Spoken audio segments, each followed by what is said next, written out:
Good evening, everyone. We will call the Truckee Town Council meeting of October 11th to order.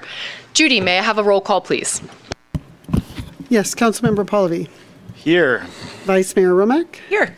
Mayor Henderson. Here. Councilmember Klovstad. Here. Councilmember Zabriskie. Here. Thank you. Thank you, Judy. Would everyone please join me in standing for the Pledge of Allegiance?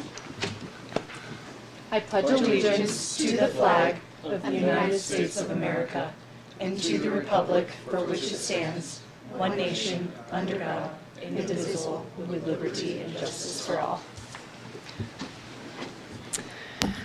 Thank you. And we'll move to open public comment. This is item 4.0. It's general public comment for any item that is not agendized this evening.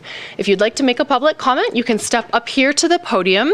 You have 3 minutes to make your comment, and our timer is over on this side of the dais.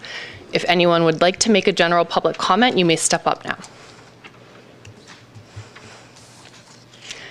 Okay, seeing none, we will close public comment, and momentarily we're going to move into our presentations, of which we have several this evening.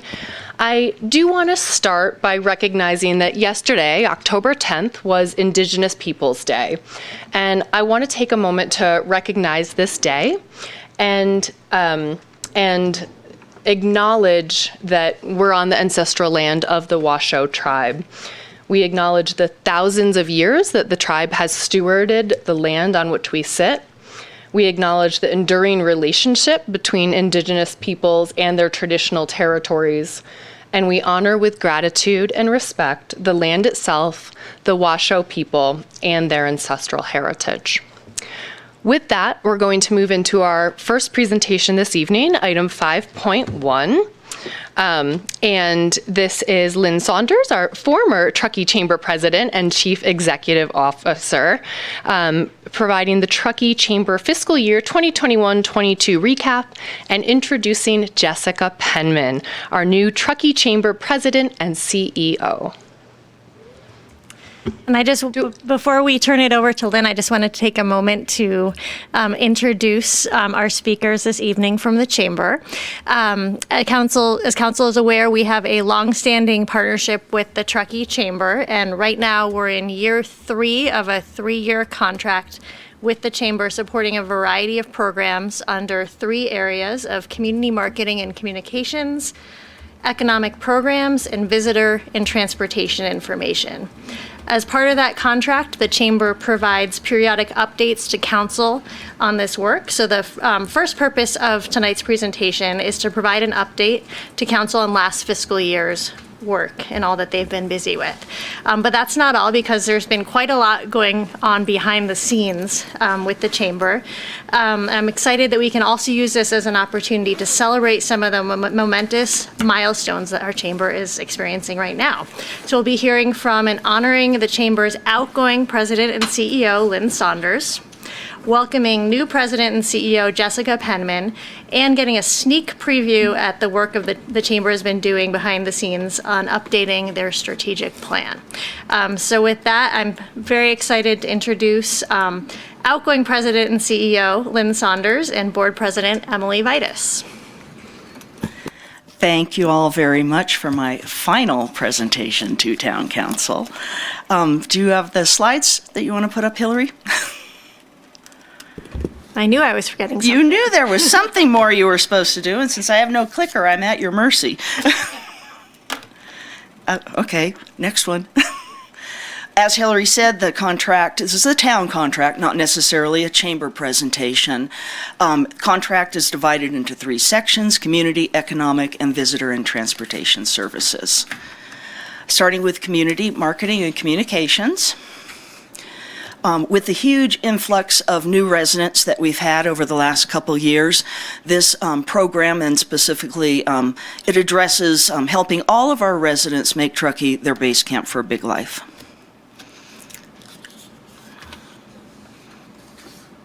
Is that not forwarding? I think you skipped several. Sorry, having technical difficulties. Well, we'll just go to this slide. How's that? we'll just move right on. And this is why I print it, you know? So the Big Life Connections, the objectives of that program is to connect the community, develop relationships, encourage engagement and volunteerism, connect with businesses and the people behind the business, because that's what a small town's all about, and share Truckee's character, culture, and values, and what it really means to be a Truckee local. So we started about a year ago in August of 2021 with a meetup at Donner Lake, and it was a great turnout, and several of you were there. December 2021, we had another Big Life Connection event, and it was a tour of our museums, and the Railroad Society and Historical Society did a great job conveying our history, and people loved it. In fact, that's one we'll probably repeat. The next one was March 2022, and we did a snowshoe tour of Truckee Springs with the Land Trust. The next one that we did was in April 2022, and that was with Scott Thompson, local photographer, and he shared some of his hidden places that he likes to hike and take photos. And then in May, we had a wine tasting and tour at the Truckee River Winery, and Russ and Joan and Katie did a great job, and many of them did not even know that that winery was there. And then we had a second annual meetup at Donner Lake, and we did our Truckee Trivia, which is a really fun way to let people learn more about their community. And then tomorrow, we have 2 private posses, groups of 16 each, for the Historical Haunted Tour. And last year, we heard several people saying that they'd heard about it and they wanted to go, but it was sold out. So this was a perfect way to let them participate. Our Insider's Guide magazine, we've done 6 copies of that now. And after every issue, we always get compliments on it. We had a story on the library, and they were saying thanks for the support and the efforts to get the information out to the community. Read it cover to cover, loved the content. Thank you for focusing on the Community Foundation, and it's a great way to help get the word out and get people involved. We do a monthly e-newsletter that primarily promotes the upcoming Big Life Connection event, and also just general tidbits, events that they might know about that are coming up, and we always have a nonprofit feature as well. We put some paid media behind this campaign to create awareness of it and drive people to the website to sign up for it, and we do that through digital, print, and direct mail. We recently did a survey and find out what people are thinking about the program, provide us a little bit of direction. 56% have lived here for less than 5 years. A third of them have attended one of our Big Life Connections event. On a rating of 1 to 10, with 10 being the highest, the events received a rating of 9. About half of them would like to see these events monthly. About a quarter would like to see them every other month, and then another quarter seeing them quarterly.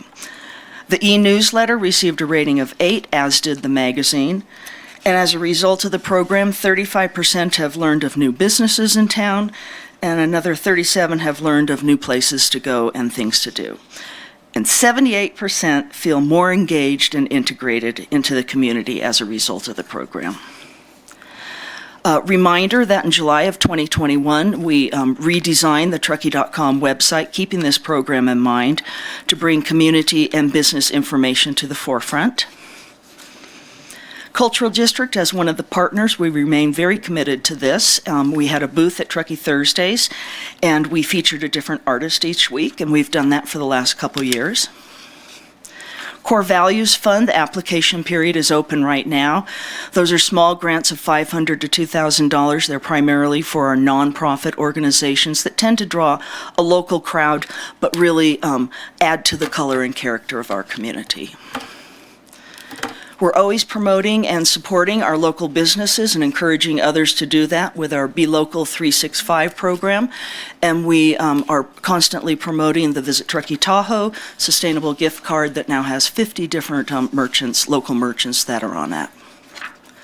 Under economic programs, it's primarily the Jobs Collective, and you can see pre-COVID and now the huge amount of people that are using that and looking at that on a regular basis.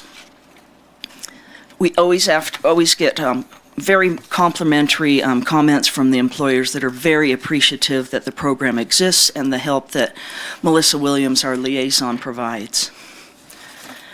We do an e-newsletter. We started that a couple years ago. That comes out on Wednesday. Currently, we get about 4,000 sessions of the website monthly, and after every Wednesday when that e-newsletter goes out, it bounces up about 200 to 300. So and people spend a fair amount of time on there, a little over 2.5 minutes, which for a website is significant. About 75% of the users every week are new and about 25% recurring. And we always get calls from employers after that goes out looking for more assistance. We did a second annual job fair. We did one last year as well. This one we did in partnership with TTUSD. We were planning a job fair. They were planning a job fair. It made sense to collaborate on that. And really, at that time of year, students do provide a good potential pool of employees. We can't always track the matches that are made as a result of Truckee Jobs Collective because they might go to the Jobs Collective, see a job, and then go apply directly. But of the matches that we can track in the last quarter, there have been over 20 new hires at these different businesses throughout town. As far as housing, the Chamber's key role is one of a communicator of information. We're a community partner of the Mountain Housing Council, and after every quarterly meeting, we feature in our Big Life Weekly a recap of that meeting, and they do a great job as far as videoing it and time-stamping it, so any particular topic of interest to you, you can easily get to. We have on our website a housing section that links to all the resources.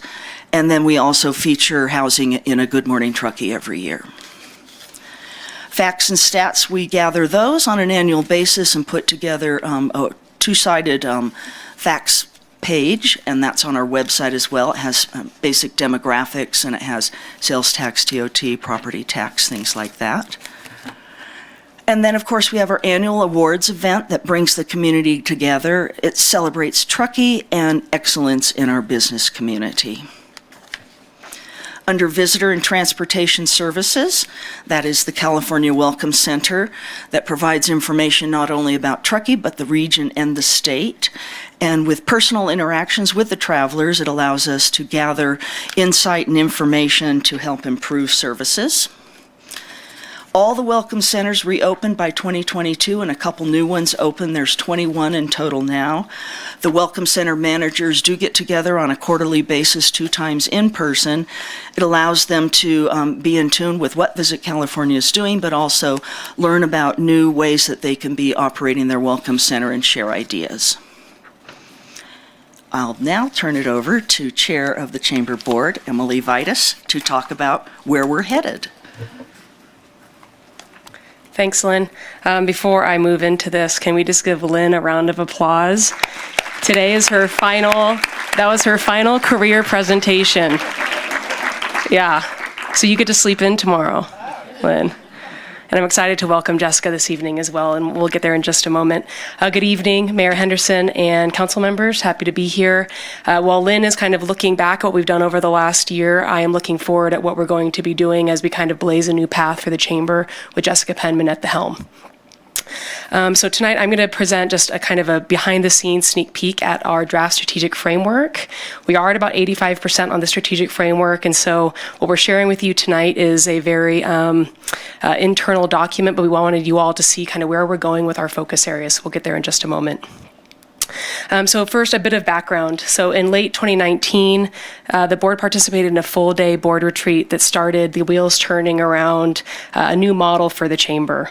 So even then, in late 2019, we kind of sensed a shift in the community and the way in which we can support our businesses. Then COVID hit. So we kind of went into preservation and support mode and spent almost 2 years partnering with the town and other local organizations to respond to the greatest needs of the Truckee community. Coming out of the pandemic, we kind of found ourselves having a bit of an identity crisis. The way people show up and engage has changed, their needs have changed, our community has changed.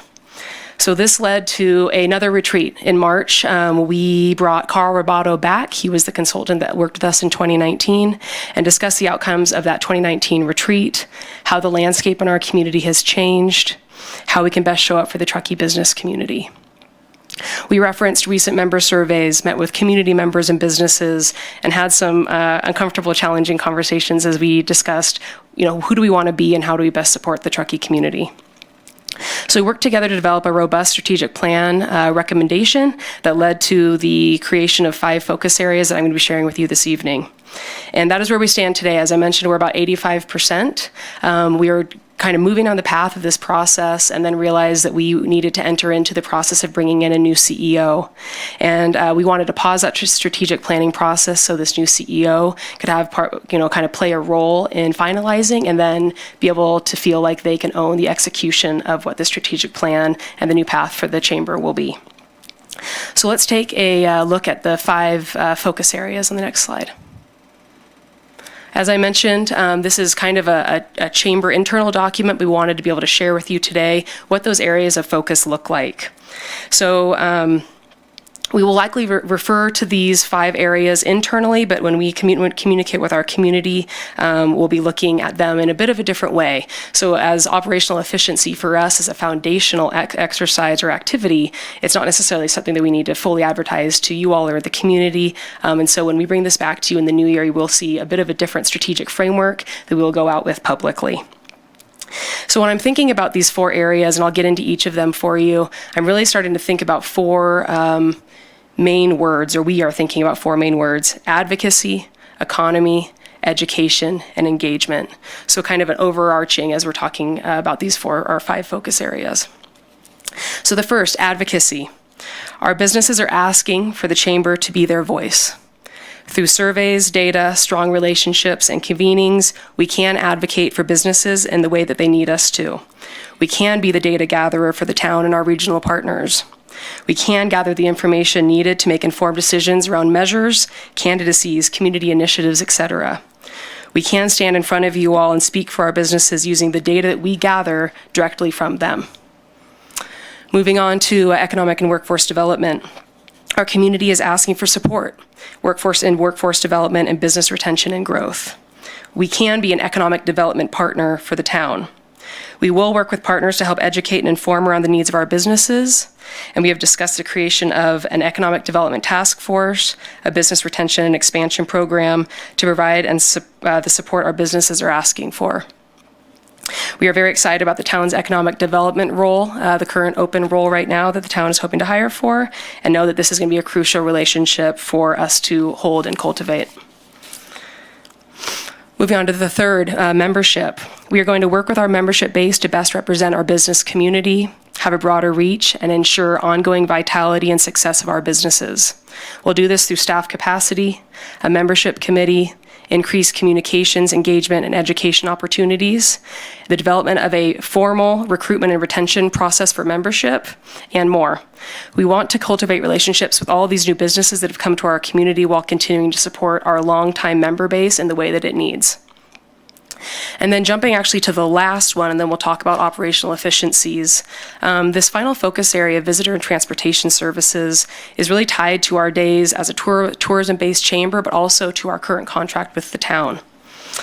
Now that Visit Truckee Tahoe has been formed, we do see our role in this area changing, though we recognize that we want to continue to effectively run the California Welcome Center and cultivate a strong relationship with Visit Truckee Tahoe so they can show up as a strong partner. I know that Colleen with Visit Truckee Tahoe and Jessica do have a meeting scheduled. We'll be talking about how we can formalize that relationship and continue to kind of cultivate a partnership with Visit Truckee Tahoe. And then finally, operational efficiency. So underneath all of these kind of 4 areas is that foundational operational efficiency. With our new CEO, we'll be working to ensure adequate staffing, maintaining a strong financial position while working to grow our revenue streams, and we will execute our new strategic plan to ensure our organization serves the community in the way it is asking to be served. Before we finalize this plan and bring it back to you all, we will be going out to our business community to confirm that these are the areas that they still see as being the most important. So while we gathered all of this through member surveys, conversations with business owners and community members, it's been almost a year since we started gathering that information. We do want to go back out to the community, ensure that this is the path that they're looking for, engage with you all and town staff to make sure this is the strategic plan that will best benefit the community. So I am looking forward to returning in hopefully the early new year to update you on that plan. Next slide. And finally, drum roll please, to end the presentation on a very, very high note, I'm honored to welcome and introduce Jessica Penman, our new president and CEO of the Truckee Chamber. So for those of you that were Good Morning Truckee this morning, you did kind of get an inside scoop on Jessica's background and experience. We are elated to welcome her and know that she has the enthusiasm and experience to blaze this new path for the Chamber. So Jessica, I'd love to welcome you up to share a few words.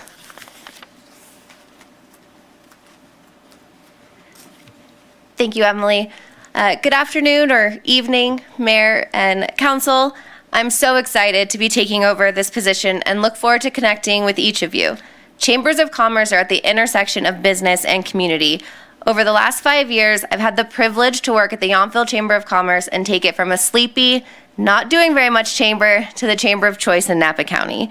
Over those 5 years, I helped to grow our membership, enhance our member benefits, helped to create a 2-time award-winning website, guided our members through the COVID pandemic and into this new reality.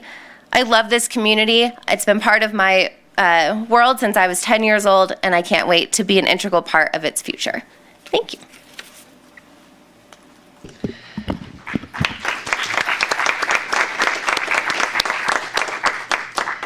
Lynn, Emily, Jessica, thank you so much for being here. It's so wonderful to see all of the work that you've been doing. I think many of us have been able to touch parts of those or be at events over this past year. It's been exciting, and to also now get to see your vision for the future.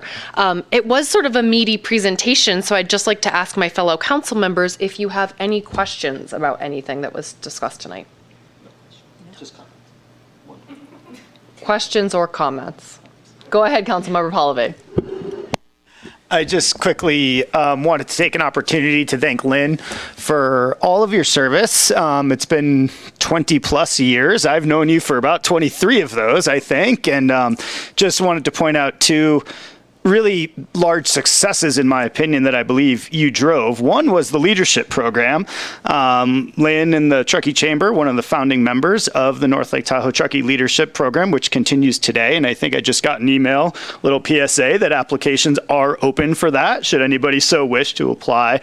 And just know that you are just such a integral part in being a founding member of that. So excuse me, thank you. And the second one was the Truckee Jobs Collective, which I think I might have been one of the biggest cynics of when we first met about that, when I was the chamber liaison 4 or so years ago. And I've sat up here and I've eaten my words, and I will continue to eat my words, because I do think that's also one of the biggest successes that the chamber has produced in the last 4 years. And I know you were such a great driving force. So thank you for your service to this community, and I wish you the best in retirement. Thank you, and welcome to Jessica and the new direction of the chamber, which was great to see and hear, and we wish you guys luck. Thank you. Vice Mayor Romack, any questions?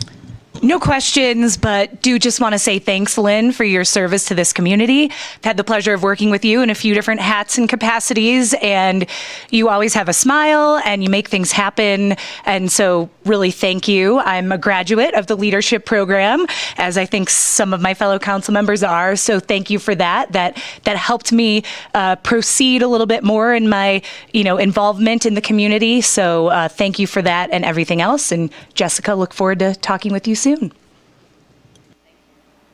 Councilmember Zabriskie. Yes, thank you very much, Lynn. You've helped in innumerable ways and really expanded your role within the community to help a lot of organizations. You have big shoes to fill, and but I'm sure you will. So thank you all. And Councilmember Klofstad.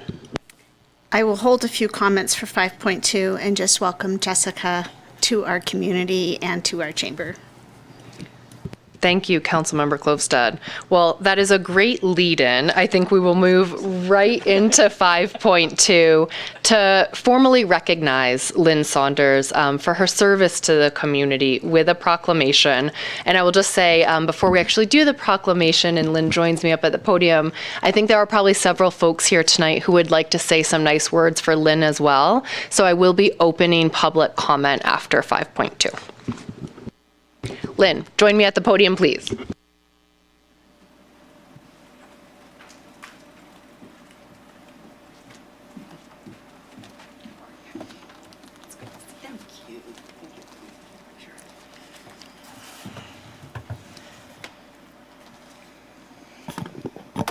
Okay, so you have to come close over here because they like to do these pictures. Whereas in 2002, Lynn Saunders began her service to the Truckee community as president and chief executive officer of the Truckee Chamber of Commerce. And whereas during Lynn's tenure with the chamber, membership has grown to 550. And whereas Lynn has strengthened relationships with the town and other regional partners to the benefit of the entire community. And whereas the Truckee Chamber has become a California welcome center and hosts thousands of visitors annually. And whereas experiencing both the economic boom years and the economic downturn within the community, under Lynn's leadership, the Chamber took the lead on the Truckee Tomorrow that produced 3 initiatives to help the community. And whereas from Truckee Tomorrow, the successful Truckee Jobs Collective program, Grow Your Own, and the Entrepreneurial Ecosystem initiatives were born. And whereas the Chamber launched Base Camp for a Big Life, a new website, events for new community members, reviving Good Morning Truckee, updated awards events, and whereas Truckee will benefit from Lynn's legacy for years to come. Now, therefore, be it proclaimed by the mayor of the town of Truckee, congratulations to Lynn on her retirement, health, and happiness in the future. Lynn, thank you so much. Thank you. I invite you to say a few words.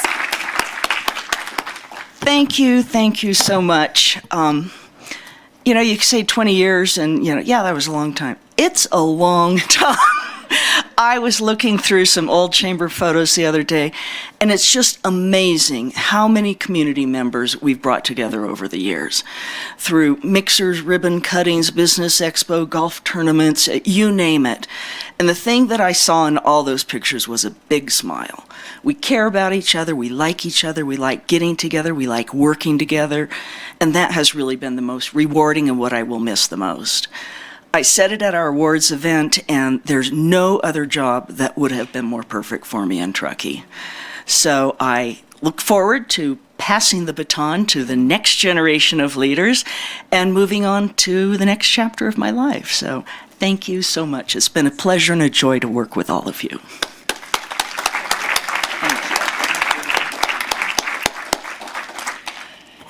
Councilmember Klövstad, I believe you were reserving your words, so I would love to return to you. Thank you so much, Mayor. Lynn actually touched on exactly what I wanted to say. Every time I attend a chamber event, the smiles are really what comes through. And I hope you recognize the fact that, yes, you've got all these great programs that you developed, but one of the biggest takeaways for me is how much joy and pleasure you have brought to our community over the years. And I really thank you for that. I hope you bring that with you into your next phase of life. I know your dogs will bring you many smiles and joy as you progress your time with them and their competitions. And we wish you the best of luck. And don't forget, I still have your phone number. Well, thank you so much, Lynn. Welcome, Jessica, again. I would like to open public comment on items 5.1 and 5.2 for anyone who would like to say a few words. And just procedurally, I will also be opening public comment at the end after 5.7 as well. So with that, we'll open public comment on 5.1 and 5.2. Mr. Owens. Thank you, Mayor. My main issue with the proclamation was you didn't have enough whereases. Those are hard to read. Good job. Lynn, I want to thank you. After 20 years, I've served with you in many different capacities as a member of the chamber, as a member of your board, and on your executive committee and as chair. And what I'd like to share is the work that Lynn would do outside of this community in and of itself. When I worked with the county as supervisor, We worked very hard to try and draw East and West closer together, which has been an effort ongoing for about 170 years. But we thought we could do it. It was a pleasure to work with Lynn. You did some wonderful things. You were a friend to the Board of Supervisors and to the chambers to the west. It was very gratifying when you would hear from Lynn's colleagues from other chambers of commerce who were always amazed at the things that were being done up here that they couldn't figure out how to get done down there. So your stock is extremely high in my mind and in my heart and in my soul, and I cherish every moment working with you. Thank you. Thank you, Mr. Owens. Would anyone else like to make a public comment? If so, you can step up to the podium. Okay. With that, we will close public comment on items 5.1 and 5.2 and move into the remainder of our presentations. We do have a couple more proclamations this evening. I'm excited that we get to formally recognize National Hispanic Heritage Month. And I would invite Anibal Cordoba Sosa and Mariana Jimenez from Sierra Community House to join me at the podium now, please.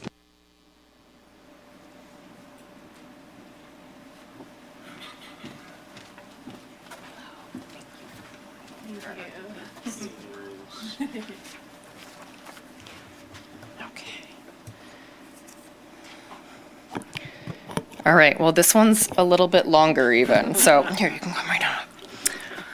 Whereas National Hispanic Heritage Month is celebrated nationwide from September 15th through October 15th each year. The observation began in 1968 as 1 week and was expanded by President Ronald Reagan in 1988 to the month celebration that it is today. September 15th is significant because it is the anniversary of independence for Costa Rica, El Salvador, Guatemala, Honduras, and Nicaragua. In addition, Mexico and Chile celebrate their independence days on September 16th and September 18th, respectively.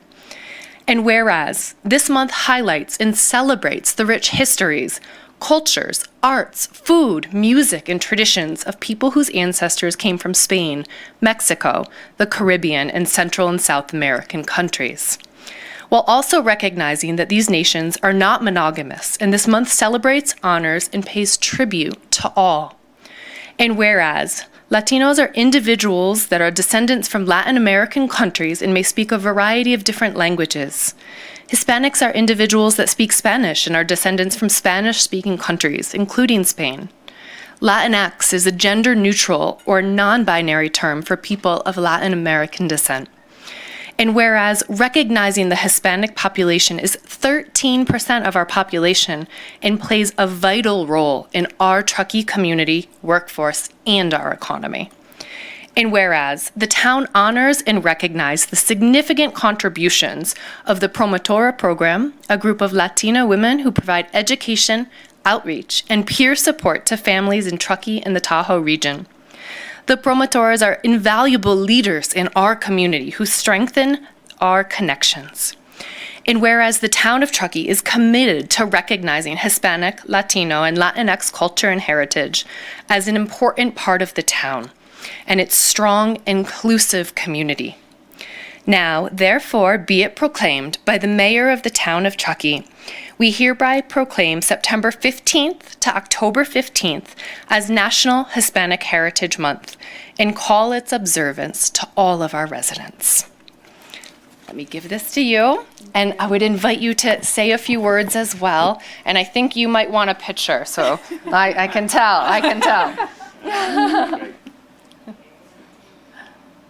Okay. And the microphone is yours. Sure. I just want to say muchas gracias a todos los trabajadores de Sierra Community House, a las promotoras y a todos los demás. Muchas gracias. Sin ustedes, este reconocimiento no sería posible.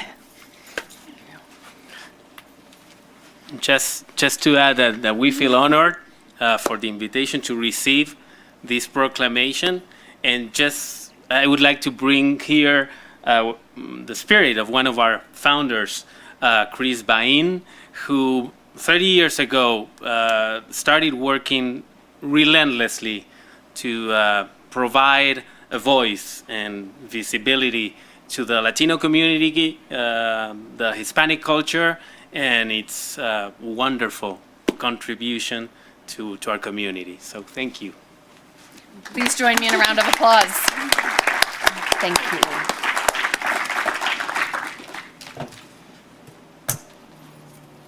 Okay. Our next proclamation, we don't have anyone to receive this evening. So this is really a proclamation and recognition for our entire community. Whereas October is National Energy Awareness Month and October 5th was Energy Efficiency Day. And whereas the Truckee Town Council has identified the reduction of greenhouse gases in becoming a leader in environmental sustainability as one of its top 5 priorities. And whereas the town of Truckee has committed to reducing its GHG emissions 80% below 2008 levels by 2040, achieving 100% renewable electricity by 2030, and achieving 100% renewable energy by 2050.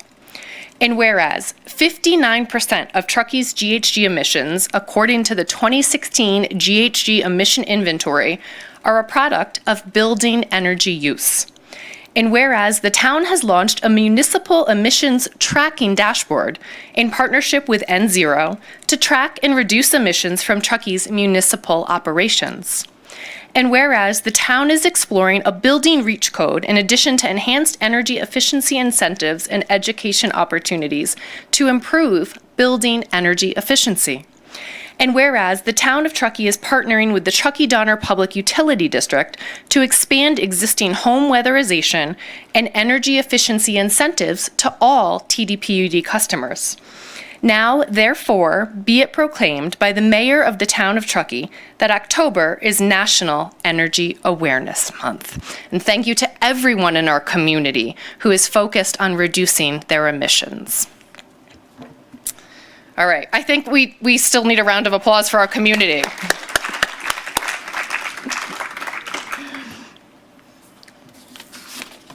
Okay, last proclamation. Then you're not going to hear me talk as much this evening. So this one is item 5.5, recognizing Truckee River Day. And Michelle Prestowitz from the Truckee River Watershed Council is here to receive this proclamation. Come right on up. Thank you for being here. Thank you. Whereas the Truckee River, its tributaries, lakes, meadows, and forests are beloved to local residents and visitors alike. Whereas the Truckee River watershed is impaired by 150 years of legacy impacts, such as timber harvesting, construction of the railroad and other transportation corridors, gravel mining, grazing, and dams, resulting in the Environmental Protection Agency and State of California designating the watershed as polluted. And whereas for 27 years, Truckee River Day brought together hundreds of community members of all ages to work on watershed restoration and protection projects in and around Truckee, reflective of the importance of the watershed and environment in our daily lives. And whereas the goal of the Truckee River Watershed Council is to continue the legacy of Truckee River Day while completing 50 large-scale restoration and protection projects in the next 10 years, so that even with growth and development, our water will be clean. Our meadows and wetlands will still be here. Our streams and creeks will have healthy populations of fish and birds and other wildlife. And our watershed will be healthy enough to adapt and thrive in the face of floods, wildfire, and drought. And whereas volunteer restoration projects will take place on Truckee River Day in Coldstream Canyon, Donner Lake, Martis Wildlife Area, Prosser Hill, Tahoe Donner, and elsewhere in and around the town of Truckee. And whereas the Truckee River Watershed Council is honoring the 27th anniversary with events such as the Truckee River Day Fair at Granite Flat Campground, in addition to several restoration projects. Now, therefore, be it proclaimed by the mayor of the town of Truckee, does declare October 16th, 2022 as the 27th annual Truckee River Day and Fair, and congratulates the committed citizens of Truckee who join with the Truckee River Watershed Council on this day and all days to protect and restore our beloved river and its tributaries.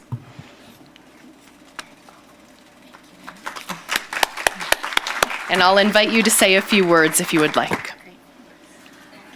I just wanted to say thank you to the community for members who volunteered in Truckee River Day in the past, who are already registered to participate this year. 27 years. I mean, Ted, I think you might have been there the very first year, right? much, you were a toddler. It was toddler. But that, I mean, it's boots on the ground, it's hands in the dirt, it's members of our community actually improving our watershed, making a difference to uplift this environment that we all cherish. And I do, I am going to pull out a list right now. Partly, we have plenty of projects that the mayor was so kind to read off, but I also want to recognize some of our partners. The town, the chamber, we have been very grateful recipients of the Core Values Grant for a few years, and I truly believe that Truckee River Day does touch on those core values of what our community is about.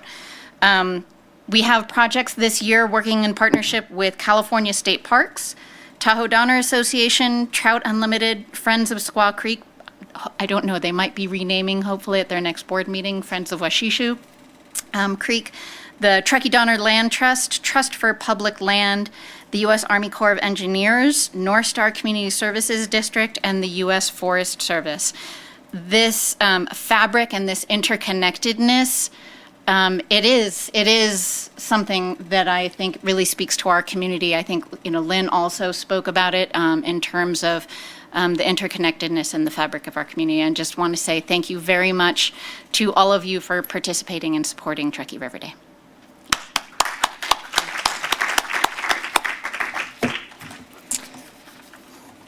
Okay, that's it for proclamations, I promise. So we're going to move on to our next agenda item, and Hillary, I'm going to turn it right over to you. Thank you, Mayor and Council. Next up, I have the distinct honor of reintroducing Erica Mertens, who is the town's new Diversity, Equity, and Inclusion Program Manager. So Erica, if you could please stand up. Erica is not a new face. She's actually been a town employee for over 6 years, but took on this new role starting last week, and we're really excited to have her in this new role. So first, a little bit about Erica, her background and interests. She is a UC Davis grad, go Ags, where she studied environmental policy analysis, and she spent her career in public service at the federal, state, and local levels. In her free time, to the extent she has any, because she has an 8-month-old son, she likes spending time with her son, sewing upcycled projects. She's very creative, hiking with her dog Soba, mountain biking, and skiing. And in her previous role, Erica was the town's administrative analyst, too, for the Keep Truckee Green program for 6 years. In that time, she led the town's efforts at developing and rolling out ambitious and creative recycling and zero waste programs. And through these efforts, Erica has taken the lead for the town in broadening community engagement efforts, including leading outreach at community events and piloting bilingual outreach, and fostering the town's relationship with a variety of community partners, and serving as a liaison with the Community Collaborative's Diversity, Equity, and Inclusion Subcommittee. So we're excited to see her take that experience from Keep Truckee Green and expand that to our town-wide programs. The DEI program manager is a new role for the town. Town council's adopted priorities include enhancing communication and public outreach to facilitate community cohesion. So this new position will really play a critical role in implementing that priority by developing and implementing creative strategies and programs to engage all segments of the community, including those that have been historically underrepresented through public meetings and town programs, including, for example, our seniors, youth, veterans, Latinx community, and low-income community members. So we're super excited to have Erica stepping into this new role, and just want to reintroduce her and give her a chance to say any words if you would like. Thank you, Hillary. Thanks for that great reintroduction, and I'll just say I'm happy to continue.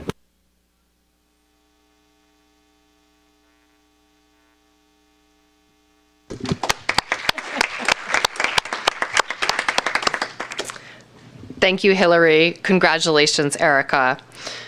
Jen, Over to you for item 5.7.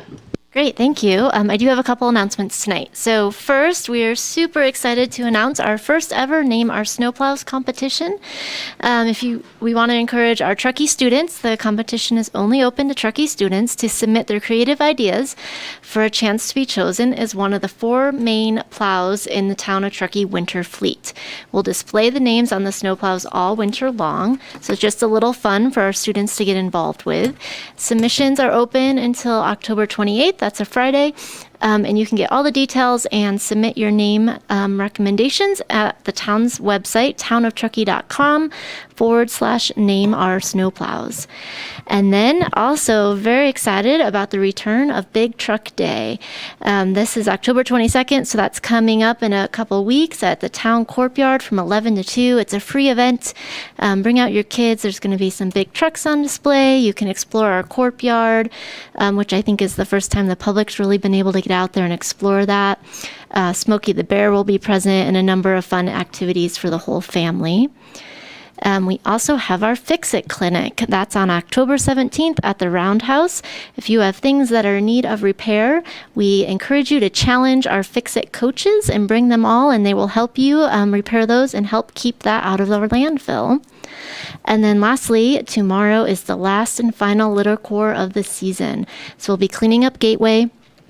You can meet at 5 o'clock behind the library down on Gateway, and participants will get a free green box.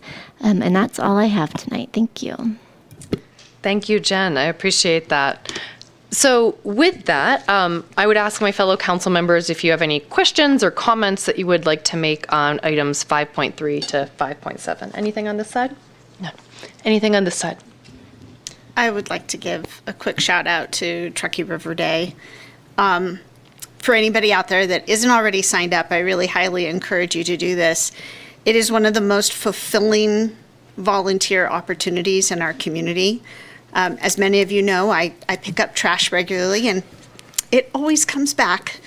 With the volunteerism for Truckee River Day, you get to plant seeds and plant willows and revitalize meadows, and it is just so fulfilling to be able to go back to that place year after year. And I actually just went on a hike with my son and told him, when you were 2 years old, we revegetated this meadow, and it was beautiful today, and he was pretty amazed at that. So highly encourage you to sign up for that if you haven't already. It is truly the best way to give back to our entire community. And I would just like to make a comment to sort of expand on 5.6. Erica, I am so thrilled to have you in this role. I couldn't be happier. I think our council, we have really prioritized community connectivity. That means a lot of different things. But I think we recognize that there are people in our community that we don't engage enough with. And the work that you're going to do to provide a roadmap on how do we do that, how do we do better, because we have so much opportunity in front of us to do better and to engage all of the citizens in our community. So thank you for stepping into this role. I can't wait to see the exciting things you're going to do. Okay, with that, I'll open public comment. Anyone who would like to make a public comment on items 5.3 to 5.7, you may step up to the podium to do so now. Okay, seeing none, we will close public comment and move to our consent calendar this evening. Item 6.1, Pacific Crest Commons Infill Infrastructure Grant Program Letter of Support. 6.2, the minutes of July 26th and August 16th, 2022. 6.3, authorizing purchase of a Zero motorcycle for police department. And 6.4, request to co-sponsor a panel event on the health effects of climate change. Do I have any fellow council member who would like to pull a consent item this evening? No. Do I have any member of staff who would like to pull a consent item this evening? No, Mayor. Thank you. Do I have any member from the public who would like to pull a consent item tonight? Seeing none, may I have a motion to pass our consent calendar? I'll make a motion. Second.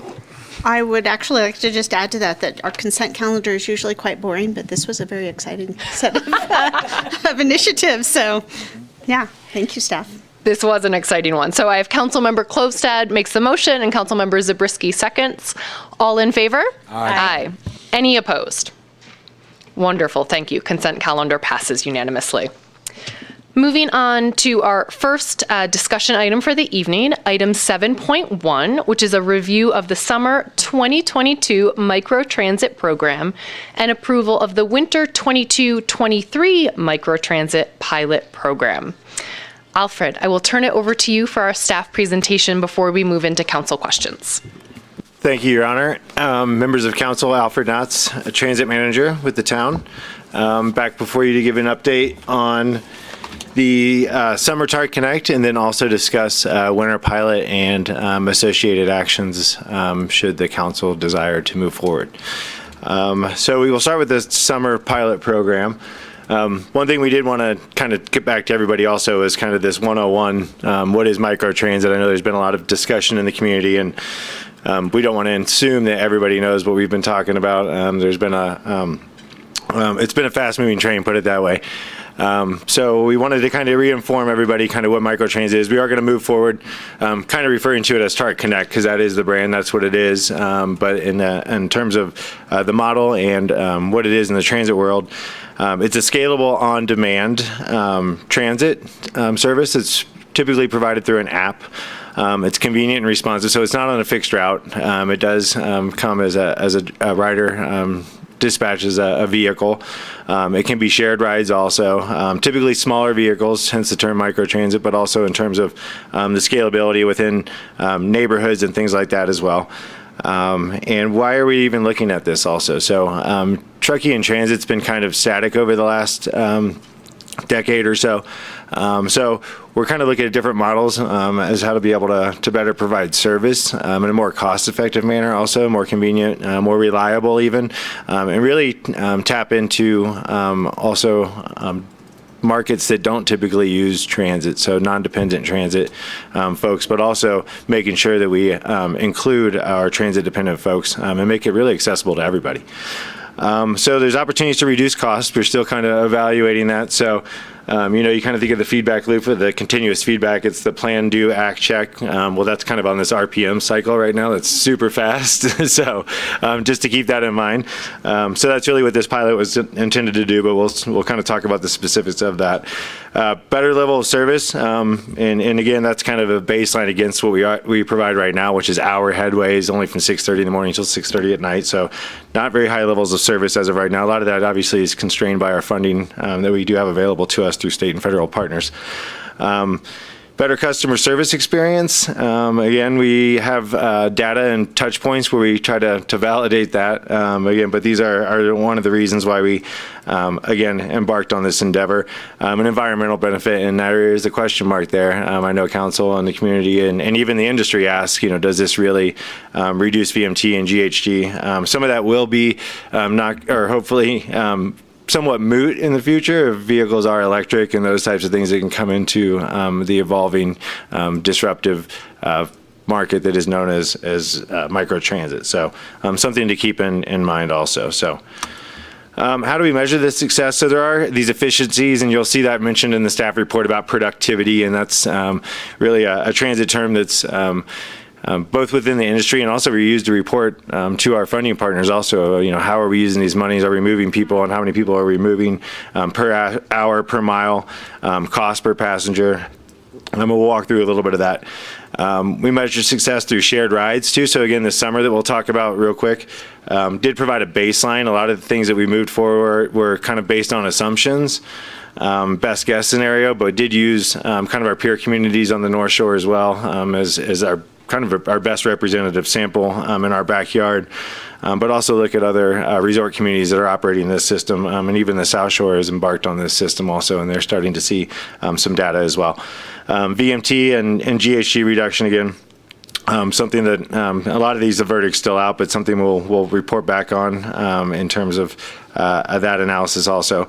Improved access to medical, shopping, employment, and recreation. So there's this qualitative and quantitative data that we're collecting.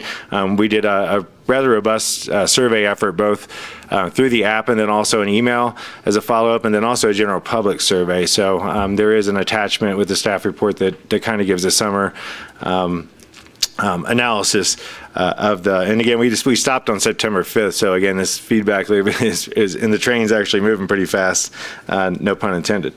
Customer satisfaction, and then mode split. So that means, how are people moving? What are they using? Are they using their feet? Are they using bicycles? Are they using transit? Are they using an automobile?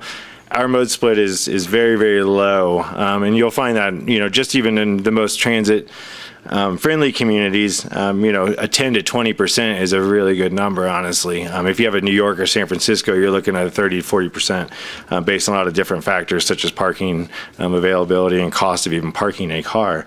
But mode split is a number we'd like to see get up also. We see at bike and ped, it's seasonality, so that's only at about 1 or 2%. Some of these data that we do have, this is from the short range transit plan that was done in 2018. So some of the data is a little old also, but TRPA collects a lot of this data also. I know TCPUD does, as well as some of their trail counts and things like that. What's been done today, I will spare everybody from not reading this whole thing, but we have done a lot today. Kind of the front end of that is a lot of the work we did, but I've been here just over 13 months, I think, and we came to council, I think, initially in December, if I'm not mistaken, to really kind of even to discuss this concept and the pursuit of it, along with the e-bike share program. From that point, we kind of convened a working group or solicited participation of a working group. We streamlined a procurement process. So when we issued the RFP, I structured it in a manner that we would get a planning firm that also could team with a operational firm. So we didn't have to do 2 RFPs and say, here's the pilot, now let's bid the pilot. So that sped up the process considerably. We met as a technical working group, so there's a smaller group that was kind of the funding partners that would get together and say, okay, what can we afford? What can we do? Who's at the table here? We identified the summer pilot, and sorry, I'm tending to read the whole thing here, as I said I wouldn't. So I will move on, but we are kind of at the bottom here. We've finalized this winter pilot, and we've obtained funding support for the pilot, and we'll discuss that in a little more detail. So the summer program, I think everybody's pretty familiar. Again, I don't want to assume too much, but Downtown LSC was our operator.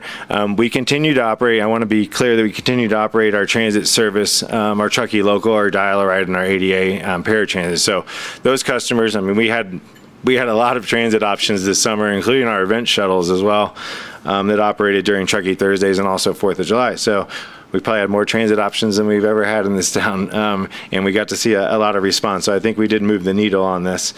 The days of operation, we started on June 25th and operated to the 5th, so it was about a 73 operating day, 10 a.m. to 10 p.m., so 12 hours. 7 vehicles and maximum service, and we'll kind of talk about what we learned about those 7 vehicles. We had essentially a very robust service. The response times were within 10 or 15 minutes, which was well ahead of our goal. Our service areas were kind of dictated by our funding, where they were dictated by our funding. So we served the Glenshire and the Tahoe Downer area, where we use TSSA dollars that the town collects. And then also our funding partners with Visit Truckee Tahoe and Sustainable Truckee, and then also the hospital and the town contributed to kind of more of this general public areas or common kind of corridors, if you will, the business corridors and other areas along Gateway, Donner Pass Road, Brockway, and the Truckee Way corridors. It's fare free. Our other system is fare free. I think a really good aspect of this too is just introducing people to the concept of transit, that it's not this horrible thing that's for other people. So I think that's a very good thing too. And again, our funding partners don't want to continue. I'd like to continue to highlight that, obviously, or we wouldn't be here talking about this today. Program costs, council approved about a $460,000 contract last time with Downtowner. again, the pilot period, but our ridership, let me get into those numbers real quick. We carried almost 20,000 people in 73 days. We carry typically about 25,000 people in 365 days. So again, this is, the needle moved very quickly on this. I was actually very surprised that we had that kind of response when we rolled it out, that it was really, people gravitated towards it very quickly. And I think that even though the bar was, the baseline is pretty high, I think that the bar is very, very high, and we'll see some data on that for me to say that. The cost per ride, again, that looks like a high number, but I'll show you some numbers also that we're spending a number that's probably, is about $12 to $14 more than that right now, and carrying less people, and that's where that productivity number kind of comes in also. Our goal was within 15 minutes. We met 85% of that response time, and our customer rating was essentially a 5-star rating. Our ridership by zone. So we did have these zones. When I refer to the zones, it operated as one contiguous zone to the public. So they only saw and they felt one zone. So they could make this trip from Glenshire to Tahoe-Donner, vice versa, Tahoe-Donner Marina along the corridor. Some zones on the North Shore, if people are familiar with the TART Connect on the North Shore, you do have to transfer between zones, between Tahoe City or the West Shore to Dollar Point and on to Kings Beach and Incline. So this was a one contiguous zone. So a one-seat ride, as we refer to it in the transit world, you lose a lot of people when they know they have to make a transfer, and especially when our services aren't at super high frequencies. So these are the percentages we did see in terms of the ridership. So we did have this origin and destination information. It was actually pretty much, the Glenshire number is within percentage points of what we estimated. The Tahoe-Donner and the downtown area was a complete flip-flop. And I think there's a lot of different things that we can't really pinpoint, but some assumptions that we can build into is when we saw the ridership per week, midweek, it was still very high, but it was pretty consistent. And then on the weekends, we saw these bumps, obviously, even though it was pretty high, and we're assuming that kind of that was, without getting into every little address and origin and destination, is that's when we saw those Tahoe-Donner kind of kick up days, but they weren't spread out through the whole week. They were kind of on a 2-day, 3-day period when people during the week tended to gravitate towards the service and became very familiar with it quickly and used it on a day-to-day basis, as we saw this kind of recidivism, if you will, of the ridership. So we did use those as our baseline when we kind of recalibrated this funding model, because that obviously caused a few little issues on how the billing was done and how the allocation was done from the summer pilot model to inform the winter pilot, which is explained in the staff report. So mentioning that the bars, we feel the bar is high, I personally feel the bar is high too, is that we are not tapping into our visitors very well. As much as we market it and go out and try to tap into, for whatever reason, and maybe it was summer and a lot of people were walking and biking, which is great also, is that we still feel that there's this huge market out there that, if we're not, residency or residents are about 90% of the riders we have right now. So there are some nuances there about how people use the app and they fill out information and things like that.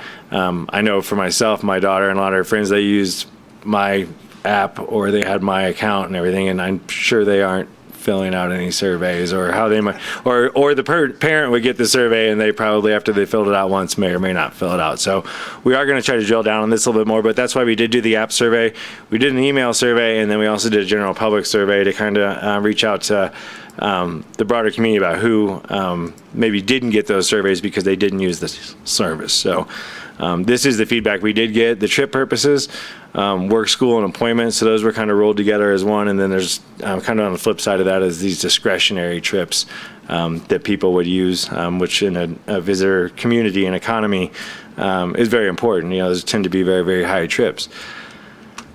So our profile also is, which is very also encouraging, is that, and when I mentioned that people don't have this exposure to transit, I said that for a reason, is a lot of people that use this had never really been on our chart system. They had never used the fixed route service, our dial-a-ride, or even occasionally. So this was really their first experience. And if you correlate that kind of this 4.9% or star rating and experiences, things we've again, moved in the 73-day period. We've moved a lot of needles, I think, within a short period of time, and with caveat that with a short or a small amount of data also. But again, this winter, I think will, based on the nature of, if we choose to go forward, the nature of our economy, the nature of our the movement within our community, the nature of our job markets and labor force and how people move during those times will be very telling also, and will give us a really good snapshot, as well as our partners continuing to collect data on the North and West Shore and even on the South Shore. And we'll talk about some of that data,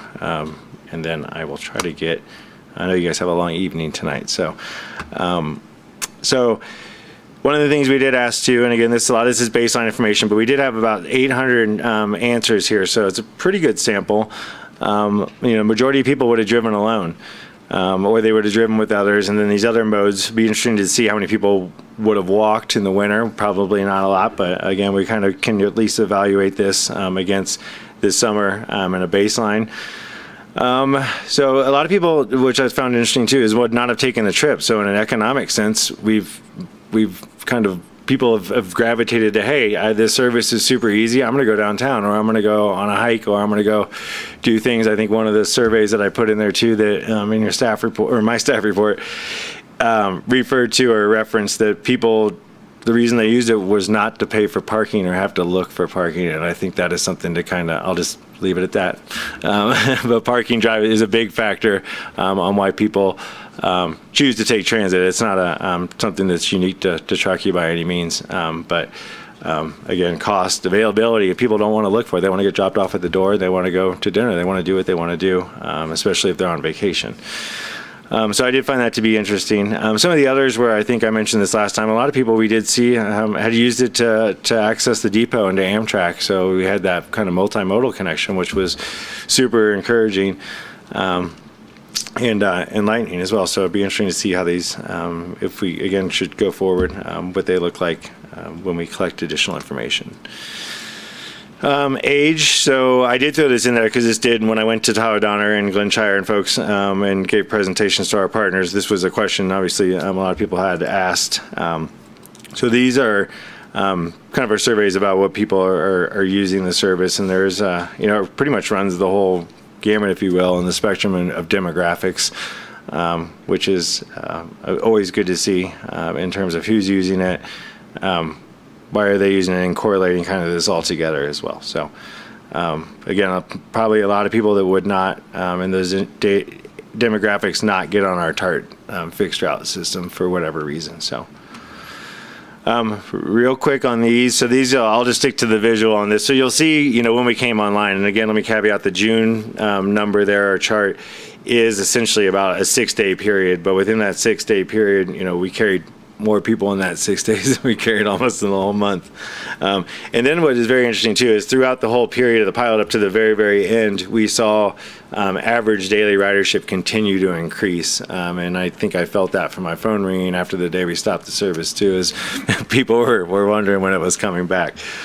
So the overall service too is on there. So it equated to about 70% of our overall transit ridership too. So I think that's easy to kind of ascertain from those graphs.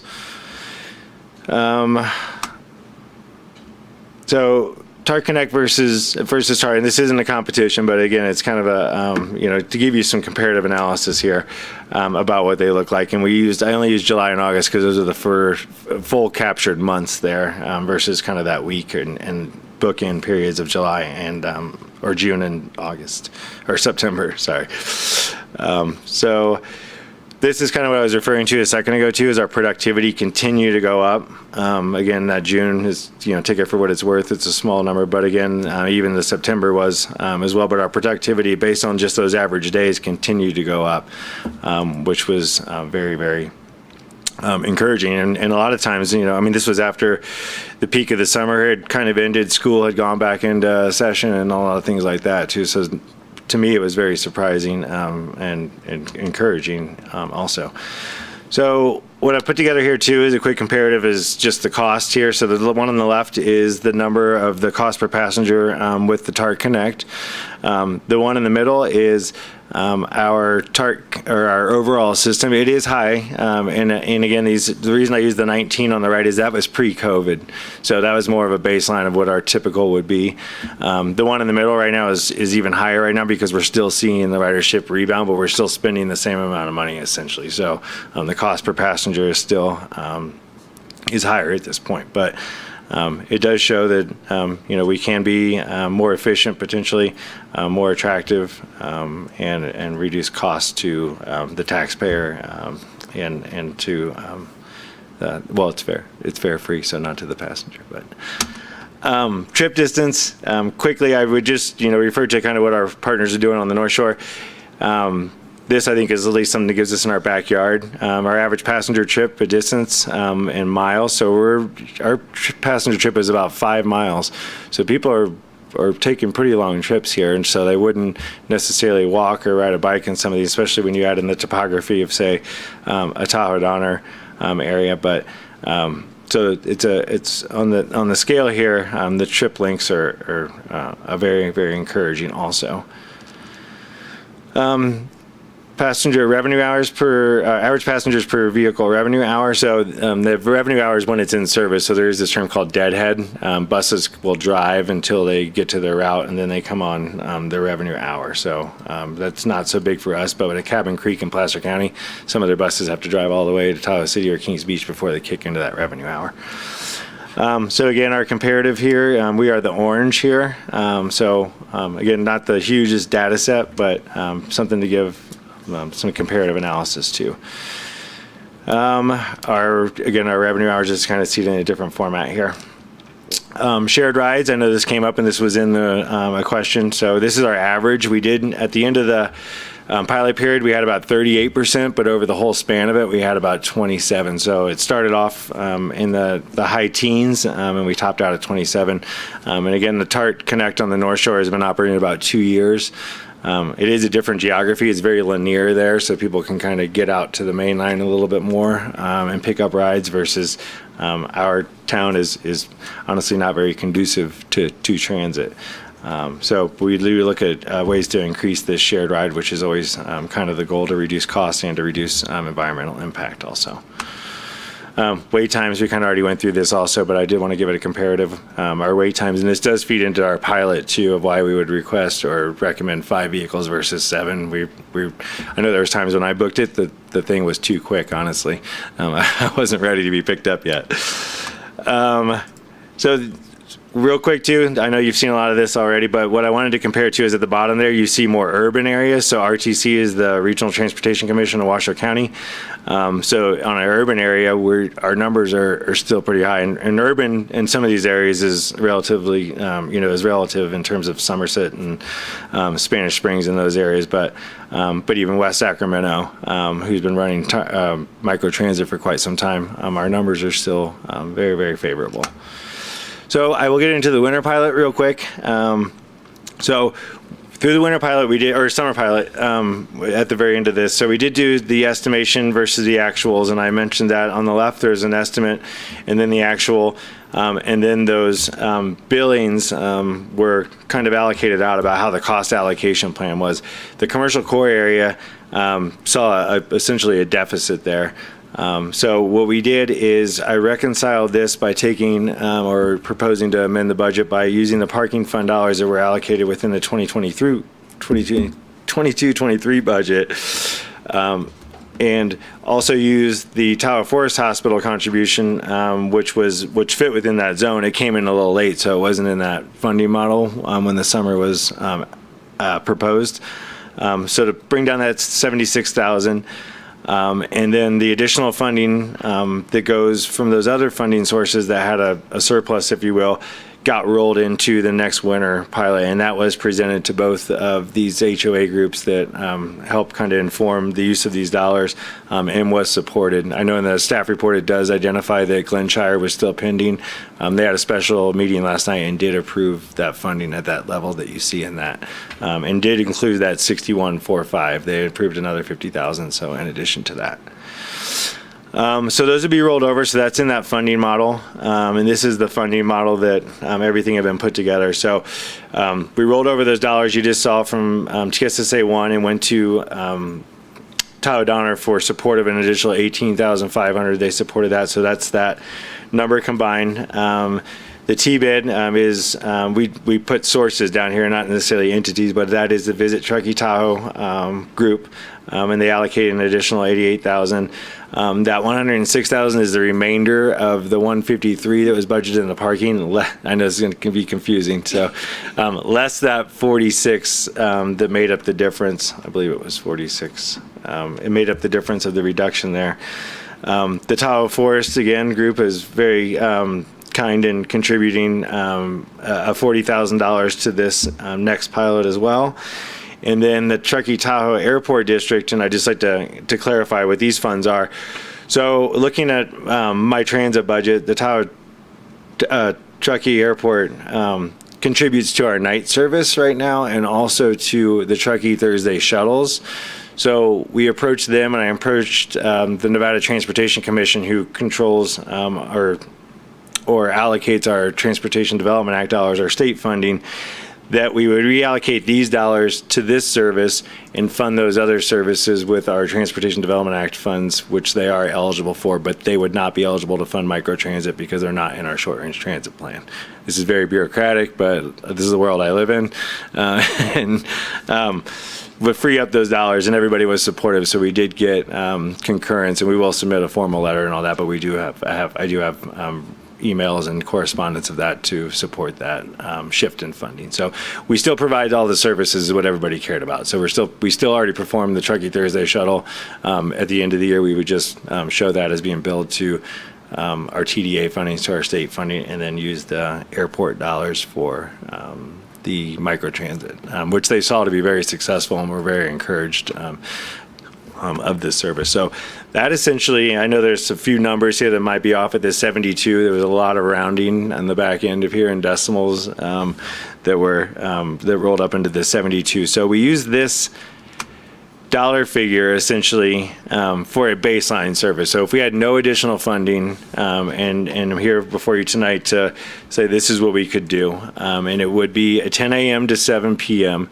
The reason that the hours are shorter is that we are essentially increasing the number of days by about 50%. So the pilot in the summer was 73 days. We're at about 109. We did shave off a week of April to end on April 2nd to save a little dollars there. It was going to go to the 9th. We feel that that's still April 2nd. It ends on a Sunday. We still feel that hits the very much so the bulk of the winter period.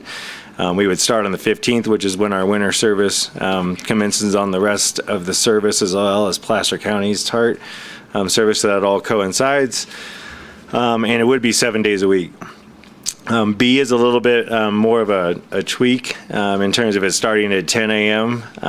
And going to 10 p.m., so it's a little bit additional dollars. Those would, what funding source we identified was the Sustainability Designation Fund. But feedback from, and we did take all of this to the working group, and the working group's preferred alternative really was the scenario C, which would be to start at 8 in the morning and go till 10 at night. And I think when going back to those travel patterns and trip purposes that we see in the winter, which are far different, is really, trying to get people to the mountain and feed into our TART Connect buses, our more bigger 40-foot buses. We're not trying to compete with those. We're trying to fill those seats. And by starting early and parking being limited at all of our resorts is again, as we saw, is a big driver of why they do choose to take transit. So one of the add-ons we did, some people did ask, and I'll just disclose that, is to start at 7. Again, I was trying to keep the budget as tight as possible. And then another thing that was brought up by the TDMA was, we used to do the holiday shuttles, and we haven't done those, and nor do we budget for those right now because of all of this that's been going on. Would there be an opportunity to add 2 hours during that week of Christmas to New Year? So those were some of the feedback we got. But other than that, this was the feedback from the working group, and it really kind of echoed and mimicked what we heard from the community as part of the surveys, and then also even just informally as when we ended the pilot itself. So that is my presentation. I know it was a lot. So. Thank you, Alfred. So with that, we're going to move right into council questions, and then we'll open public comment. And I'll start on this side of the dais. Councilmember Pallavi, do you have any clarifying questions? I don't believe I do. Thank you. Okay, thank you. Vice Mayor Romack. Yeah, thank you for all the data. Excuse me.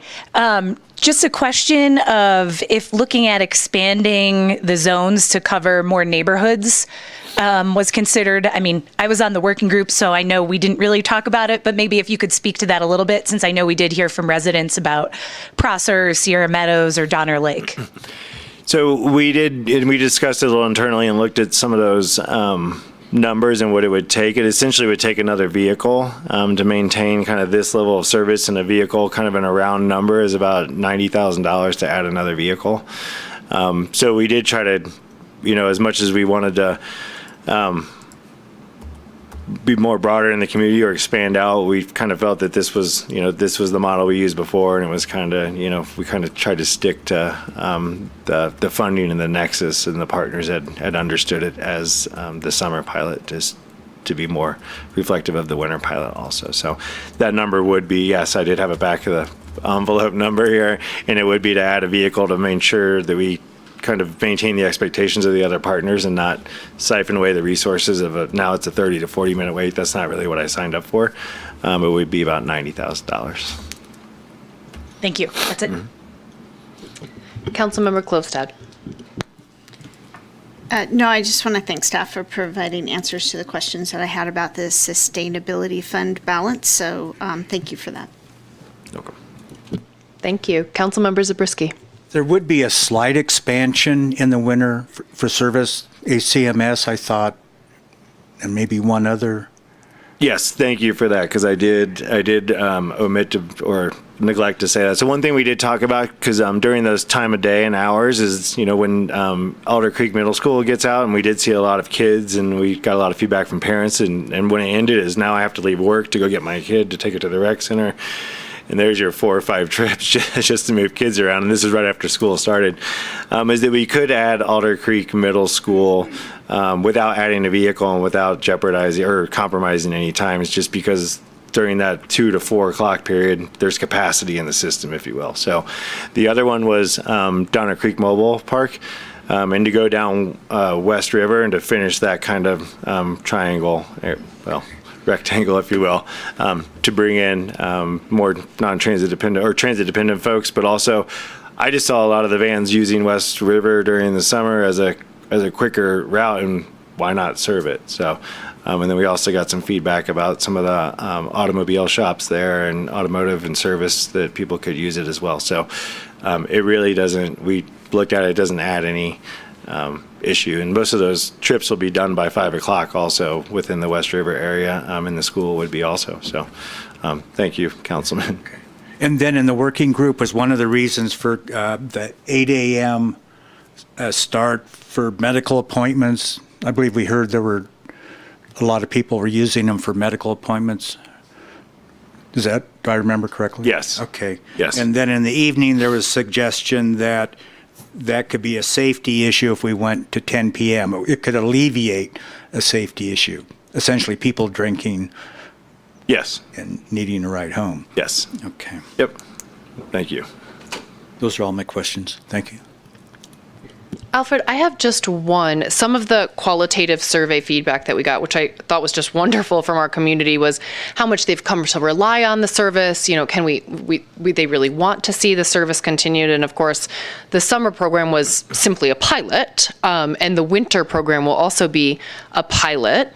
You noted in your staff report that we don't have a sustainable funding source in the long term if we see really encouraging and strong results from the winter pilot as well. Do you have any thoughts or recommendations at this point on where and how we might find funding for this type of service in future?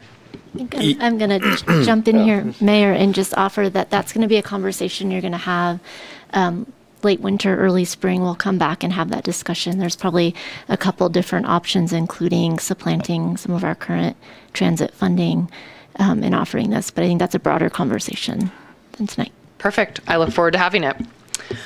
Okay, with that, we will open public comment on item 7.1. If anyone would like to make a public comment, you can step up to the podium now.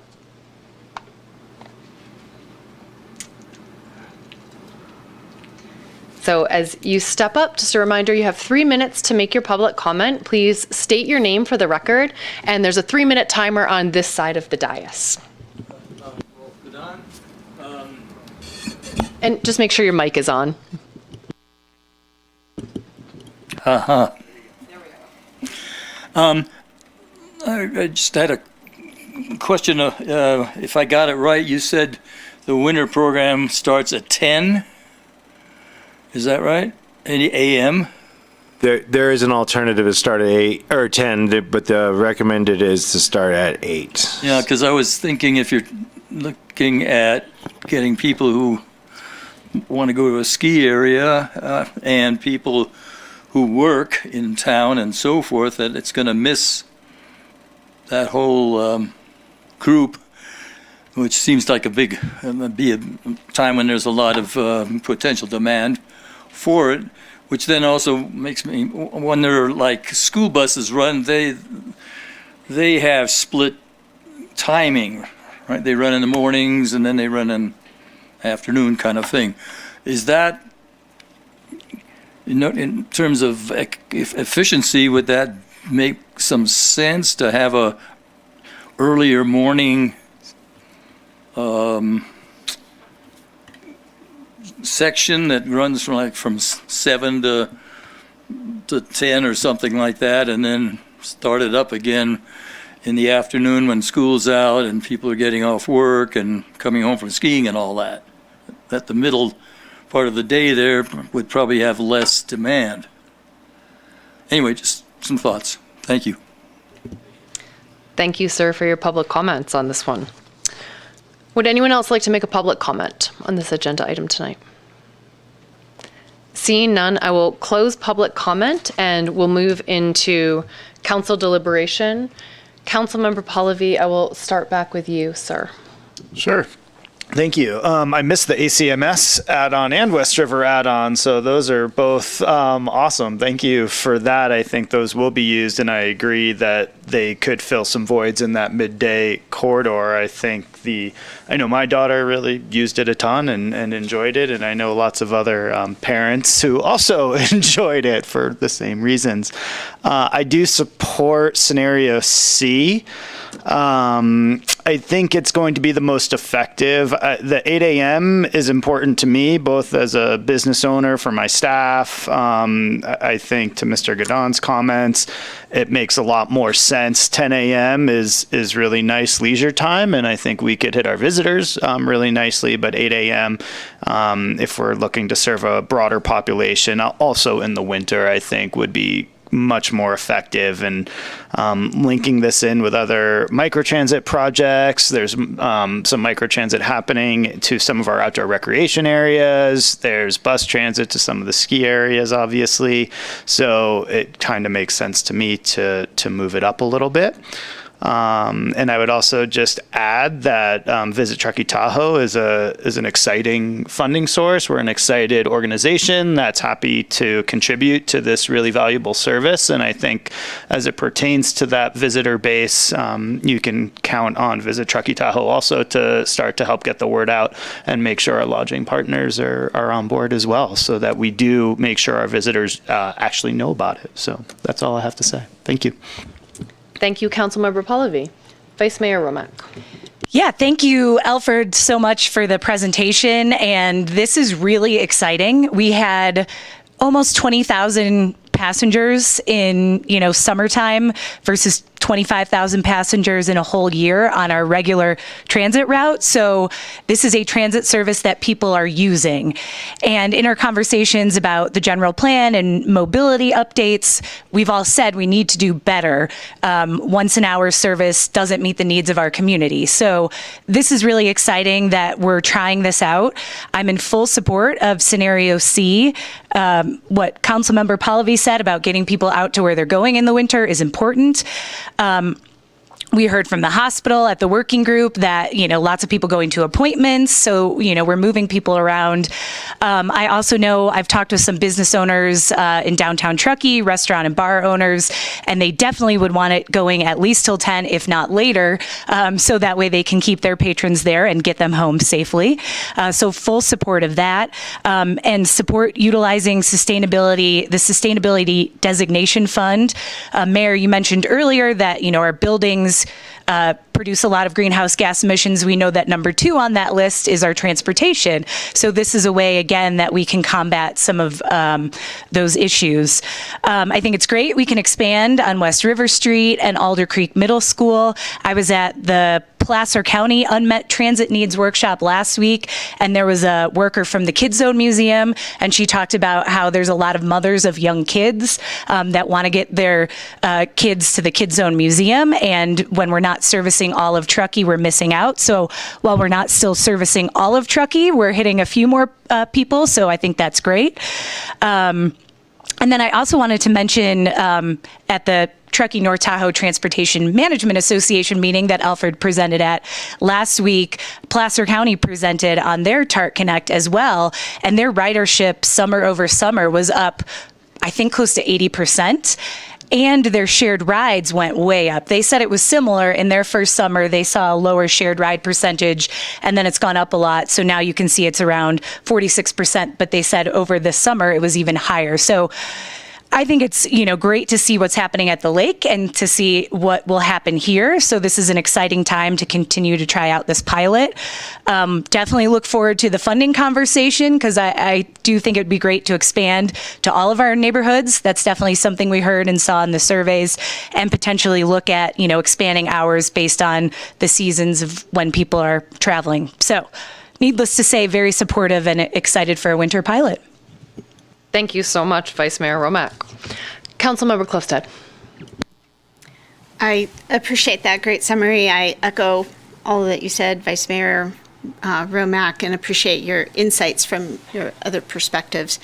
So I'm in support of scenario C as well, with the caveat that while I agree to the $54,000 coming from the Sustainability Designation Fund, I believe that's appropriate for our second pilot.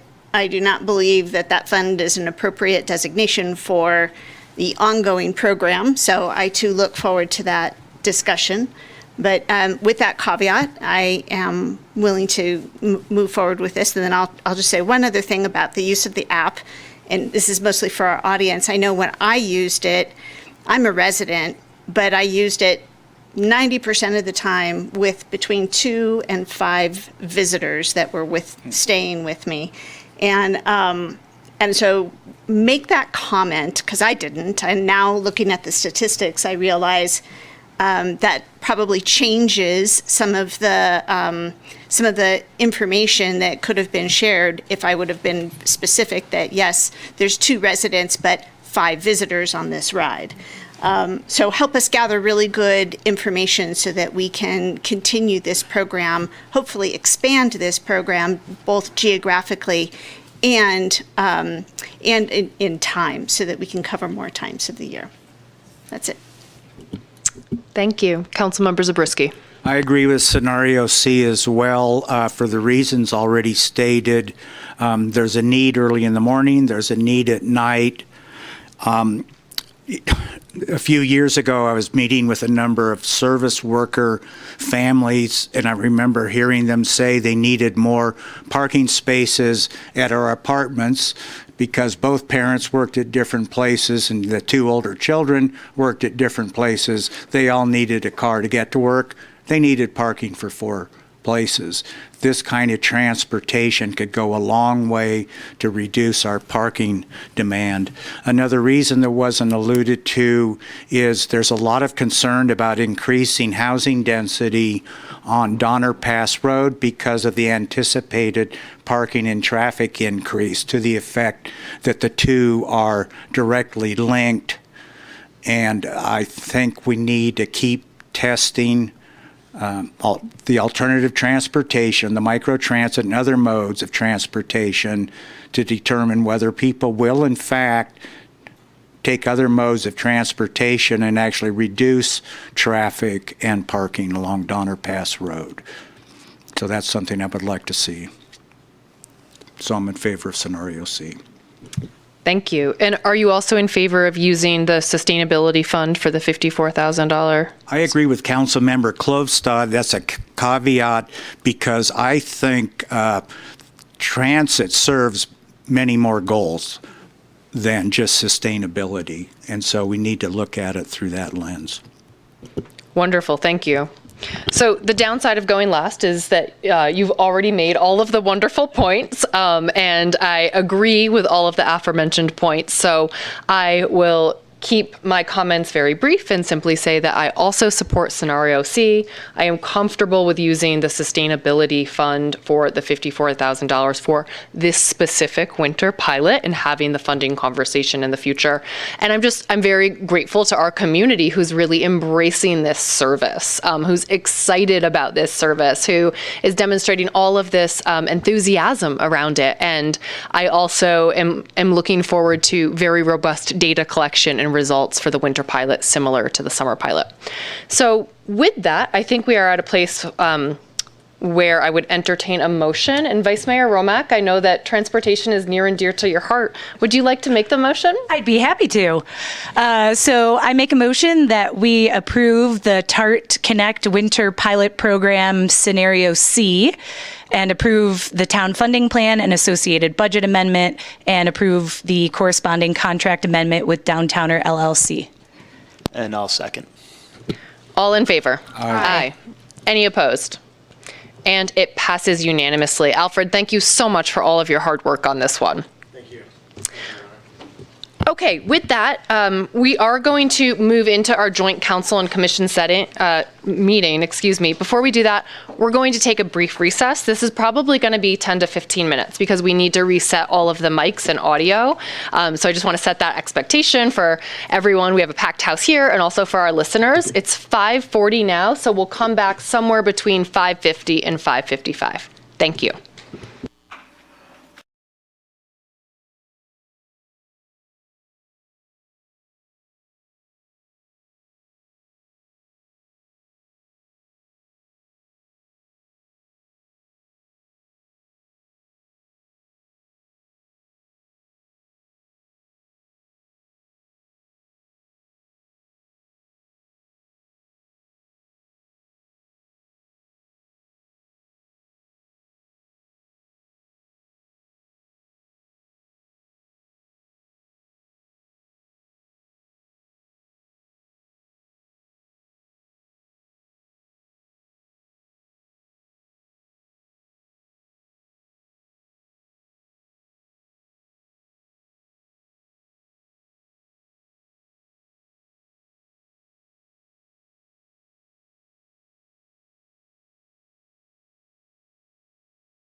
We have the Planning Commission. We are going to start with a roll call.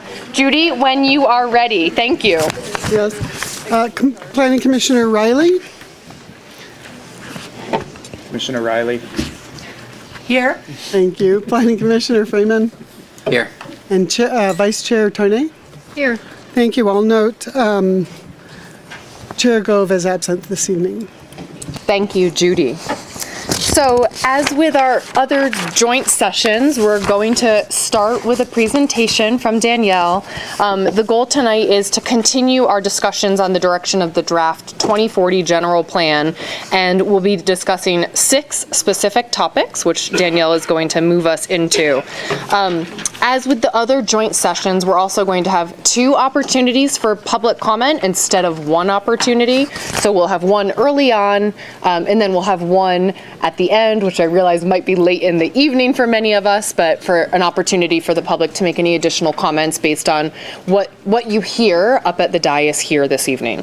So with that, and for the sake of time, Danielle, I'm going to turn it right over to you for our presentation so you can kick us off. Thanks. And Jenna's going to be my navigator again tonight, running through the slides. So you'll see some of these slides are very similar to what we've had before, but just as a reminder, Jenna, if you want to go to the next slide, that there's no final decisions being made tonight, that this is, again, discussion. We're also not talking about the draft EIR tonight. This is primarily the 6 questions that staff raised in the staff report as a continuation of just discussion items that have come up as we've been rolling through, talking about land use, economic development, other topics. So Ascent is behind the scenes working on responses to draft EIR comments. The staff has met with them. We have a schedule of sort of that activity that we included in the staff report. And then we were working towards the Board of Forestry and Fire meeting on November 1st. Next slide, Jenna. So again, the mayor went over a little bit of the process for tonight, but because we do have lots of topics, we thought it would be helpful again to do what we did last time with an opportunity for 2 different times for public comment. And that's going to make a little bit more sense too, because I do have some new information to present that was not included in the staff report. So what are those topics we're covering tonight? We're going to talk again about the draft economic development element. There was quite a bit of changes that we did since the last time we talked about that. Talk about the draft safety and noise element based on work the staff has done with the CAL FIRE and helping us to put our application together for the Board of Forestry. We're going to talk about floor area ratio, so that's what I identify as FAR on the screen. Next slide. We're going to talk about the Donner Pass Road Gateway area land use map, so what we had included in our land use alternatives and what's shown in the land use element.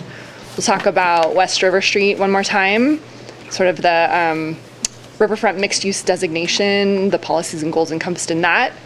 And then we had another one in here for the commercial land use designation because we had not talked about that specifically and why there was no residential uses identified. A little bit about the public comment we received for this specific meeting. And I had to summarize a lot of these, so please don't take these to be that this is all the comments, because a lot of them were very specific to changes that were recommended for some of the policies and actions.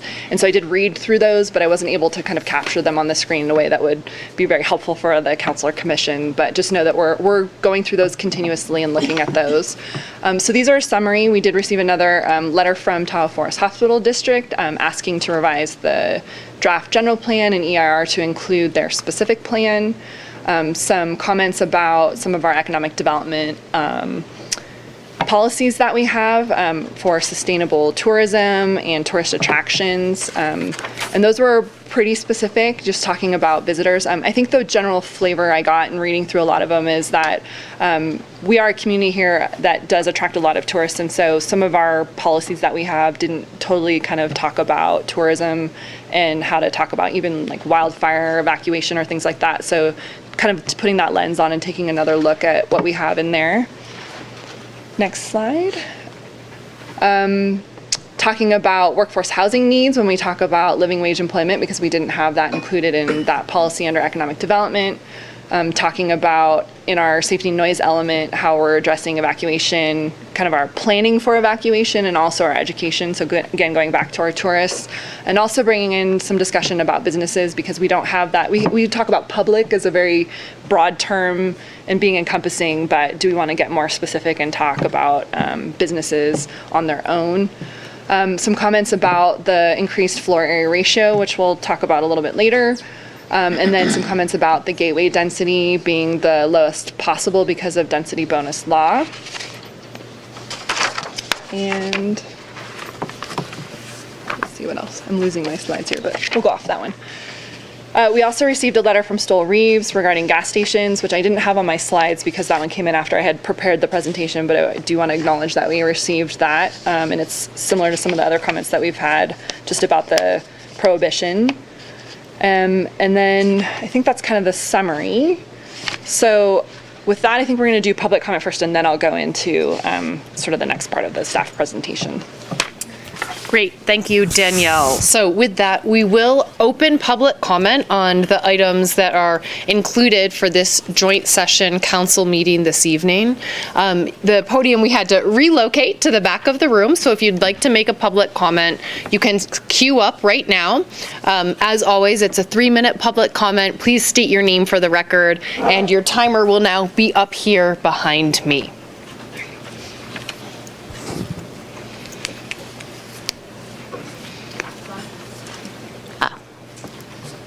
Good evening, Planning Commission and Town Council. Colleen Dalton, CEO of Visit Truckee Tahoe.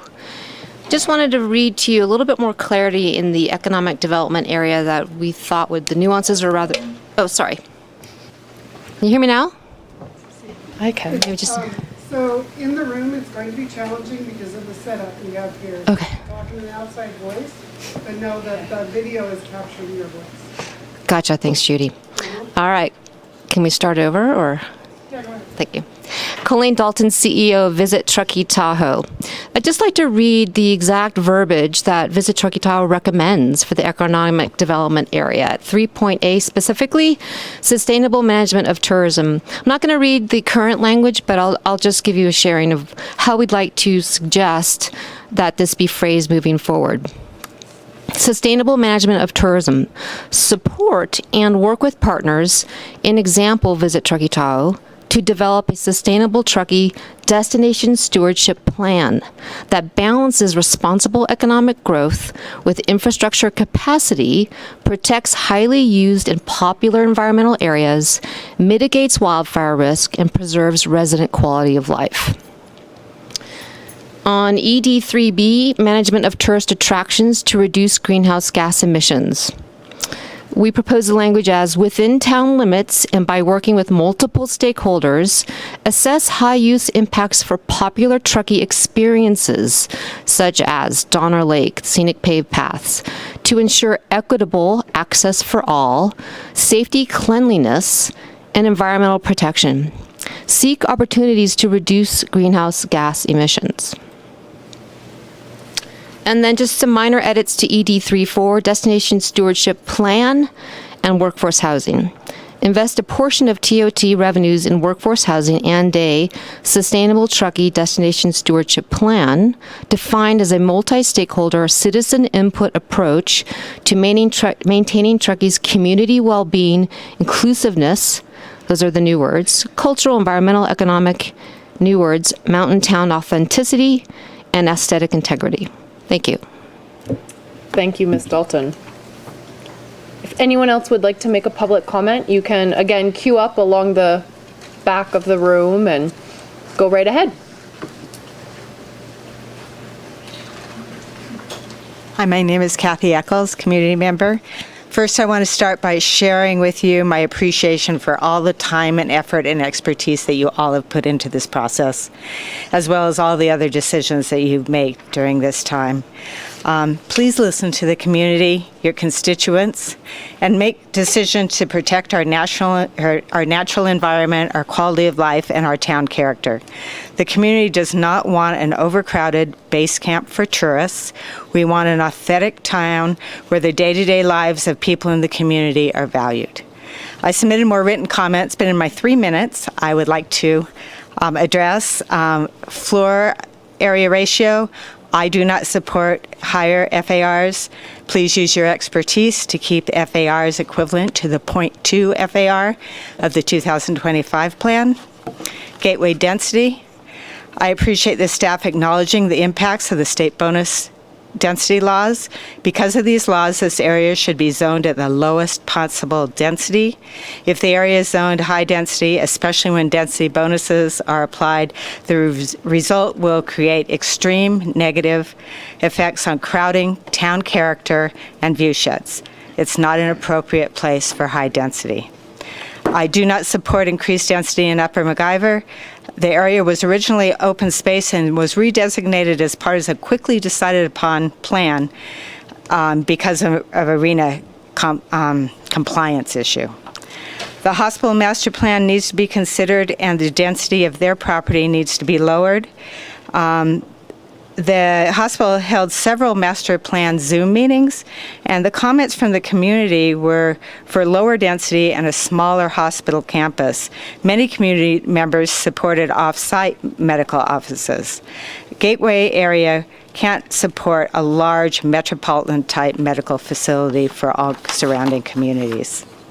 West River Street, I support changes in land use designations and policies to this area. The river should be a focus, but a natural focus. We have a responsibility to protect our natural resources.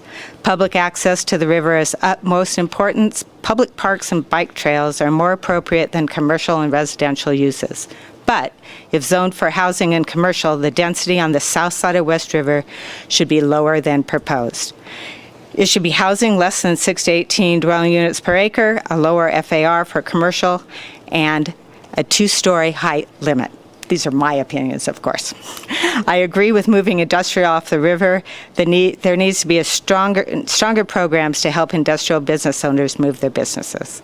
I support industrial area near the airport. And thank you for listening to my comments. Thank you very much.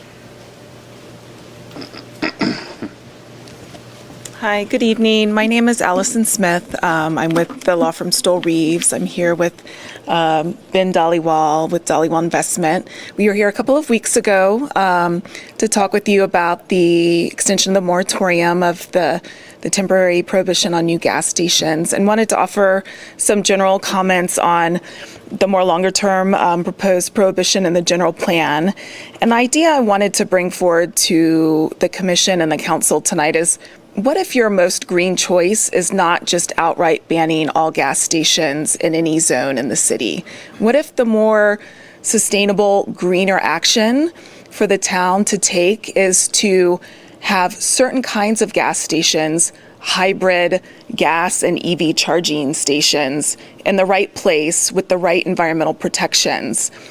So it seems to me that it makes sense for the town to leave that option open to itself. With the state phasing out gas-powered cars, there will still be, in the coming years and the useful life of a gas station, millions of cars on the road and certainly on the I-80 corridor. So why not retain your power to have a more sustainable gas station rather than meet that demand with a traditional gas station located outside of the town boundaries?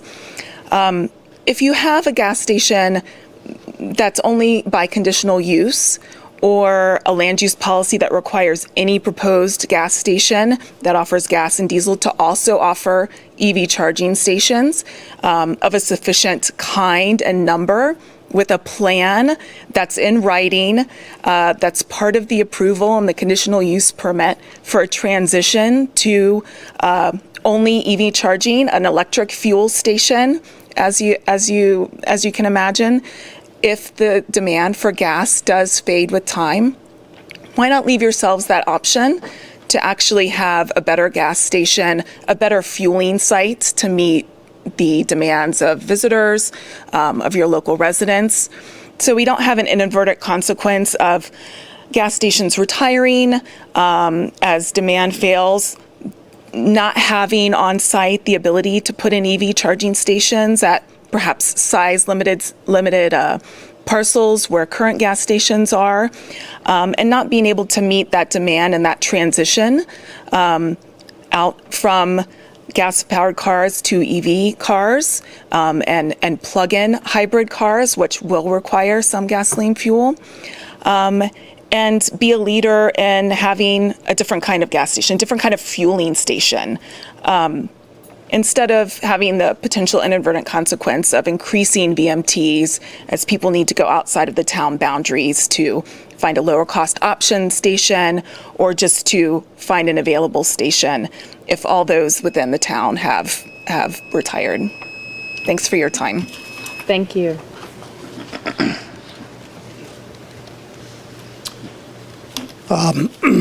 Good evening. My name is Ben Dollywall. I'm the principal who is proposing a development of the travel center on Deerfield Drive.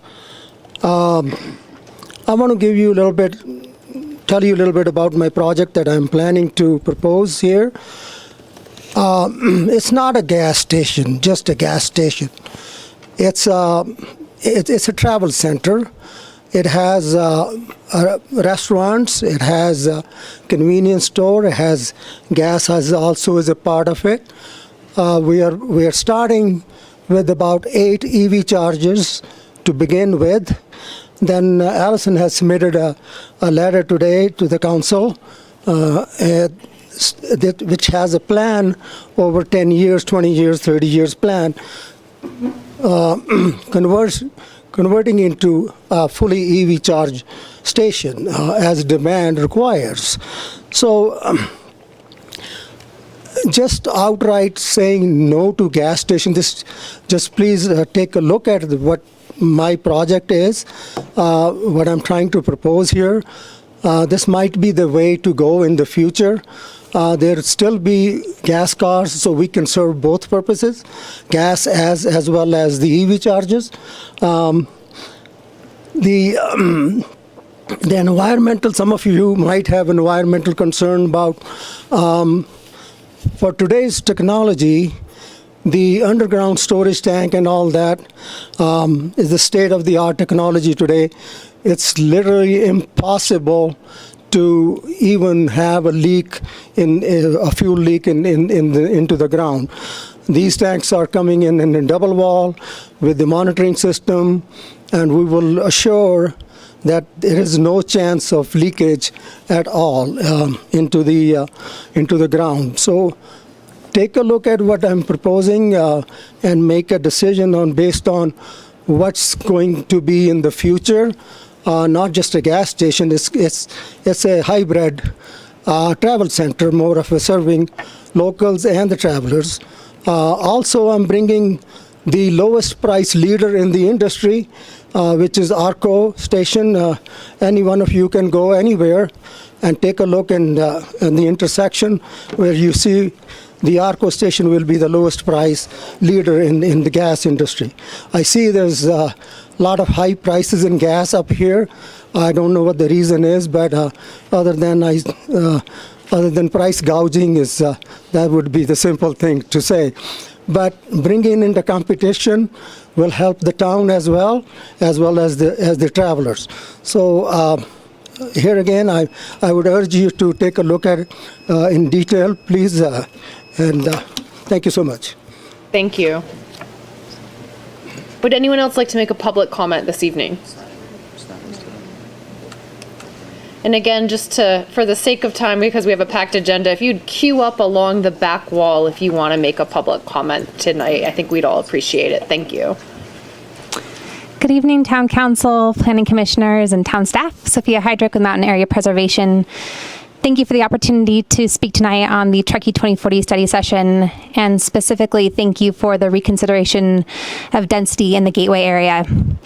As you all know, this is an incredibly important part of this town with historic neighborhoods, local services, local businesses, and forest views.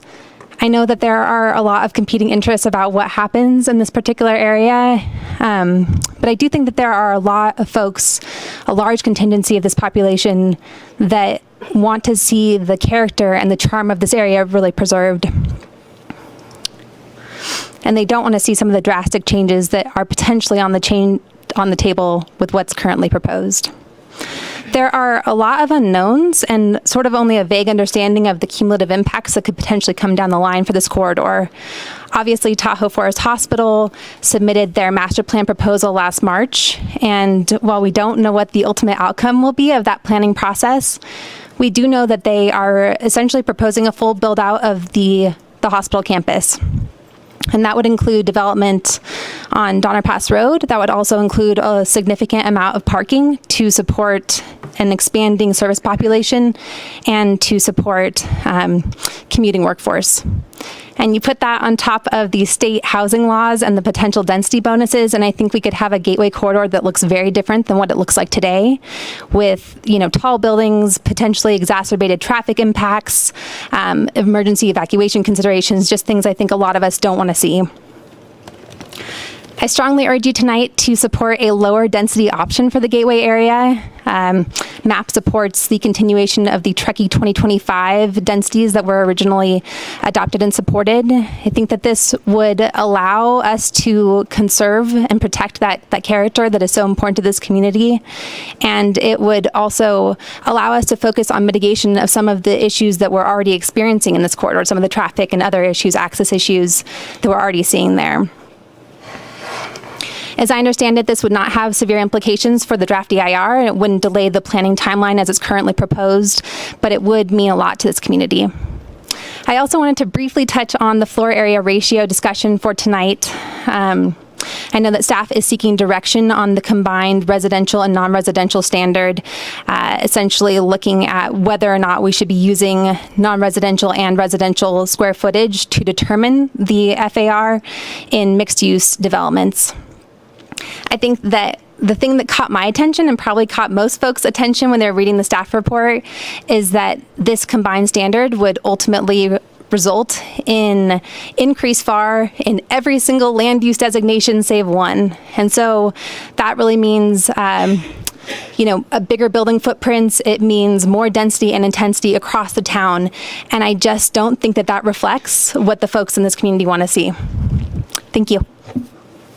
Thank you. Good evening. Stephanie Olivieri, Truckee.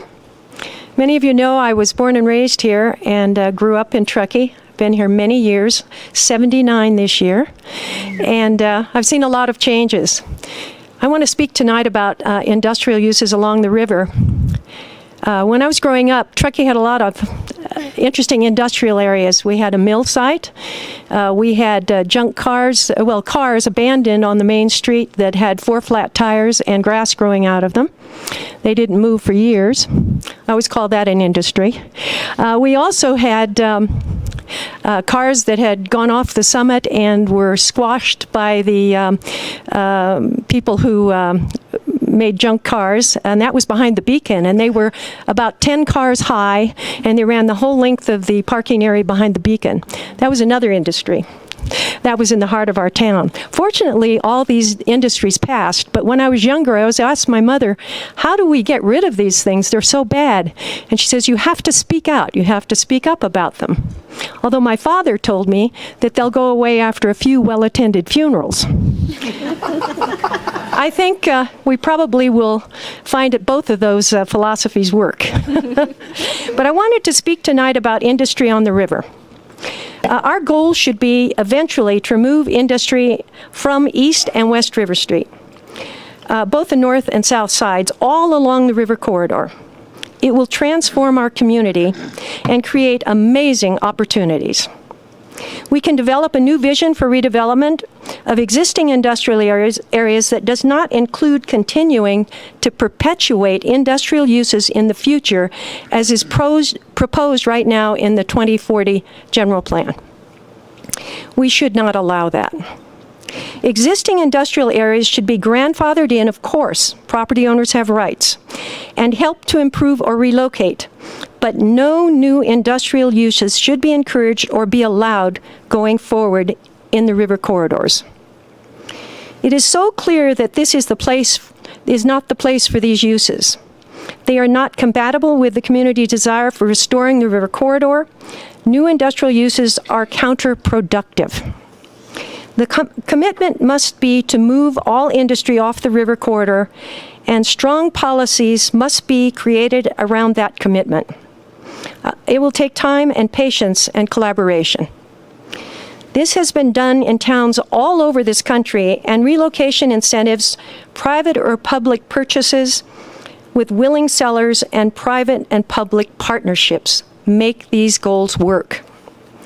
I support a comprehensive study and economic analysis and a plan as indicated in LU 9.A. We must work closely with property owners and the private investment sector to attain success. Thank you for listening to me this evening. Thank you.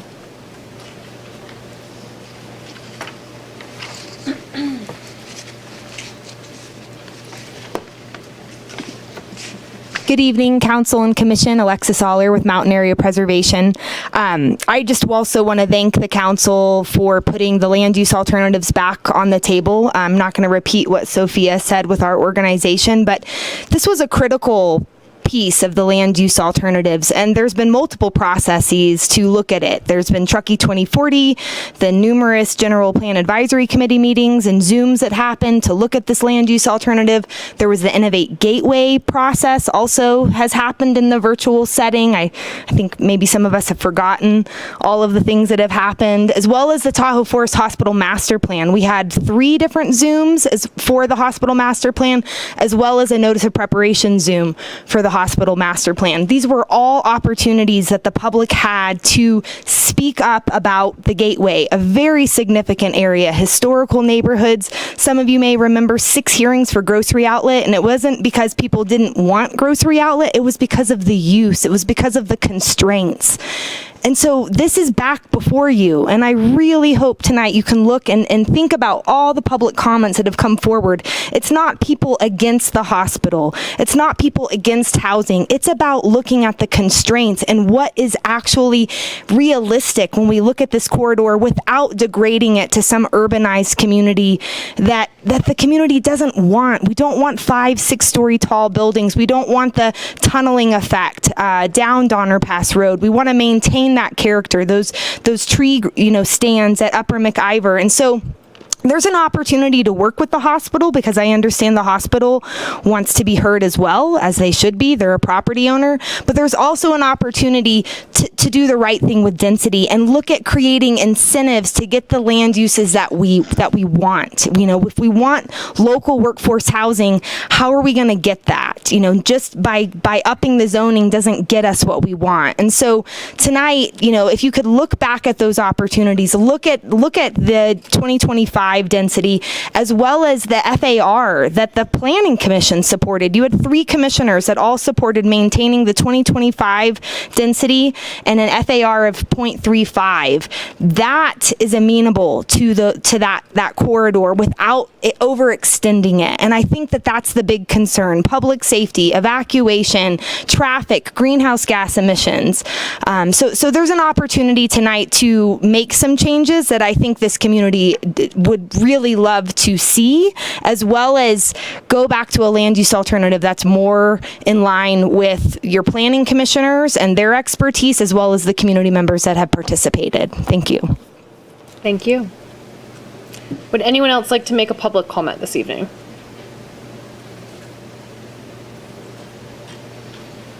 Good evening, Town Council and Planning Commission members. Harry Weiss, CEO for Tahoe Forest Health System. I apologize, my voice is a little bit hoarse tonight. I've been speaking a lot today. We thank you for the opportunity to visit with you briefly tonight on the town's very important 2040 general plan update. Tahoe Forest Health System does respectfully request that the town include Tahoe Forest specific plan in a revised general plan update and any related EIR.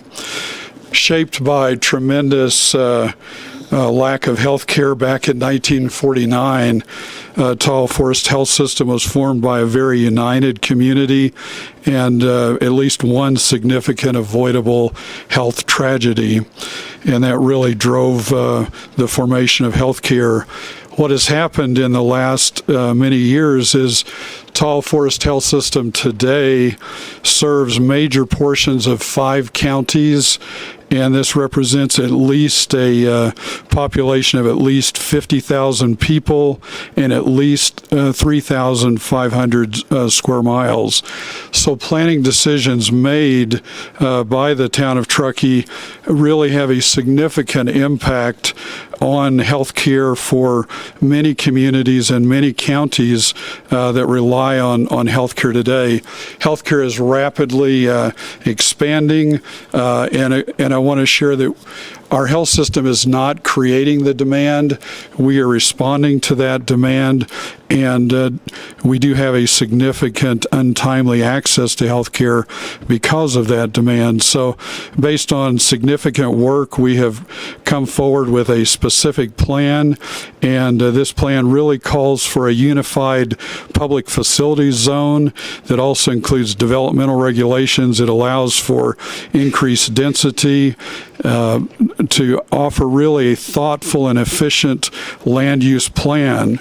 Should our plan not be approved, and the general plan not fully consider our plan, it's going to be impossible for Tall Forest to implement our master plan, and we would have a significant sprawl for health care, which would really result in a significant piecemeal plan for health care, and certainly would have a lot of other downstream impacts. So again, timely access to health care is next to our families is really one of the most precious gifts on this earth for everyone. And we just would advocate on behalf of our current patients and our future patients. Again, we're speaking on their behalf. We do not create the demand that has caused healthcare to more than double in the last 7 years. And we're actually more behind now than when I arrived. So thank you for your consideration. Thank you very much. Would anyone else like to make a public comment this evening? Okay. Seeing none, we will close public comment, and I'm going to turn it over to Danielle in just a moment so that we can start moving into our 6 items. Again, I will open public comment at the end of this conversation as well, so if anything else comes up for you, you have another opportunity. Before we move into Danielle's presentation, I do just want to note that we have some new information tonight. The Middle Class Housing Act was passed by the California State Legislature this past week. This legislation goes into effect on January 1st of 2023, and it could impact our conversations tonight, and Danielle's going to talk more about why that is. It may even require that some of the items from tonight, particularly our conversations related to Gateway and West River, be continued until further analysis of the bill is completed. So Danielle, I know you're going to go into more detail on that, so I will turn it right over to you. Thank you. So I bet you're wondering why this was not in the staff report. And part of this is because every year our planners go through all the new legislation at this time of year to figure out what those implications are for our community. And of course, the timing as it would be is that we were writing the staff report simultaneously while we were going through the legislation and didn't get to SB 6 until after the staff report was published. So just know that this is a process that we do every year. It just doesn't always align. This is a particularly different bill for us in that this is part of the governor's interests in furthering housing in the state. I will say that the legislation does not particularly focus on affordable housing. It's really about getting units built within the state of California, and you'll see that with a lot of the new legislation that's coming online. This bill in particular really is looking at trying to create new housing opportunities closer to where people have services and where they work. And although it's called middle class housing, I think that's just sort of one of the ways that they're expressing a way to try and get people to live closer to where their jobs are. It's not really deed restricted to middle income households. There's nothing like that in here. What it is a lens where you look at a size of a parcel, so 30 acres or less. You look at what's currently allowed within that as a principally permitted use. So something that someone could walk in and say, this is an allowed use, not something that requires a use permit or some other bigger discretionary process. and that's specific to office, retail, and they say parking, which could be, public parking lot, something to that effect. And it also establishes minimum residential density. So we were thumbing through this quite a bit, trying to figure out, because there's so many different ways you can interpret it, what that is. And that minimum residential density is 15 dwelling units an acre. So this is a pretty significant change from the discussions that we've had as a community. I will say, had we adopted the 2040 general plan and then had this come, we would be right back in the same place. We would be having these discussions again. So it's different, but I think in some ways fortunate that we're talking about it before we adopted the general plan, because now we can go back and look at SB6 in the context of all the land use designations that we have, and then drill down even a little bit deeper into what our zoning standards are and where these allowed uses are. This doesn't change the fact that if someone comes in on January 1st, 2023, and they say, I have a site that I would like to use SB6, we would have those conversations with them regardless of where this 2040 general plan is at, because it goes into effect January 1st. But we obviously have not had time as the staff to go through an exhaustive review of how this may change all of the densities that we have within the community. I think the takeaway is that the state's been very clear that we're really not about single-use zoning anymore. There really isn't sort of this separation of uses, that you can equally take a property that's zoned residential, and if someone wants to do mixed use and they're doing affordable housing, they can request to do mixed use, even if your zoning district says that it's for residential only. This is sort of the other side of that component, that even if your land use designation, like we were talking about, commercial, doesn't allow for housing, this says now it's allowed, and it also establishes that 15 units an acre minimum.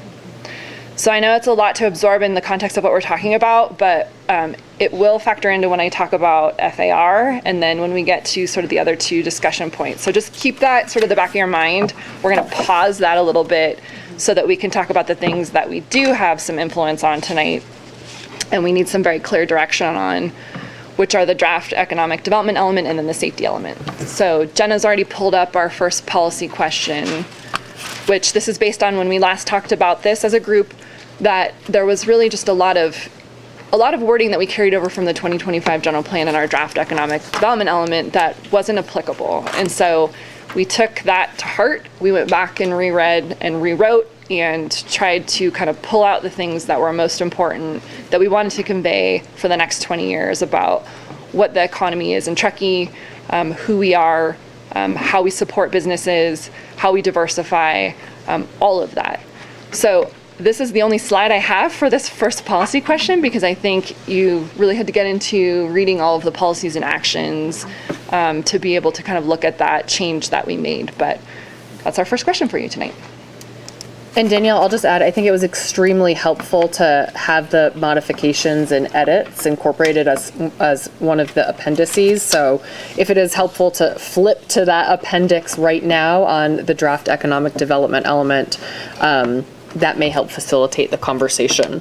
So we're going to jump right in. I know it's sort of a big and broad topic, but I think that we might as well move there. So I will start over on this side first. Vice Mayor Romack, do you have any considerations, anything that came up for you as you were reviewing the appendix and this draft element with its changes? Just one item that I kind of brought up last meeting, and then somebody asked a question about it as well, and it relates to ED4.F, collecting Truckee-specific data on employees and jobs, and ED4.G, which is about monitoring local workforce housing needs. And I had suggested last meeting, is that something we combine into one action item and or acknowledge that some of this might be done by other organizations, like Mountain Housing Council, we know has been doing a lot of monitoring local workforce housing needs. So should we, something to the effect of collect or collaborate with other local partners to gather this data? That was just something that stuck out to me. I saw somebody ask a question and staff had a good response of why they were separate. And that was because one is specifically on employee data and one is on housing data. However, I know data collection can take a lot of time and effort sometimes. So this is also just something where I don't want us to get too bogged down into where we're having to do all these different data collection frequently. So that was just something that I wanted to throw out there.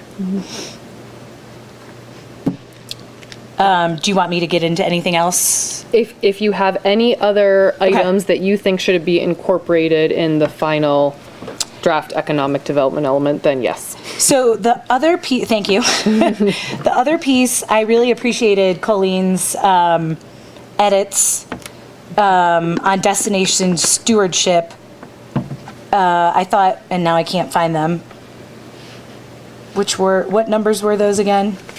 Does anyone have them off the top of their head? ED 3.8. Thank you. ED 3.8. Okay, there we go.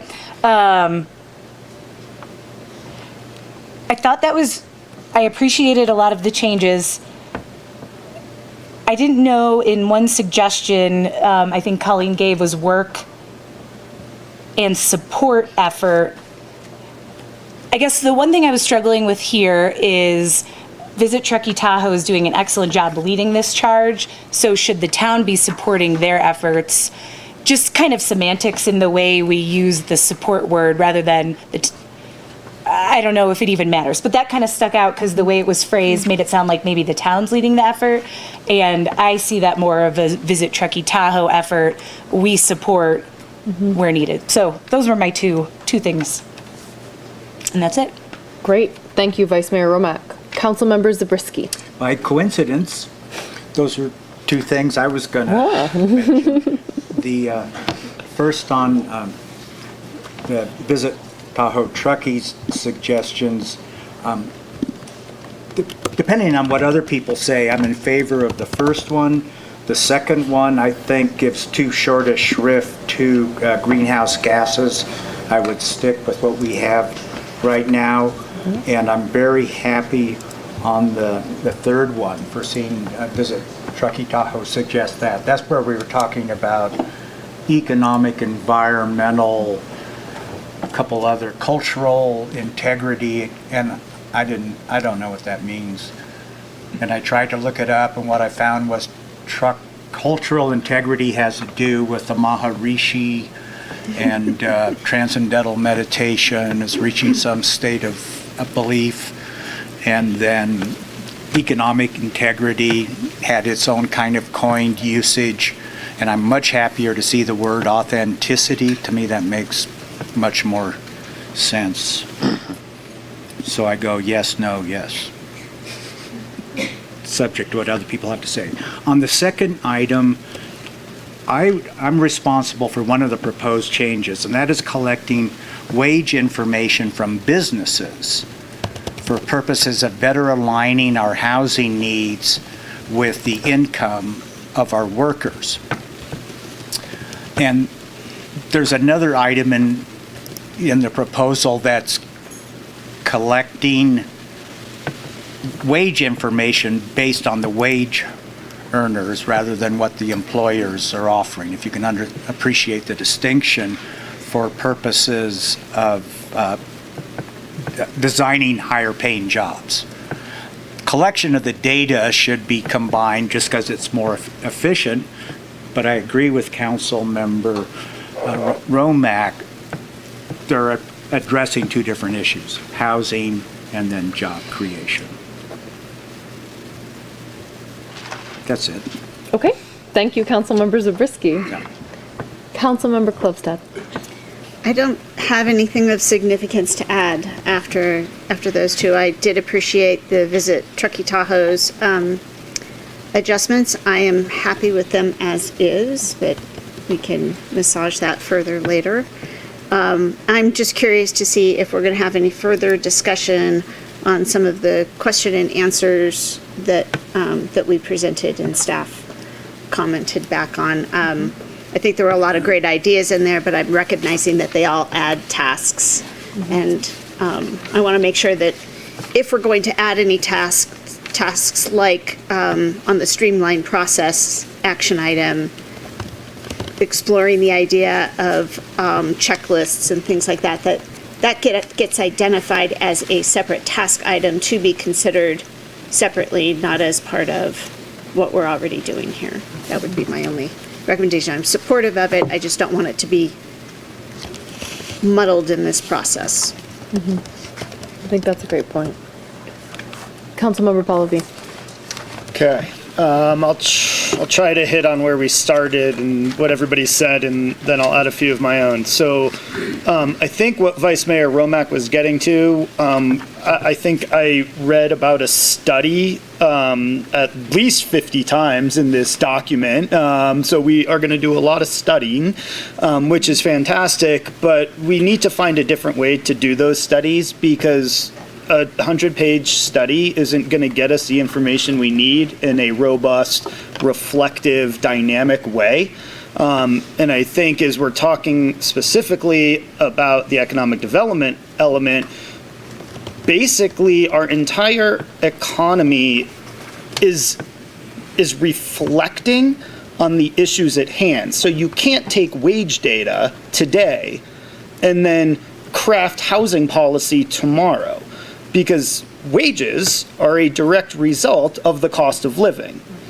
It has nothing to do with anything. It's a direct result of we pay wages based on what we can attract workers for, and at the same time, you have to adjust your pricing and your services at that same level. So to me, it's actually backwards. I don't know how you can collect wage data that then informs housing policy. To me, the target being on housing policy, and hopefully wages can level out at some point to then come back around. So if we're going to start with all of these studies, to me, they have to be dynamic, they have to be updatable on an annual basis, and they have to be acted upon annually. And so I think as we look through a lens of all of these action items that we've decided to add in here, and all of them that have studies attached to them, those need to be the three lenses that we actually are defining when we say, yes, we will now allocate $100,000 to go study X. Because if we're doing these things in single bits, we're not going to be getting their full benefit, in my opinion. So to me, I think I was just reflecting on both of your comments there. As it goes to VTT's comments, I would support adoption of all of VTT's comments as submitted. I think that they're on point. They were crafted by both staff and board at VTT, so I would support those as well. And then I want to talk about the business license program for a second, because a lot of what we do up here is sort of reflect on what the community wants. And upon my reflection over the last 4 years, I've never heard a business owner or anybody in this room say, I want a business license program.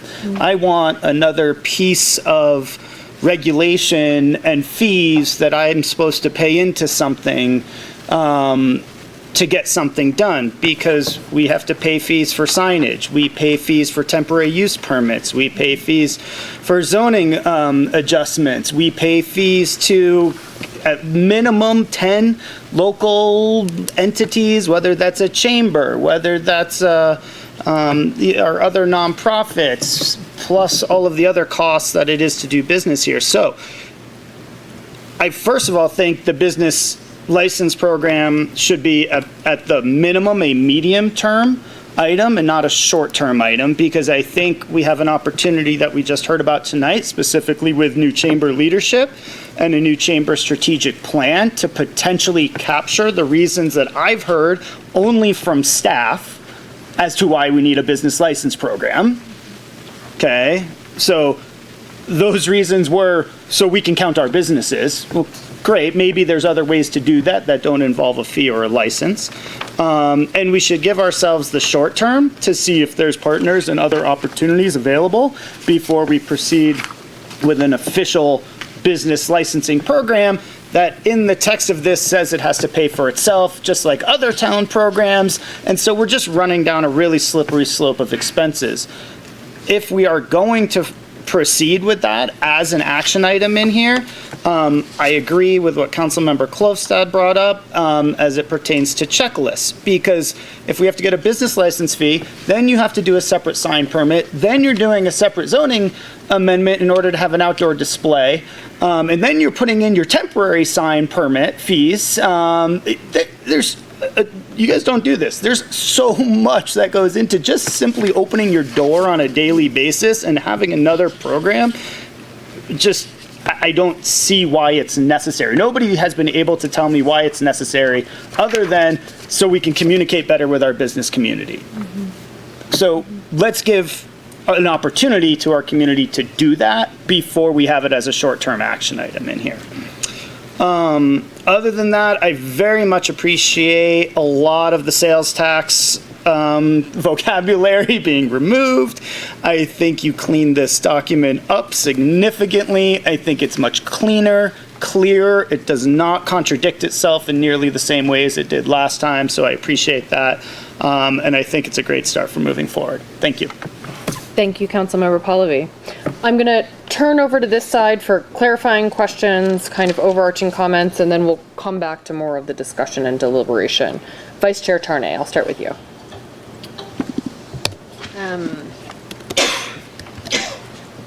Oddly enough, I agree with Pallavi. I had a bunch of questions about that business license program. I thought it was very odd that it came right behind the streamline process because it seemed the opposite of that. Can you speak up, Susie? Oh. It's even hard for me to hear you. Okay. Oddly enough, I agreed with you there. I thought it was very odd that the business license program came right after the streamlining process for businesses because they seem in contradiction. I think everybody else has covered almost all of my things. We talk about some incentives to lower parking here, but I will say that the state has just taken that out of our hands for new development as well. If you are within a half a mile of a major transit stop, which our train station does qualify for, we can no longer require minimum parking. So it's a great idea. I think somebody took it from us already. That's it. Commissioner Freeman. Yeah, just want to reiterate these other comments. I think the verbiage from the Visit Truckee Tahoe that we heard early on was all wonderful and should be added, and agree with Councilmember Pallavi on the business license program, and that does not seem like something that's actually going to promote more small businesses in our community. Thank you. Commissioner Riley. Thank you. I wanted to comment on item number 12, which was ED 1A. I don't believe we should allocate any time or energy of the staff, i.e. taxpayer dollars, on efforts to increase visitorship to our town. We don't have a problem with visitors. We don't have a problem with people who want to live here part-time. The problem is we have a housing crisis for our existing local workforce, and I think it sends the wrong message that the town continues to fund these efforts. I appreciated what Council Member Romack was saying about the town, working with as a partner with Visit Truckee Tahoe, but that certainly should not be something that we spearhead or really dedicate any bit of significant staff time to when we are experiencing the crisis that we're experiencing. There was a time, and I don't know if this is relevant anymore, I know the council had passed a resolution, I think it was maybe Mayor Goodwin some years ago, that they weren't going to do any more studies. It was like, we're going to study things we already know we have a problem with, right?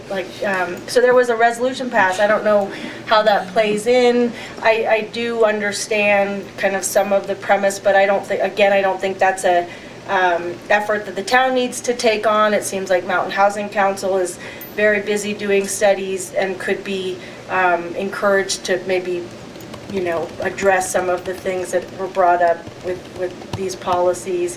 I think ED 4.F and 4.G. And then ED 3.4, there's mention of destination stewardship and workforce housing in the same sentence. I just think that's such an oxymoron. And again, kind of the whole, whatever this all means, kind of sustainable tourism and that. And I feel like we're kind of shifting the focus away again from what the problem is, and that's housing our local workforce. And we should really focus on that and not be diluting the efforts by combining these two things. So I would recommend removing the word destination stewardship from ED 3.4. I would recommend adding an action or policy to the effect of, I did see this mentioned in a staff report. I wasn't at the meeting, but I've done quite a bit of research on the empty house tax. That was started in Vancouver, Canada. It's been implemented in Santa Cruz and Oakland. All of these communities don't come anywhere close to the number of empty homes that we have. That would be a very significant funding source that we could use to address the local housing need.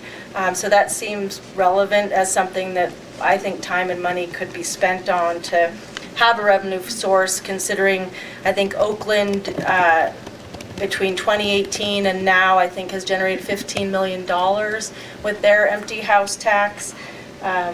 So that's something I think could be added to the plate as we maybe remove some of these other efforts that perhaps aren't as needed.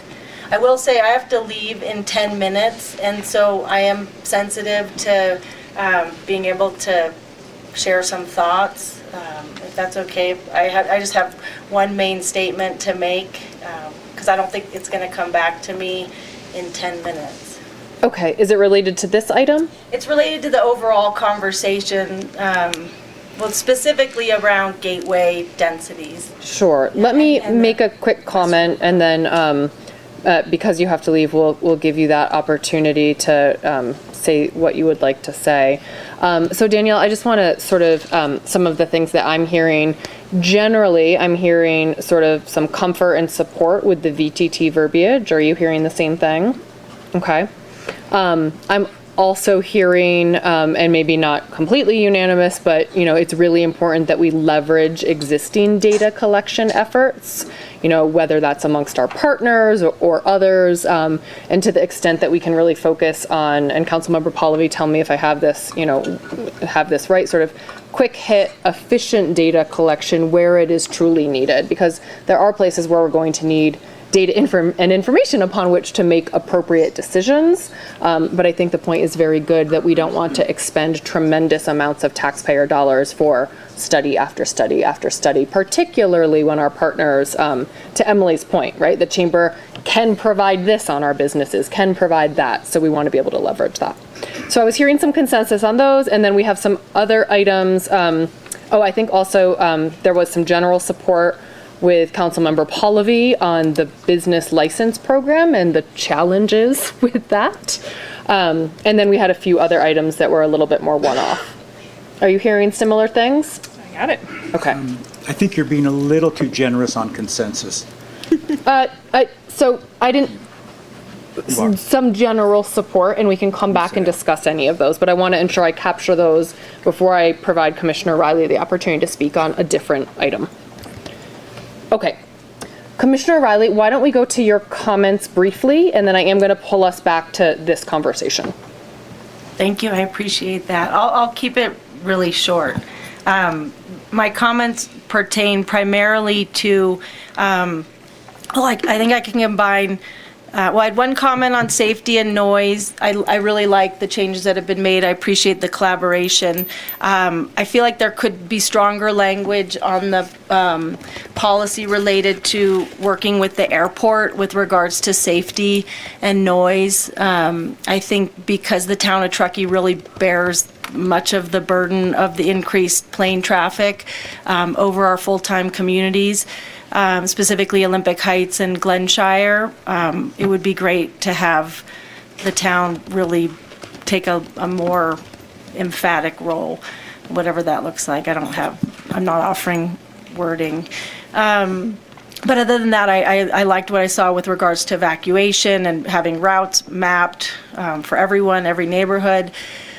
Floor area ratio, I don't support anything beyond a 0.35, especially given what you've just shared with regards to the so-called middle class housing act. I think it bears the responsibility on all of us to be very thoughtful as we consider maintaining densities or decreasing densities, what that might look like. Gateway area density, I want to reassert the position I took a year ago at the Planning Commission hearing. I think it was October 25th. I can't believe it was a year ago. There was Planning Commission consensus. 3 of us on the Planning Commission, myself, I think Commissioner Freeman and Commissioner Gove, were all in agreement with option 1, the current 2025 general plan. And it would not provide for the expansion of the Tahoe Forest Hospital. We didn't know what the master plan looked like at that point. It's still unclear. So I want to maintain that position. And I want to maintain the same position that I had for West River Street as well. Regarding it's all in the minutes. Yeah, so that's all I have to share. But I appreciate the opportunity to share this kind of out of sequence because I have to leave in 5 minutes. Now 5 minutes. Thank you, Commissioner Riley. Okay, let's flip back to some of the conversation. Danielle, do you have clarifying questions based on some of what you started to hear, or can we dive right into some of these specific areas? I'm good. And there were a lot of nuances of things that were said, so just know that we've heard those and we'll try and factor in some of those nuances into the changes that we propose. Okay. Thank you. I appreciate that. Give you some options. Right. No, I appreciate that. With that, what items would folks like to revisit for more discussion as opposed to just sort of our questions and comments? I'll start on this side. If there's anything that you want to revisit for discussion. No, I support the comments made by Councilmember Pallavi about the business license. I agree with those sentiments, and otherwise I've said what I thought. Okay, thank you. Councilmember Zabriskie. Just 2 things. I don't have a dog in the fight over business licenses, but I think it's good that we operate off the same, what I understand to be the facts. And in a response to one of the questions on business licenses, it addressed why we would have them. And staff said, as one example, during COVID, the lack of the comprehensive database that you get with a business license hindered the responding agencies from most effectively communicating with all businesses. As a result, both the Chamber and Sierra Business Council staff have recently expressed strong support in the town restarting the development of a business license program. Additionally, the local business license is a requirement for businesses to apply to various state-level grants, COVID relief grants, and it goes on. So I'm taking this at face value. I don't have any other information for this, but we are seeing reasons for having business licenses. I guess most jurisdictions have them. So we should operate off these facts in stating whether we want to institute a business license program ourselves or not, and consider whatever other facts are relevant. On the wage study, I'm not suggesting the town do a wage study by itself. I think it's really appropriate to work with Mountain Housing Council. My point is that data would really help us align our housing requirements with the kinds of employment we provide. And of course, the information would need to be confidential. I can't imagine employers wanting to share it. And that kind of information is collected by the U.S. Labor Department. It is used for all kinds of public policy decisions. And it is collected on a regular basis, and I would hope we would do that as well. Okay, thank you. Councilmember Klostad, I know you didn't get to weigh in on the business license program because it came up after the first go-round here. So if you'd like to weigh in on your thoughts on that or anything else that you want to revisit as part of the deliberation. Real quickly, just like all the other action items in here, their staff is going to develop a list of tasks and prioritize that accordingly, like they have been doing for the last 2 years under Jen's leadership. And so I think whether it's short-term or long or midterm or wherever, it does belong here because this is a 18 to 20-year plan. And sometime in that time frame, we may want to do it, but ultimately it will be upon the council to deliberate and prioritize that. So I think that discussion can happen at that time. Thank you. Councilmember Pallavi, anything else? Yeah, well said. That's why I didn't say, if it's eliminated, great. But at the minimum, I was just more referring to moving it to the midterm. I don't foresee it as a short-term goal. And I don't disagree with the facts, as Councilmember Zabriskie stated. I agree with streamlining and creating a one-stop shop that doesn't increase the cost to do business. That's what I agree with. Right? Because if I have to come in, or any business owner has to come in and get 5 different permits and 5 different licenses, that's a waste of everybody's time. And the way that the town works is we have to be revenue neutral, right? If we're going to have a license, that program has to support itself. So I'm okay if we do that, but then let's have free sign permit programs or free outdoor display area application fees, right? There are other ways to craft an entire business program that supports our local businesses. And I think that's the main point that I'd like to make here is if we're going to support our local businesses, all of these actions kind of roll up into one, right? And I think that's the opportunity, to be very clear. I don't think there was anything else, right?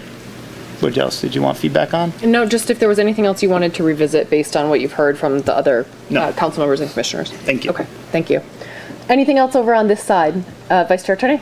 I'm trying to pull up the comments from Colleen Dalton, and I remember feeling similar to Zabriskie that it seemed like the greenhouse gas emissions was sort of sidelined in one of those, and I can't pull up the wording right now. Can anybody pull that up? Can we just talk about that one real quick and see? Commissioner Ternay, if you go to the agenda posting on our website, there's a public comment link, and it's in there. It'll say Colleen Dalton next to it, so it's easy to pick up. Right, I did have that up earlier today for a different comment. Let me go back. It's not going back. It's about the 6th one. I mean, if it's helpful, I can read it. Do you want to just read it, Danielle? Yeah. So this is ED 3B, which is management of tourist attractions to reduce greenhouse gas emissions. And the proposed language says, within town limits and by working with multiple stakeholders, assess high-use impacts for popular Truckee experiences, for example, Donner Lake, scenic paved paths, etc., to ensure equitable access for all, safety, cleanliness, and environmental protection. Seek opportunities to reduce greenhouse gas emissions.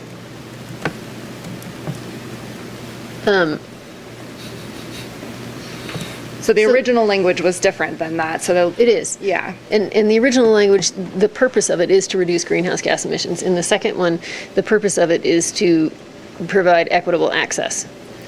I think it's a change of the whole purpose of that one. And so I agree with Mr. Zabriskie that I liked the former a little bit better.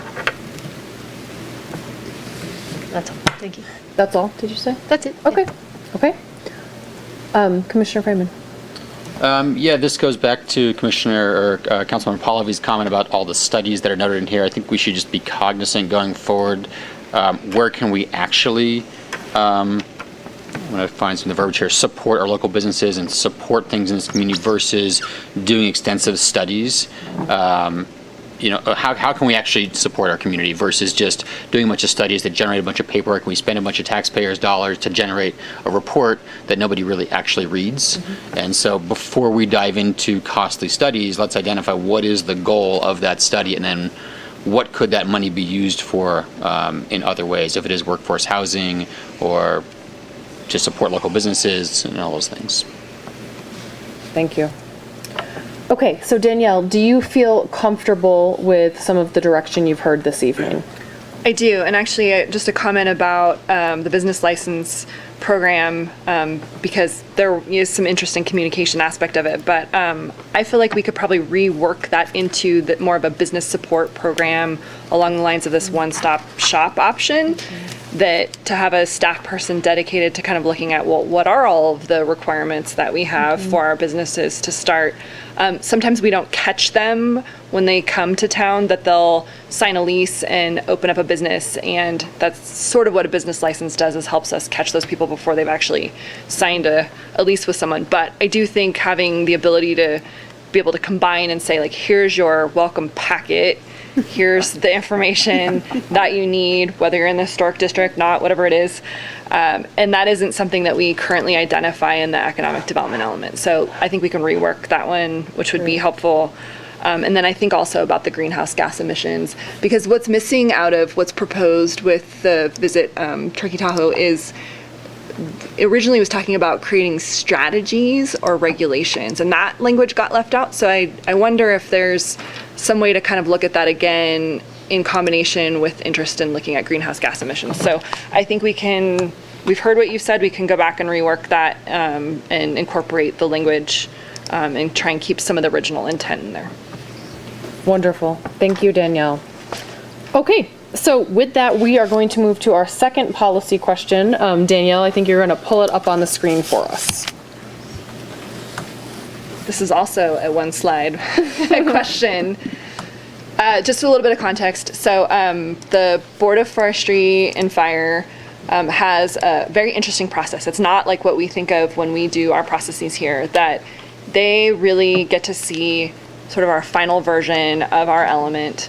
And it's interesting because CAL FIRE kind of acts as almost like a third-party project planner, that they're the ones that work with us on our assessment that we do. It's this checklist of self-assessment, and Jenna's been back and forth with Shane at CAL FIRE 4 or 5 times now, going make sure that what we have listed in our assessment, what our draft language is that we crafted based on their original feedback and then subsequent feedback, really meets the intent of what the Board of Forestry wants to see. What they also have, which we don't have here, is the Resource Protection Committee. So it's sort of like you get handed a CAL FIRE resource person to help you understand everything, and then they package that all, and then you send it off to it's the RPC, just for their acronyms that they have, and they actually present to the board on your behalf. So it's kind of an interesting process in that they make a recommendation based on everything that they've reviewed, and they understand what CAL FIRE has done already to get it to that point. And then the board kind of looks at it and says, we agree, or here's some questions we have. If, for example, in the recommendations from the RPC, they wanted to see something that we just fundamentally disagreed with, and we gave them a written response and said, no, we're not going to do that, then the board could come back and say, well, we want to meet with your council.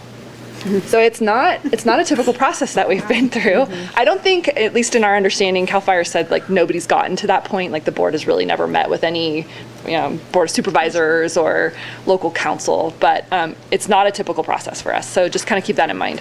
So although we may want to keep finessing our safety and noise element, we have to be very cognizant of what those changes would be. So I would say things like, slight word changes, probably not worth the effort at this point. If there's something major, critical that we just can't live with, okay, we can look at that after the Board of Forestry's reviewed it. But as of right now, it's all sort of in a done format packaged to them. And so I guess the question we're asking tonight is that okay for us to move on this path and continue with that November 1st date that we've set right now? If the answer is no, we want more time, then we'll pull back and tell CAL FIRE, will tell the RPC, we want to bump it out another month, 2 months, whatever it is we think we need to address it. But it's really kind of at that point where we should have captured everything that we need to not have to keep making major changes in this process. Thank you, Danielle. So I'm going to start over on this side of the dais with this one, and just want to, again, acknowledge Commissioner Riley's comments. It sounds like she was appreciative of the just where this this particular element is at this point. So with that, I will turn it right over to Commissioner Freeman. I did not have any comments on this item. Thank you. Vice Chair Tarnay. I did send in some comments. We didn't get. I didn't get answers on all of them. Correct? There were some blank spaces. Okay. So one thing, sort of echoing what Commissioner Riley said before she left, pushing back on the airport a little bit. This refers to TALC and the land use compatibility plan. Just with a project that has come to us but not come before us yet, there was some weird inconsistencies there, and so I feel the need to start pushing back on that a little bit. In this plan, or in the economic plan, there was at least 2 references to the lack of childcare in our town, and then this project that has come to us but not come before us yet, they're allowing 109 housing units, but only 14 children in a daycare.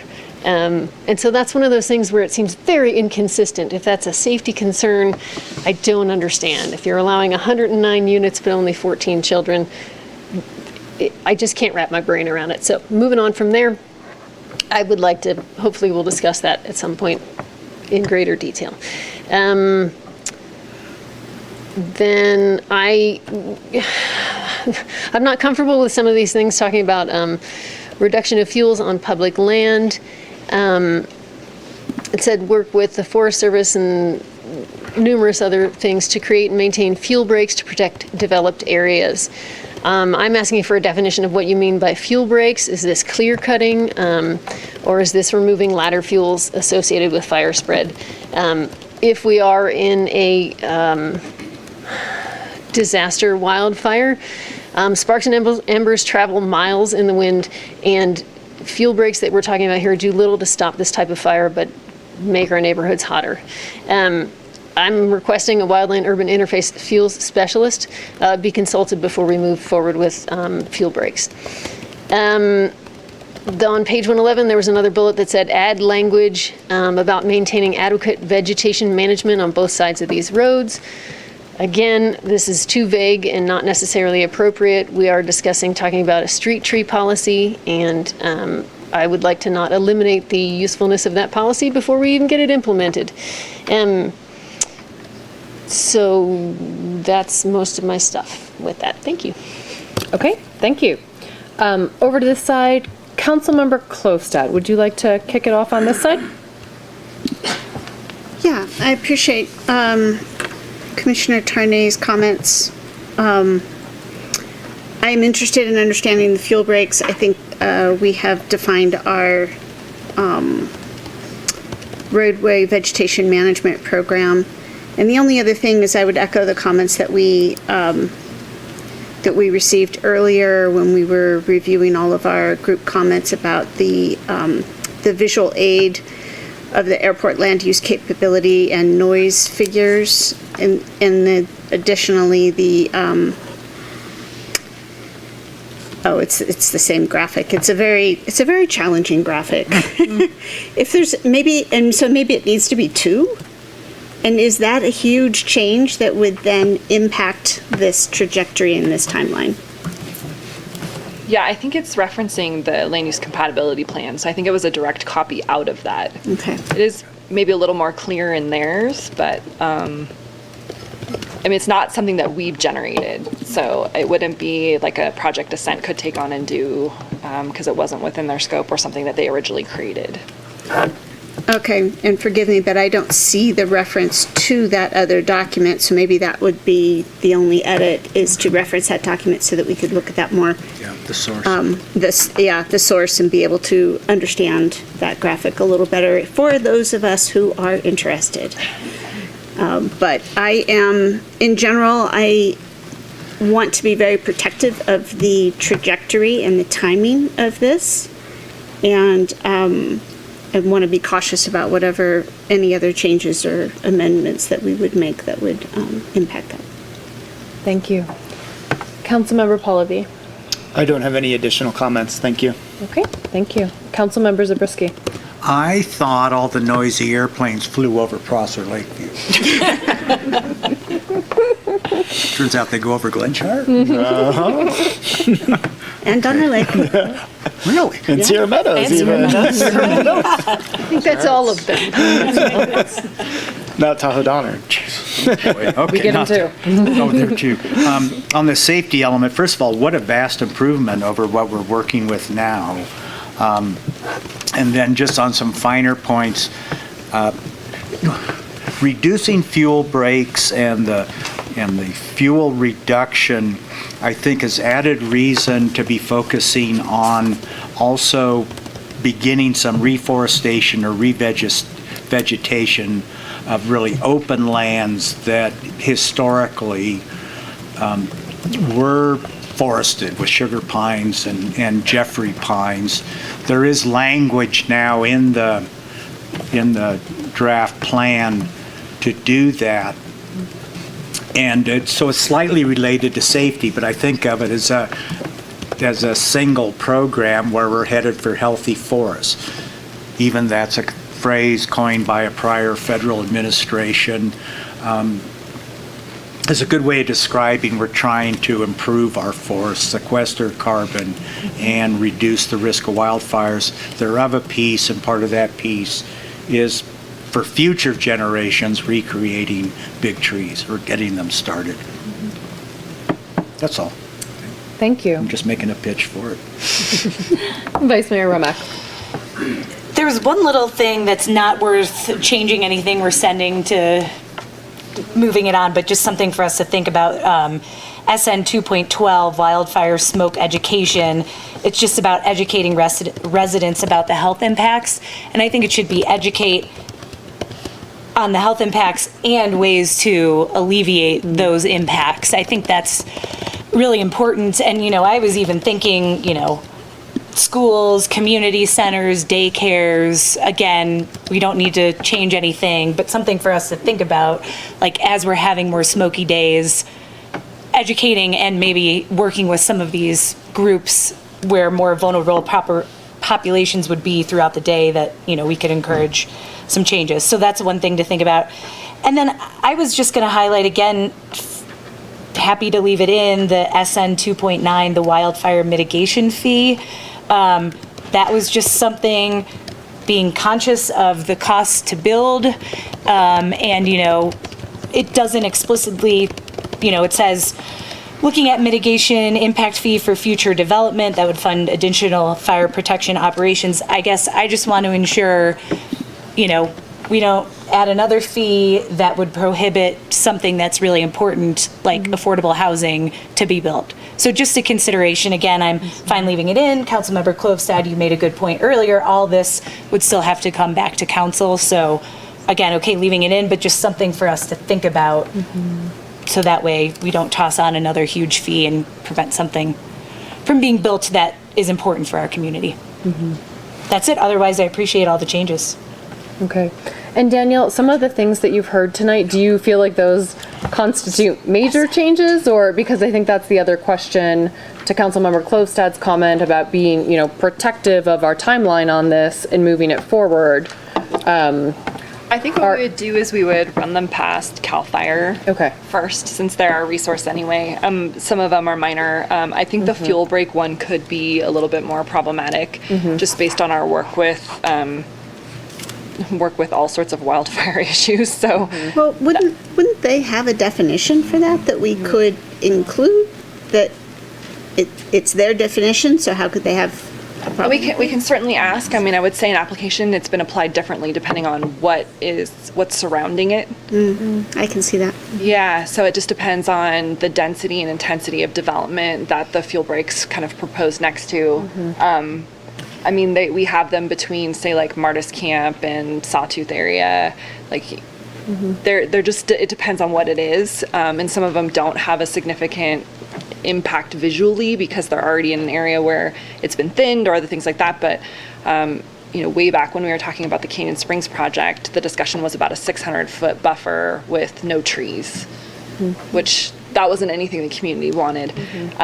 I would say that's a very uncommon response. Like, we don't get that now when we talk about, but, that was sort of on the fringe of town. And so, the concern was like, well, if it gets up into the canyon, we won't be able to stop it. And so I think there's a lot of factors that our fire district looks at when they talk about fuel breaks that help them decide what's an appropriate buffer. I think in response to that, we talked to them about adding in here a reduction of just the number of plantings we require, because as they mature, 15 years later, they look great, and then fire comes through and says, nope, it's too thick, you've created a safety hazard, we are now going to require that you thin them. And so if we could just catch it from the beginning and make sure we're not overplanting and we're planting for maturity, then that's us working together. So I think that's the level of discussion that we're having with them versus seeing, we can see if they have a definition for fuel break, but. Well, so maybe instead of trying to define it, we point to a process to understand it or define it or develop it. In that we are engaging both our local experts at the fire district as well as forest experts, and making sure that we have a process in place, that we're not just going to say, oh, that's a fuel break, we don't know what it is, but it's okay because it's a fuel break, right? That's the concern. And I think the interest Commissioner Tarnay and I have is whether we're talking about a clear strip of land, because historically that's how we viewed fuel breaks. But maybe it means seeding it with grasses or allowing shrubs to reach 3 feet high. I don't know. Just be nice to know. And because when they did the Big Jack project at the back of Sierra Meadows, they did not end up clear cutting up to the back. And I think they were calling it a shaded fuel break, so that it had mature fire resistant trees. And so that is definitely something that would make me feel much better. Well, that's why you can see the progression, right? Yeah. Canyon Springs, 15 years ago, we had those discussions versus where we are now, and that's much more the direction that they're going. Okay. So I think by not having a definition in some ways, like, it's become flexible for them to look at just the fire science, frankly, behind what they're doing and make better decisions on what's good for the natural environment there, and then also what's around it. So Danielle, assuming based on your conversations, none of these constitute major changes? Well, we're going to talk to CAL FIRE, so I think we've got them. We'll add these, and then when we get through, assuming you say it's good for us to go through to Board of Forestry, we'll have that discussion too, and say here's some other things that have come up in the discussion. Okay. Do you have concerns about these? Okay. Yep. That sounds great. Okay. Moving on. Policy question 3. Yes. About our floor area ratios. And I think you have a few slides for this one. I have a few slides for this one just because we did include some graphics in the staff report that we've used in other discussions when we were talking about the land use alternatives, and I think they're both helpful and not helpful. Which sounds funny, but it is one of those things where this is a very commonly used standard within planning to talk about massing, but it's only helpful when you think about it in the context of the parcel itself. So when Jen and I were talking about the staff report, and she said, well, could you include some graphics to kind of show next to the table that I had created of what does a 0.35 FAR look like? And I said, I can, but unless you actually understand what the size of the underlying parcel is, all you see as sort of the person absorbing that building is what the building mass looks like by itself. You don't actually understand how big of a parcel it took to allow for it, even in our current 0.2 FAR, so 20% of that site, what that looks like. And so that's why we come up with these graphics where we say, well, 0.2 could be put it all in the corner, or it could be stack it really high, or it could be use half the property. It's really a massing tool. So that's, I think, part of the challenge for the community to kind of, when we start talking about changing floor area ratio is, but what am I actually going to experience on the ground? Like, what will that massing look like? And will I be okay with that from a community character perspective? And how do we use this as a tool that really represents us as a community? So as much as we create these graphics and say it's helpful, it is a very challenging tool for us to be able to express what that massing looks like unless you're able to talk about it in the context of the property itself. So here we have these graphics in here. We include even, on this slide, the Safeway at the bottom of 0.2 FAR. There's no residential in there because that's our current standard, that when we talk about floor area ratio now, it's only for non-residential square footage. But we do have a lot of projects in town that are mixed use where they were able to add sort of unlimited square footage of residential, just limited by the density, and that's never captured in that 0.2. So what we're actually experiencing in our community is areas that go beyond 0.2. But again, unless you are the planner who kind of had to dig into all of that and look at what the size of the underlying property is, it's not an apples to apples comparison. So I didn't want to put some images in and create sort of that false expectation of this is actually what it will look like, because it's not the same. Jenna, maybe go to the next slide. So we did some comments recognizing that with this draft general plan, we're talking about changing the floor area ratio from the 0.2, again, currently only for non-residential, to higher numbers depending on which land use designation we're talking about. So we maintained for what's currently the designation for hospital office, which is kind of the core campus of the hospital at 0.2. But other than that, everything else is changing to be able to capture that square footage of the residential uses within that. We had to have a pretty extensive conversation with our consultant about, well, okay, great, if we increase these, does that mean that HCD, so the state's Housing and Community Development Department, who regulates everything related to housing, so they're the ones that check us on if we're violating Housing Accountability Act or SB 330 or whatever housing law they want to look at, are they going to come back and say, well, your floor area ratio caps it at, say it's 0.35, but you have a housing density that would allow for 15 units an acre, and they can't fit that in 0.35? Like, where's the resolve in there? And to our understanding as of right now, you can use your floor area ratio as a cap. And if they can't get the units small enough to be in there, then they don't get to do the maximum density.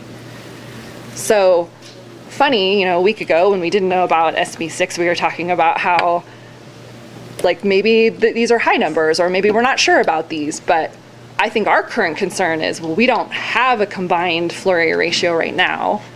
And so if we don't have that and someone wants to come in after January 1st, like that won't be a tool for us to use to talk about how to kind of fit all that they want to do in a mixed use project into a single box.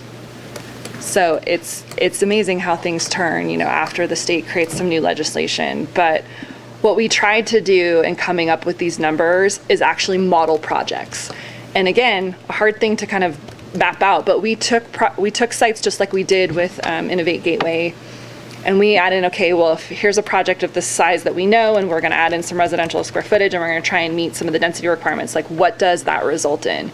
And so these numbers were crafted based on that work that we did to try and understand, can we meet the height limits? Can we meet the density requirements that we're assuming with our land use designations? Can we do 50% of the site as commercial, which we had in there as a requirement also for our mixed use zones?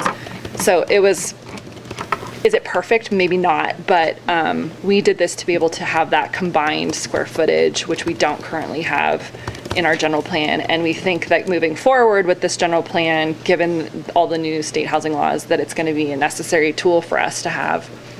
Jenna, why don't you move to, we're going to go through, just because we have a lot of public here, to be able to see some of these projects. So everyone's familiar with Rayleigh's. Our consultant kind of explained that a 0.2 FAR, which is what we have in our current general plan, is what you typically think of with like 80s development, where it's kind of that, and it sounds terrible, but it's the typical pattern where you have the parking in the front and maybe the buildings in back, and it's 1 to 2 stories, mostly 1 story, and it's kind of an auto-oriented development. We tried to change that a little bit with some of the projects that we've been doing more recently, where we've required buildings to be along the frontage and we've tried to tuck parking behind, but overall it's still a pretty low density. Next one, Jenna. So grocery outlet, moving up in size a little bit. This FAR that we have does not include the 3 residential units that are on site. Next one. So then we have the Cedar House, 0.3. And again, some of what you experience with these buildings and floor area ratio too is also about the context of what's around it. So even though we're looking at it from, our technical standpoint of what the parcel size is, there's an urban design aspect of this too, of what's the context. And for sites that are infill, that have other development around them, the context becomes very different than if you're talking about a site where there's been nothing and you're coming in and adding. So when we see stuff coming up in the Georgia Ranch specific plan, for example, because that hasn't had development on it, like that's going to feel very different to us as a community, even though that one is a specific plan that we're not modifying. It's 0.25 and it doesn't include residential. So we'll navigate those issues, but that's just for reference. Artist lofts, this is one of the higher ones that we have, 1.67. And that's because the parcel size is pretty small in relation to the size of the building. But say this was on a 2-acre site, then it would have a totally different context. But that includes residential as well. So these aren't apples to apples comparisons. That's what I'm saying. Like, Right. we couldn't give you an apples to apples Right. comparison because Okay. what we just wanted to do is explain it from a massing standpoint. That this one does have about 3,200 square feet of commercial on the ground floor, along with the 77 units. But you don't have the plan view of this one. We don't have a plan view. I didn't include that one in here, but it's pretty much the footprint of the building itself.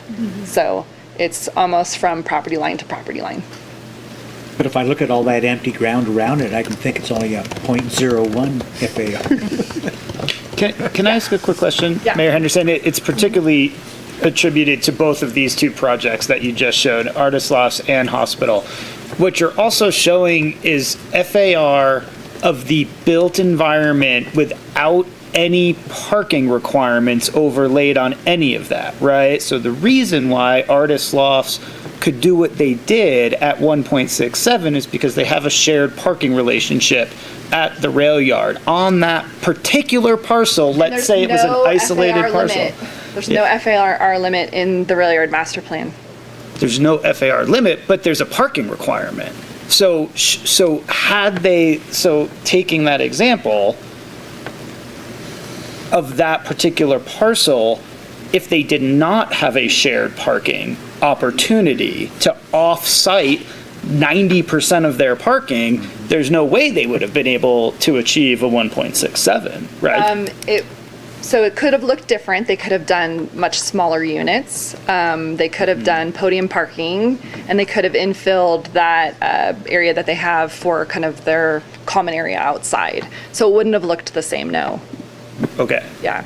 And I guess that's what I'm asking, because the cancer center is the same thing. Right. Right? The cancer center can be at that FAR because they're using a shared parking within the hospital master plan. Yeah. And one of the things that we haven't drilled down into because it's in the weeds and we're not there yet, but parking garages, you can or don't have to include them. If it's a subterranean level, you can or don't have to include it. So you can create whatever kind of finite definition that you want to do for that. But I think this is more just to kind of see that it's a very complicated tool that's really more about massing. Yeah.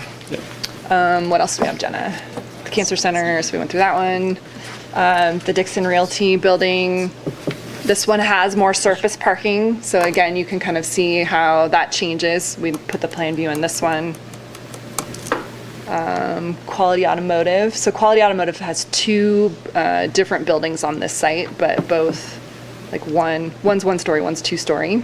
And their employee housing is not included, correct? No, not included. Right. Yeah. And they have 2 residential units for those that don't know on second. Right, and that's a lot of our industrial projects on Industrial Way don't have that either, where like the Kelly Brothers building that they have on Industrial Way has a whole entire floor. So if we had required to add that, then they would have had one less floor or they would have had less office on the second floor. Would have changed that. The next one, so we have Spring Hill Suites, 0.64. And again, this one, we kind of tried to show the parcel lines because, this was done as a combined project with Coburn, but really you have to look at just the area that the hotel site was when you look at that FAR. Can you explain what lines you mean there? You might not be able to see it totally, but there's some yellow lines where you can kind of see that go in front of the, Jenna's going to outline it like right there. Oh, I did not. Yeah, so it's a smaller portion of that whole site that was used to show you what that 0.64 looks like. Where if we had calculated it for the whole site, I mean, we wouldn't have been really looking at the residential anyway. We would have been looking at the density for that. Yeah.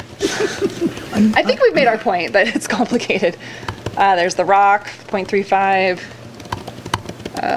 What do we have? The Tri-Counties Bank Plaza. So this is when I say the more typical 0.2 FAR. This is what many cities had, was this very heavy parking-oriented development with your kind of shopping, office areas at the back. And I mean, this is a prime site that could be repurposed into something that would better meet the community's needs than a lot of parking that really gets used sometimes. And then we have Crossroads, very similar. But I think the point we're making too is that you can see the differences between, say, like Crossroads Shopping Center versus the Rock. Like you have, you know, something that has multiple stories, a much more compact site versus something like this, which has a lot of acreage, but is completely spread out one story. And that's the power of floor area ratio. Is the FAR just as susceptible as a height limit to the density bonus law? They can request to change that. No. Yeah, if they're requesting density bonus, it can be a concession. To me, it's a concession. Yeah. I think we're going to take a break. Yeah, we're going to take a brief recess before we move into questions, deliberation, direction on this particular policy. So let's say a 10-minute break for everyone. So we'll come back at 7:48 on that clock in the back. Thank you.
residential FARs.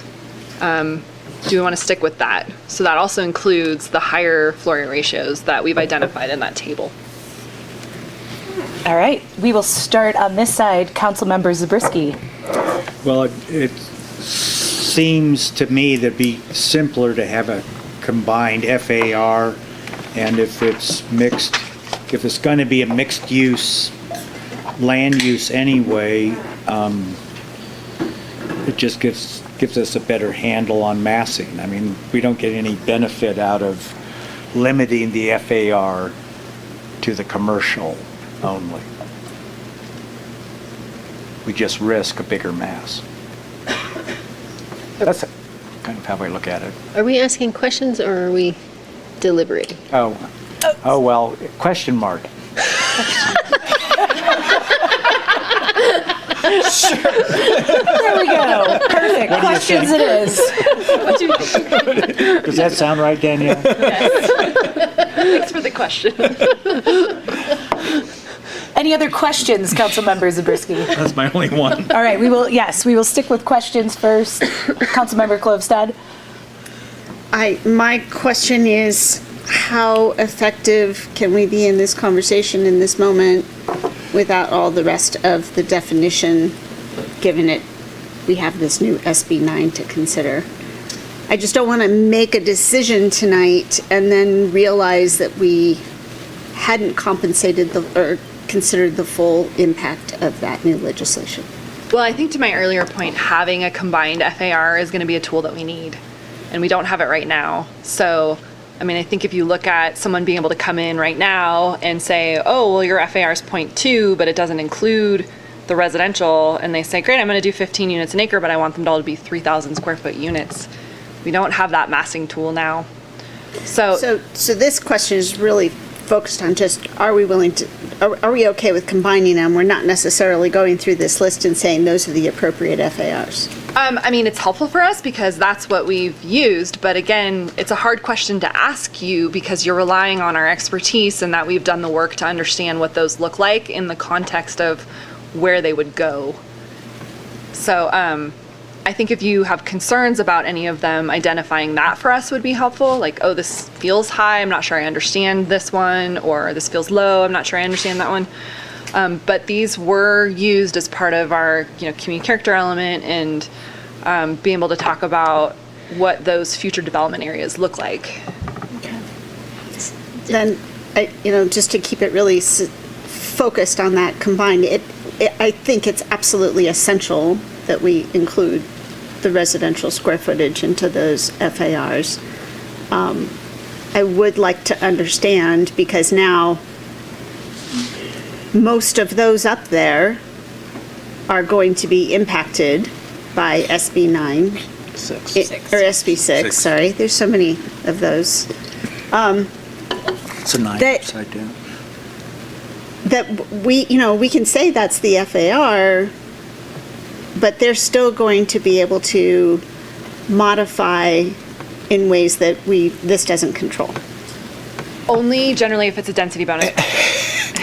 Or if it's a certain zoning designation as well. I don't think we have all the answers, and I would just say that we shouldn't get so hung up on what is going to happen with SB 6. We should continue forward with the policy questions in front of us so that we can have some certainty moving forward, and we will overlay SB 6 when staff and the state get their act together and can actually explain it in a clear and coherent way to apply it to our land use policy. I mean, we will come back to the council and commission once we've gone back through everything again with that fine-tooth lens of what SB 6 looks like and all the other legislation that just got handed to us that we haven't made our way through yet.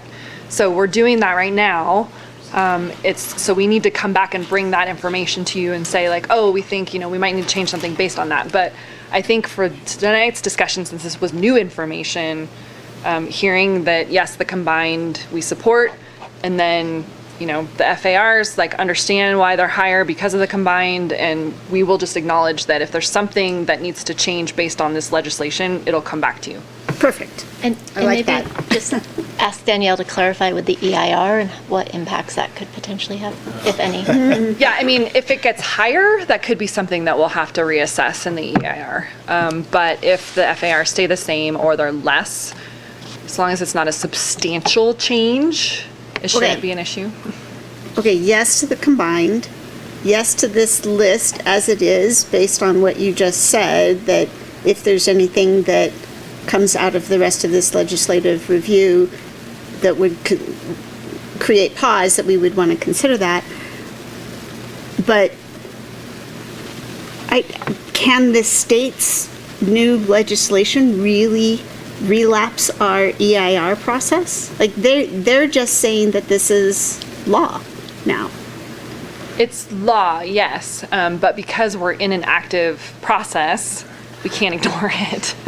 So, but if we get it done before January 1st, when it takes effect, we or won't get it done before January 1st. Yeah, and a project that comes in January 1st without, so they'd be under the current 2025 general plan. Like, we're gonna have to figure out what their environmental review process looks like Because it's not included. It's not included in our current general plan. Right. Yeah. So how does the FAR interplay with SB 330? Love throwing these numbers around. I mean, SB 330 says essentially you can't downzone Right. on the residential. Yep. So could the FAR limit the density otherwise allowed under SB 330? So our understanding is it's still an objective design standard that you can use, but I also know that HCD probably hasn't had someone come to them yet and say this jurisdiction's using that as a tool to limit my density. So it's probably untested somewhat. So I think there's a balance in there of like, yes, if you're losing some of the units, but if it's so restrictive that you can build no residential units, that won't work. Councilmember Pallavi? Seems as if we've treaded into commentary a tad. It appears that way. Yes, if you would like to add your commentary, we've kind of been doing that. I was just making sure the rules before I proceeded. So I definitely support a combined floor area ratio. I don't know that those are the numbers that I support.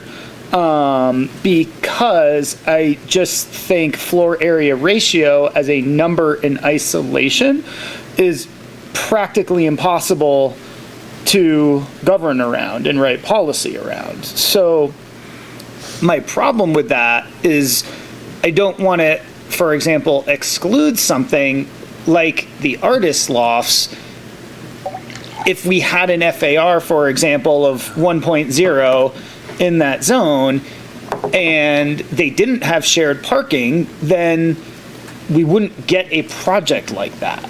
So talking about FAR in isolation doesn't really work for me, with the caveat that's being, I do think we need to cap it, and I mean, and I don't know what that cap is, because we can't say on this parcel it should be this and on that parcel it should be that. So to me, this sort of comes back to objective design standards at the end of the day, and all of this is sort of mute, because I do support 3 stories in most locations. I support 4 where appropriate and where the topography works and where there's surrounding urban infill development in certain places. So I don't know quite how to answer this question other than, yes, an FAR cap would be great, with the ability to what? Have a process that allows you to edit on the fly based on site constraints, based on topography, based on zoning designation? Wouldn't it be the same as based on other benefits or community benefits or other assets of that development? That would be a thing, but that's not the thing. So there are some of those objective design standards that were already talked about as part of the Innovate Gateway process. For example, if you wanted to provide less parking because you wanted to create more open space that was, available to the public, kind of like the seating out in front of Wild Cherries, then you could have that reduction as like an automatic. And so there are some tools that we've already developed to be able to do something like that, where you want to have a 3-story where it's appropriate. Right. So that's sort of why I will come back to a lower FAR of 0.6. In most cases, seems plenty. Maybe up to 0.8 in certain zoning designations, but having the ability to go above it with those types of specific site issues, whether they're positive or negative, right? Like, could be a community benefit, could be whatever it is, but speaking about this, it's a really tough context to speak about it in, and I hear your guys' struggle trying to get us to a place that you need us to be. And I guess what my end of the day sort of bottom line is I want this thing to keep moving. I don't want to see this timeline backed up a single another day. So whatever the heck we need to do to get to that deadline, I am on board for, and I'm more than happy to edit in future years as the needs arise. And I also think we need to stay below what we're doing here. And I particularly support a lower FAR on the Donner Pass Road corridor right now, because that is a place where SB6 and some of these other things might come into play. And so what we gain with a lower FAR and a lower density designation is we are going to have these things piling up on us for the next 10 to 20 years, and we are going to lose all local control no matter what the heck we do. So we should be starting low, because all that's ever going to happen is the state's going to be up here, and if we end up meeting in the middle, great.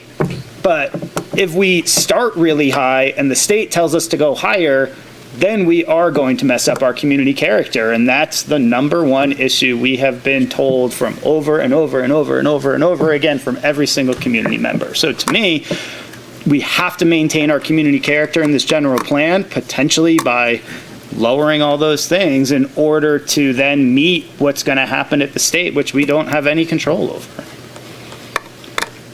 So, sorry. No, it's all very good points. Danielle, we still don't know what SB6 exactly is going to do.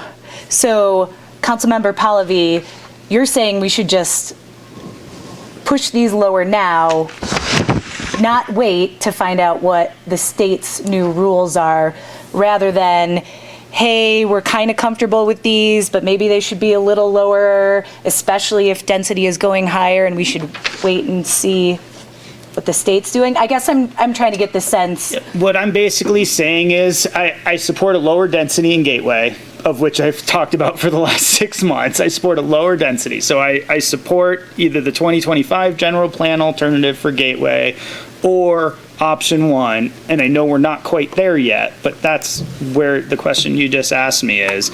The rest of it I'm comfortable with, and I do support a lower floor area ratio overall. I think some of those are going to be too high, in my opinion, yes, because we need to get done, we want to be done with this process, and if we start dealing with every single Senate bill and state bill that comes our way, I mean, what are we going to be doing? We're going to be sitting here contemplating 5 units, 10 unit, we're going to be contemplating densities for the next 2 years. And we're never going to get anywhere. We're not going to get anything done. And we're going to be talking about land use, and we're not going to have a chance to implement all of the other stuff that we've been working on. So to me, it's most important to stick to the timeline, lower Gateway, combine FARs, and keep this thing on the tracks. It might be helpful to know in this context what we're meaning by community character, how in terms of density or an intensity or building height or shape, what is it that represents the community character we're trying to protect? Yeah, and I think we got there mostly with most of the land use alternatives. I mean, if that's really what this is about, is the land use alternatives, because the rest of the plan developments and communities are done, and that hasn't been part of the general plan. I mean, I think we were in agreement on Glenshire. I think we were in agreement on Donner Lake. I mean, I think that council has been pretty clear. I think in my opinion, the only question continues to be Gateway. Yeah. And what is that community character of Gateway gonna be? Yeah, I didn't understand I didn't understand what you meant by community character in the context of Gateway. I guess I mean the density, the land use, the preferred land use alternative. And how about we go over to the commissioners now, and we can come back over here. Commissioner Freeman, we'll go to you first. Okay, a couple questions to go backwards. With this new Middle Class Housing Act, you said minimum density is 15 units per acre. Is that only for those parcels they specify that their primary uses are other than housing, or is that for now all parcels? Well, it says the primary use is office, retail, or parking, and we were having some chat about if it's based on the zoning or the uses, like the use table. What the law says is a principally permitted use. So does the law define that? No, of course not. But that's what it says. It also says that our objective design standards would still apply, regardless. Okay.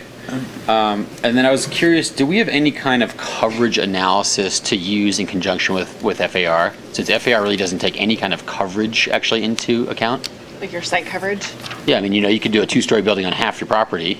You are now at 50% coverage. Yeah, currently no, but that's something we'll have to get into if we change these FARs, because right now the 0.2, what you have for your site coverage is based on your zoning. So it's different whether you're neighborhood, commercial, industrial, residential, whatever it is. So we do have coverages in place. We do have coverages in place based on your zoning district, but we'll need to modify them. Okay. Otherwise, I think I agree a lot with what Councilmember Pallavi is saying, where I feel like today it's the Middle Class Housing Act, and then tomorrow it's going to be the Achievable Housing Act, and then it's going to be something else down the line. And these numbers are going to be kind of shoved down our throat and keep going higher and higher and higher as the state tries to solve a problem that we do have here, but our problem is a little different than, say, Oakland. And so I think lower density, lower FAR across the board. I don't know if these numbers here on the board, they feel high. I do believe we need a combined number as we start getting more complex projects that are mixed use. But I would say, how low can we go? Because it's not going to go lower ever. It's only going to keep going up. And I'm not trying to usurp. I just think what Commissioner Freeman is bringing up is you're asking us to talk about an FAR number in isolation without understanding site coverage, without understanding parking requirements. And so I just don't feel like it's, how do we get there without knowing what the implications of those decisions are going to be? Right? Let's go back to the commissioners. Commissioner Freeman, did you have any other questions? All right, I'm going to back way up here. So when we first started talking about this and the general plan update, we were using the definition of floor area ratio that was just commercial, correct? Or no? I feel like this changed midstream. I think we clarified it with the land use alternatives process. Okay. I pulled these slides out of those past presentations. I do remember that. Okay. Yeah. And then these numbers that are shown here, was this the numbers that we originally discussed in that? Or are they moved up a little bit because we have to include the possibility of housing with them? They haven't changed. These are the same numbers since we've been showing the land use alternatives. Yep. Okay. And so when in the staff report you said that, I feel like you said we will have to increase them or increase over the 0.2. That was the discussion point. The 0.2 of what's in the current general plan. Current plan. Okay. We're not talking about increasing them over this in order to incorporate housing into the This is the higher number based on the incorporated residential. Thank you. I just needed to back that up and totally understand. Okay. So as Pallavi mentioned, our design standards will still be in place. So it's hard because you're talking about massing on these, but then we can still require that second floor setback type of thing to limit the tunneling, correct? Yes. But I will caveat that because we have sort of two projects that can happen. The non-density bonus project and the density bonus project. With the density bonus project, they can ask for waivers or concessions. And the bar for that is really low. They basically have to say, we can't afford this.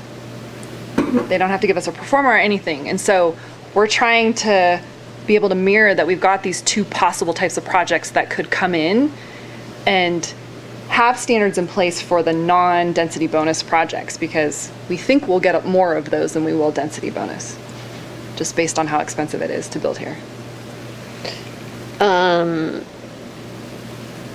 Okay, we think But we'll yes, get more. non-density bonus project, yes. And if someone doesn't want to ask for that as a concession as part of a density bonus project, and they say, yeah, I'm great to do the step back, and I can do the site coverage and all of that, we need to have those standards.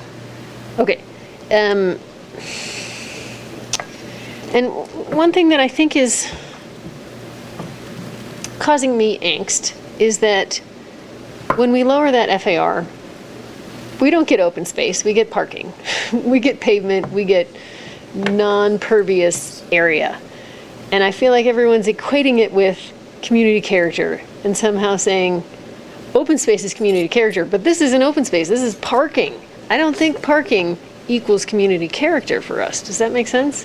I feel uncomfortable with limiting that because then we're requiring more, basically we're going to get more paving than actual useful space. Is that making sense? I'm not sure I totally understand that, other than we haven't defined the rest of the development standards. So like we were talking about the site coverage one, and we had talked about with Innovate Gateway as an example of trying to get rid of surface parking, saying you can provide less parking if you provide more common open space areas that are accessible to the public. So it depends on the project. I mean, that's the hard thing about this discussion, is that someone could come in and say, I'm great, I want to do a 3-story building, and I don't need to take up as much of that area, and I don't need that much parking. So therefore, I want to have those amenities for my residents here. Or I want to have it as a mixed use, and I want to recreate another restaurant that has some outdoor seating out front or something like that. So I think we just need to make sure when we get to the point where we're doing the development standards that we are trying to program in those incentives for people to build the way that we want to see the development happen. That's the important part. And I totally agree. You had said earlier that we have developed incentives to limit parking. We haven't actually... We haven't adopted them. We have them in our draft. Uni's been working on that for, I don't know, the last year at this point. She's not here, but it's been like a year, I feel like. Yeah, we had a grant to be able to do that. Yeah, I remember that. Yeah. Okay, so that's news to me. I didn't know that that had been developed that far, and that's great They're news. pretty far, yeah. I really appreciate that. I have to say, again, this is not necessarily a question now, but when you look at that Crossroads Shopping Center and it's at 0.22, and that's definitely what I don't want. You know what I mean? Like, if you could put housing on top of those buildings and make that a mixed-use space, then it makes more sense. But that is acres of parking right there.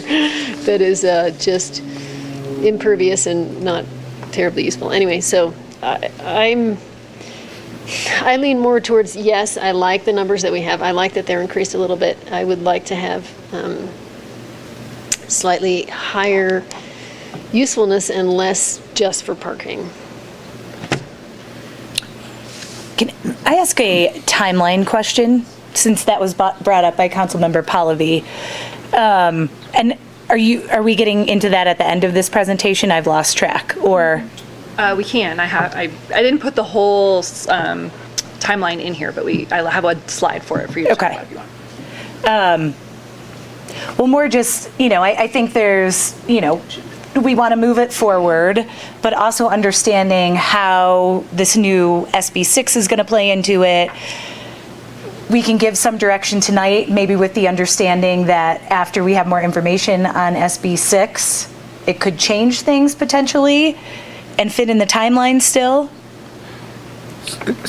Something that would be helpful for me, and it kind of comes to the point of why we're having a workshop with the commission and council combined, particularly on Gateway, and Commissioner Freeman was just talking about that, is it would be nice if we could reach as much of a consensus as possible on Gateway, even though now we're going to discuss it later. It would help me to understand, for example, why Commissioner Freeman feels it should be lower density on Donner Pass Road.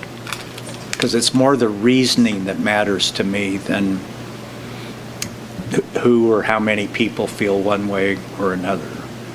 Yeah, I mean, I think about community character and what is a row of buildings like the Artist Loft, per se, going to look like as we infill. And I think the reality is the way development works is it doesn't all happen at once. It happens one parcel here and one parcel there over a long time, and so you have buildings that stand by themselves and feel out of place.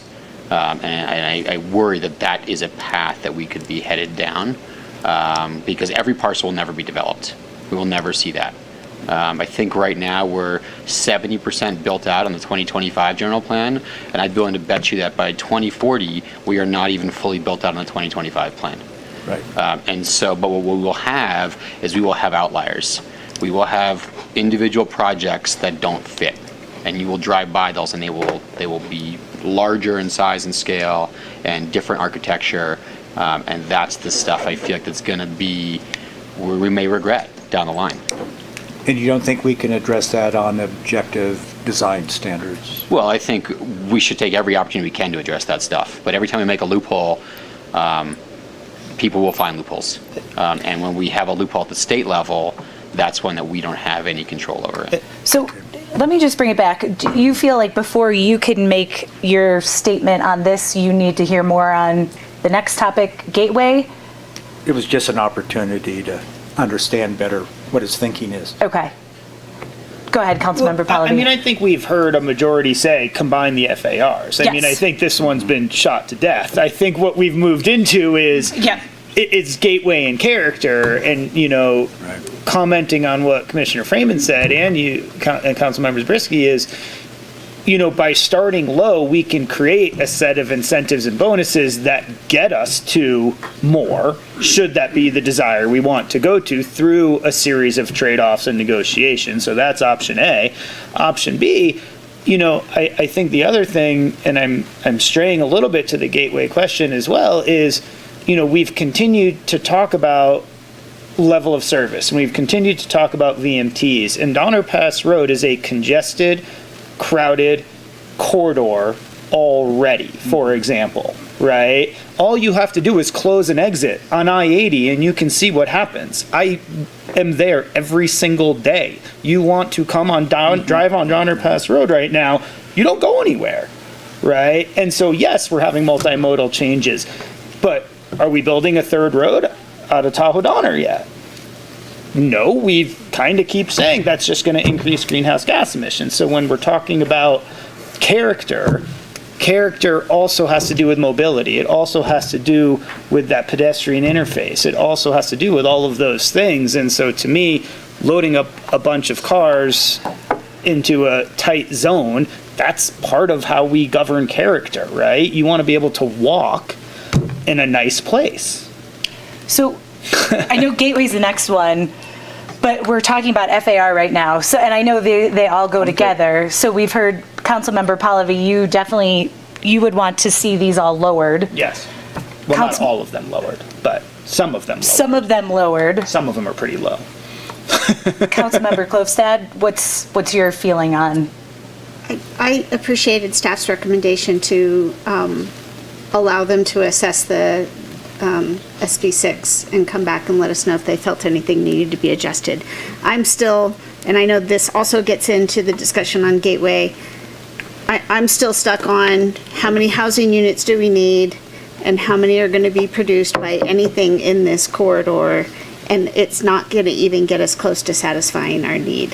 So I'm trying to be really conscious of that critical overlay that everybody talks about, that we need more housing, and make sure that we're not limiting ourselves now in this FAR discussion for that opportunity.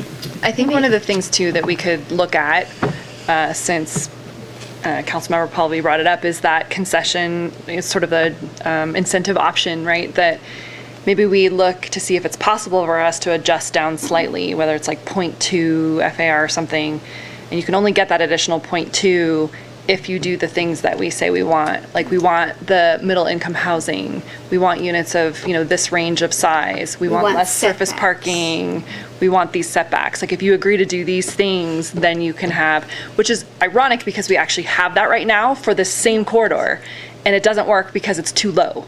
Like, no one has ever been able to use that FAR increase incentive in Gateway, really, because it's just too low. It only goes to 0.35, and even that, people just can't make it work.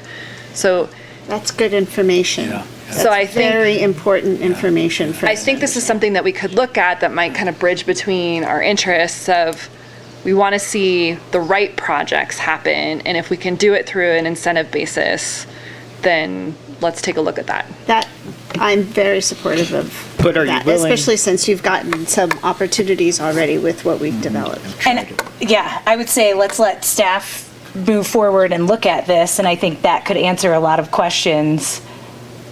Councilmember Pallavi, last thought? Anything that impacts the timeline, I don't support.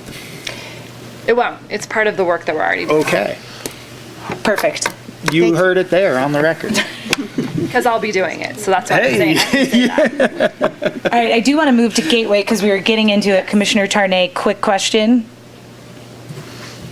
So if we lower, were you talking about lowering it back to 0.2? No. Okay. I'm just saying we will look at some sort of, we'll take the thresholds that we've already set, so whatever those are for those land use designations, and do a slight look back and say, like, is it 0.2 that would be that sort of incentive range? But it won't be down to the 0.2 FAR. I'm just saying we'll find some buffer in there. I was worrying about if we were lowering it back to what it was before, then we run the risk of these auto-oriented developments that we're trying to move away from. No. I'm trying to, we'll have to look at it. I don't want to commit to what that number is, but something in there that can be a floor area ratio incentive. Okay. Thank you for clarifying that. All right, so number 4, take it away, Danielle. Okay, go ahead and go to the next slide. So our questions are, you've been already talking about it, so it's pretty obvious. I don't have a ton of slides for this, but kind of helpful to just go back and reflect on what's in the current general plan. So we've been talking about the 0.2 FAR. The densities for housing are very low. So if you're doing a mixed-use project, it's 4 units an acre, and if you're doing standalone residential, it's 12 units an acre. And the MacGyver's the one sort of exception to that, so that's the 16 to 18. And then when you look forward to what we have in our draft land use map right now, we've moved towards that mixed use designation. So the increased FARs that we just talked about, 0.25, the additional density. And when we presented this with the land use alternatives process, we had, the option of the current general plan, a low density, a medium density, and a high density. And I think, I went back through all the comments again from the public, and it was really hard. There was no real consensus in the community because I think there were people saw a lot of opportunity in Gateway, but people had a lot of concern about changes to community character. And so it's all the same things that you're grappling with now that got us to this point where we're trying to decide for the third time if this is the right choice for this part of our community. So those are just the maps in case we need those for reference. And then Jenna, the next slide. I did pull this out. This was when we were actually talking about SB2 sites. So this is just a map that we had in there before to show some of the hospital properties, because the council's ultimate direction was that they wanted to see higher density from Frady's to kind of the I-80 off-ramp that was at 32 units an acre. And so we had that question of, well, which properties does the hospital own that would affect? And so these were the properties that we had identified, about 8.5 acres. And then we did that kind of exercise where we worked with, PlaceWorks at the time was our consultant to look at what those units would be, whether it was under the current general plan or if we had the 12 to 32 units. So the range in housing unit between those is quite a bit different.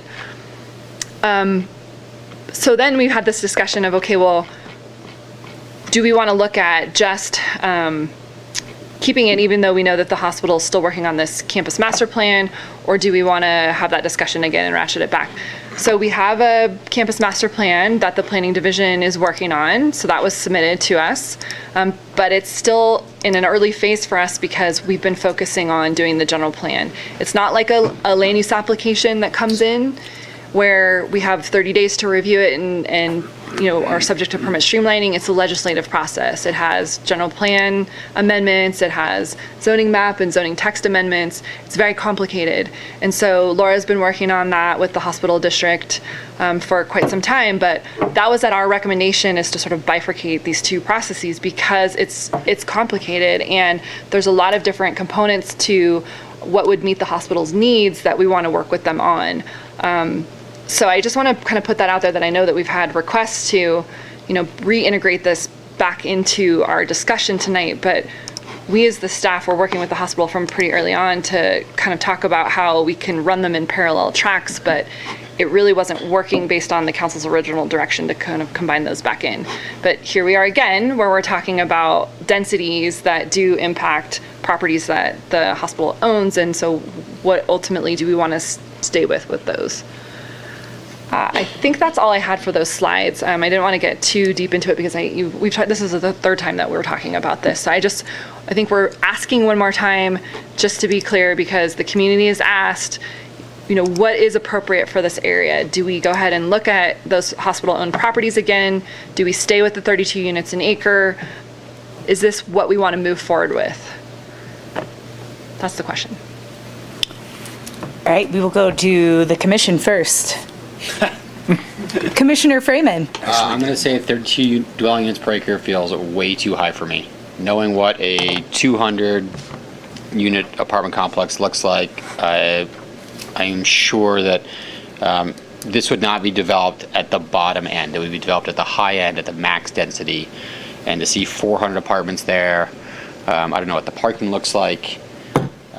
That feels to me like not the direction that we want to go.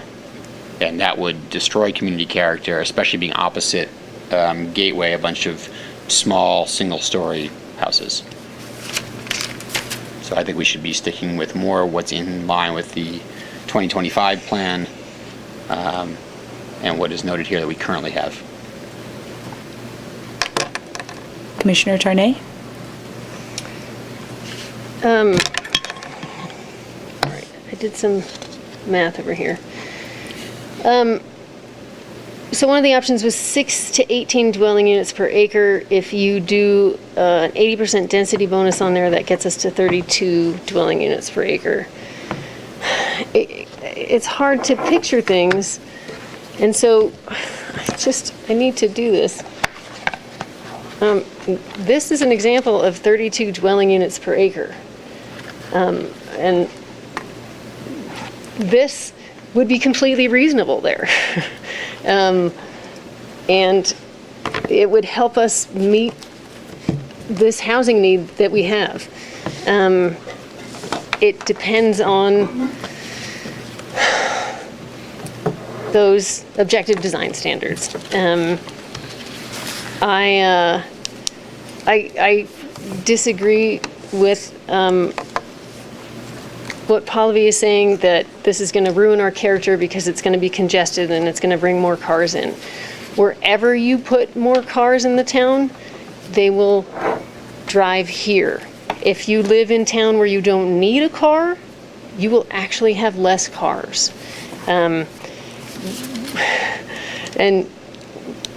we as a town are evidently moving forward with more of the microtransit, which just puts more cars on the roads instead of getting more people out of their cars and into more rapid transit that moves more people instead of more cars.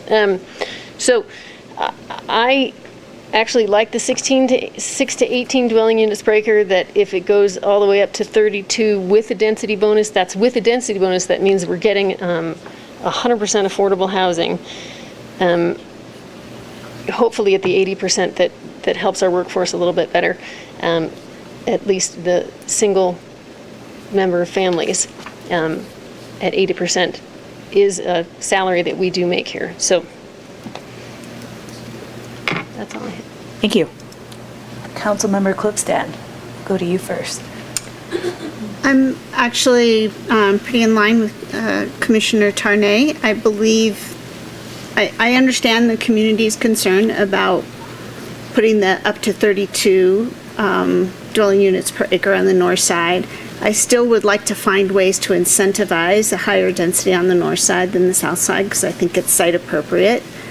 I think if I'm always going to go back to the fact that even if we get 100% affordable housing in all of these areas, we're still not going to be anywhere near the need to satisfy our housing needs. So by lowering the density, we're just going to make that, achieving that goal that much harder. So I don't think the 2025 general plan 4 to 12 dwelling units per acre is going to be a successful path to that goal. So I feel like we have to meet somewhere in the middle.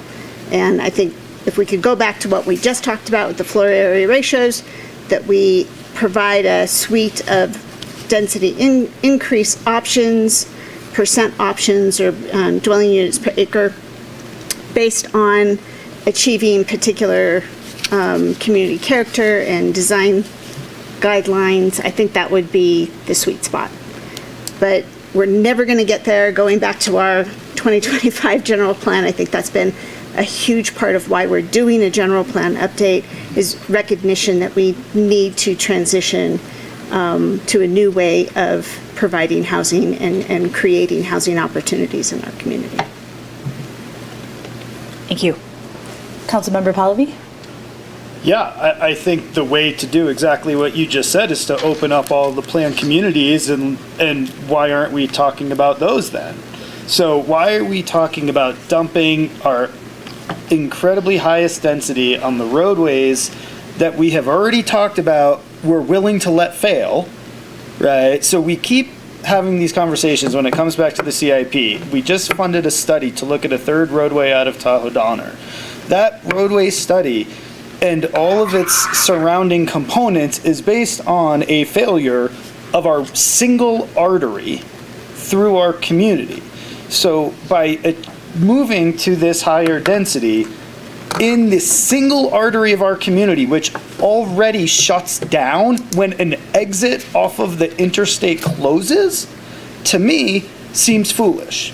When we have 3 planned communities with thousands of units still yet to be built, that if we so choose up on that dais, we can say, hey, guess what? Let's open up Jorger Ranch. Let's talk about that again. And we can change those densities through all of these processes. So all I'm trying to say is I don't think solving our housing issue has to take place in 1 square mile. That is what I don't agree with. And I'll go back to some of the comments I've already made. That's why I'm okay with 3 stories at Donner Lake and 3 stories in Glenshire. That's why I'm okay with some smaller incremental increases throughout our entire community rather than a big hunk of change being dropped down right in the middle of our community. And I think that's the challenge that I'm having. It's not that I don't want to solve our housing problems. It's just that this particular area isn't going to do it. And we shouldn't be putting all of our eggs at a really high density in that basket, because I think it's going to come out and hurt us in less than 5 years by state law. And we're already seeing that. So to me, I support either the 2025 or the original option 1 gateway densities with a floor area ratio that makes sense. I do support workforce and student housing, or student housing specifically at Sierra College.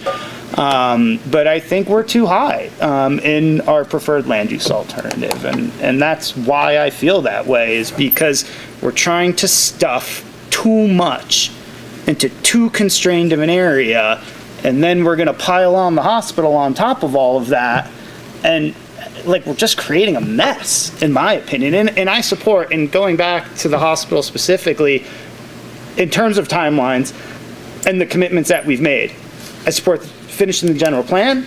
I support getting SB2 as absolutely critically soon as possible right after that. And then I support us moving forward with the hospital. But until we get these other 2 projects that we've committed to off our plates, we don't have the bandwidth to have these conversations yet. And I'm really sorry to say that, but that's just the reality of what we're dealing with and the push and pull of resources that we have to move forward on. And to think otherwise, I think we're fooling ourselves. This comes back to my budget conversations when we're talking about capacity. Like, we can't do it all. We have a limited capacity. Sorry, I'm done. No. Thank you. Councilmember Zabriskie? Well, we do have a different view of reality, and I have to begin by looking at the broader picture of land use designations and population growth. We've combined them.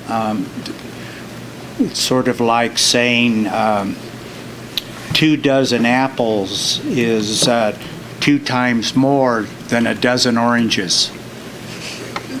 They don't match.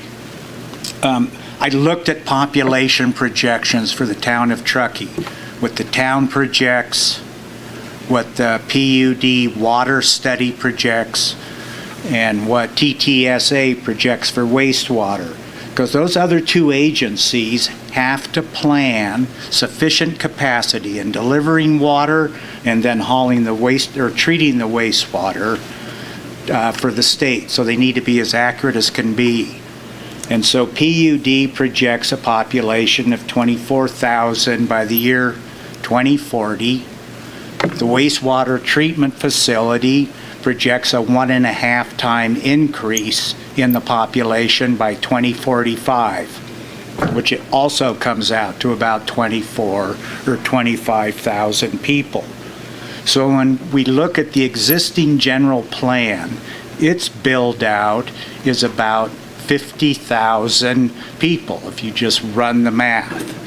And so we need to realize that was adopted back in 2005, and in the subsequent 15 years we've grown by 3,000 people and 1,000 in the last 10 years.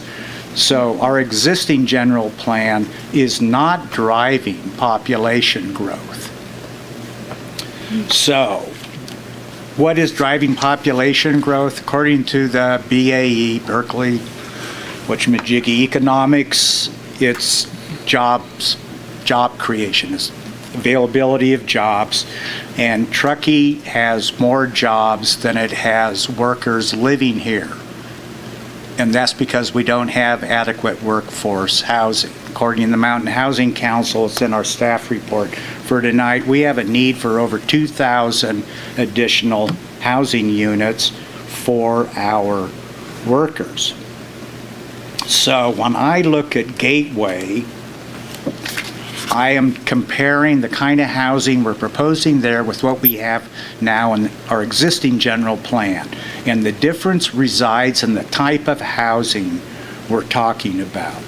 Our town, currently under the existing general plan, 90% of our residential land is zoned for single family. 85% of our housing stock is single family. And we're now in a situation like many other areas in the country where the high land costs and the high construction costs put the single family home completely out of reach of, 70, 80% of the working families in the country, and the same is certainly true for Truckee. So the big difference on the Gateway focus area is it adds multiple family housing. It adds about 500 dwelling units if it were built out to max, which never happens, right? So what we're talking about is a shift to making multifamily housing potentially more available. And it's really an incremental effect. And in terms of the impact on traffic, I agree with Council Member Pallavi. It's awful.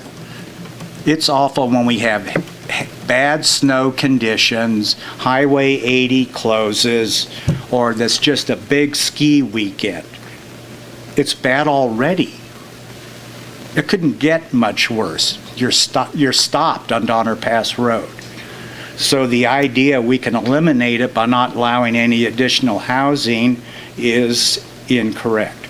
We need to be thinking about how we can move people down Donner Pass Road in some other manner. And by increasing housing density along Donner Pass Road, it's going to make it easier to have more frequent bus service. It's going to make it easier to have greater public transportation. And I view that as the more likely solution to our traffic problem on Donner Pass Road. I think Gateway is a great place for infill housing. The infrastructure is there. It's not a natural open space that we're impacting. It's near services. You don't have to drive 6 miles back and forth to Glenshire to go shopping, which is what you would have with a 4-story building out in Glenshire, is having to drive all the way into town. And certainly the population, the residents in Glenshire are going to pack this place, with several hundred people going out the door if we tried to authorize a 4-story building out there for multifamily housing. So I don't know quite where we'd land here. I'm leaning towards staff recommendation, which is kind of in the middle, because I was definitely for higher density before, but I would not go lower than what staff's recommending as I sit here tonight. Which is option 3, the mixed-use medium. Yeah. 12 to 24. Yeah. Okay. That's my sentiment tonight. Then my speech. That's my only speech for tonight. Thank you very much, Councilmember Zabriskie. I appreciate a lot of those comments. I will add my thoughts. A lot of what you said rings true. We have to find housing. We have to find different types of housing than what we have available now. I think that's why initially I was supportive of going higher in the direction we gave to staff. I will say that I think as we've looked through this, we're understanding some of the state's density bonus rules, understanding the ramifications of, the laws around ADUs and SB 9, lot splits and all that. I appreciated that, breaking it down, that there are going to be other opportunities in our neighborhoods to house additional folks. So because of that, I still think Gateway is a very important part that, as you pointed out, can sit on transit routes, is close to important services, but I would feel more comfortable going a little bit lower. Councilmember Klövstad, you mentioned the 6 to 18 units per acre. I'm very happy with staff's recommendation if we could provide some very specific density bonuses for community benefit. And when you say staff's recommendation, are you going to 12 to 24? Yeah, option 3. Yeah. It was me, I think, that said 6 to 18. You said 6 to 18. I apologize. I thought Councilmember Klövstad you did as well. Because I mean, this is where we differ in that I would like to go to 6 to 18. I think that makes more sense. As Commissioner Tarnay pointed out, with the density options, I know we've talked about, various overlays that staff can work on to get the types of housing for the types of workforce. And that's what I'm talking about, the 6 to 18, and then they go up to 24. Yes. Okay. Then yes, Yeah. we are I'm in alignment. Okay. Yes.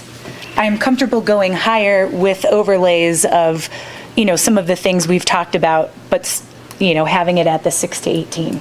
Thank you. I missed that as well. Thank you for clarifying. So I'm understanding that as the 6 to 18, and then we would add in sort of the Town of Truckee Density Bonus Program that we need to create. That could get it to 24. Yes. But you guys understand that the regular density bonus program can get it to 32 if you do 100% affordable. If it were 100% affordable, which they really, unless we as a council are approving funding and staff resources in order to support that 100%, it's not going to happen. So we are still in control of the levers of what that looks like. Thank you. Awesome. I appreciate that. Council Member Pallavi, I was getting the sense you kind of said you. I'm okay with option 2. Okay.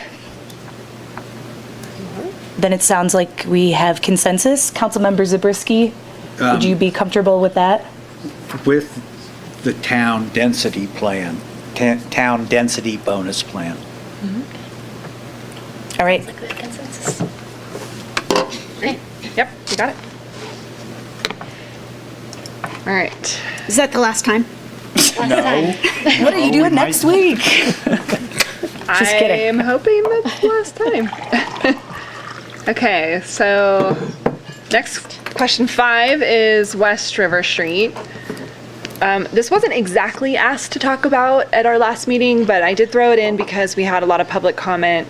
And it is somewhat related to the discussion that we just had, that there's been sort of ongoing community interest in talking about West River, just in general, about sort of the continuous rub that we have of industrial need, industrial location, housing density, and how we kind of set everything up. So one last time to kind of, again, talk about this of, we have lots of new policies, we have some new actions, we have things that we don't currently have in the 2025 general plan, which would help implement the river revitalization strategy, which was part of the driver for this, but then also trying to look at how do we create incentives for current property owners to repurpose their sites for maybe a more higher, better use of whether it's industrial, over time, and then eventually getting sort of those heavy users off the river itself. So I didn't do more slides than this one because I think you guys are pretty familiar with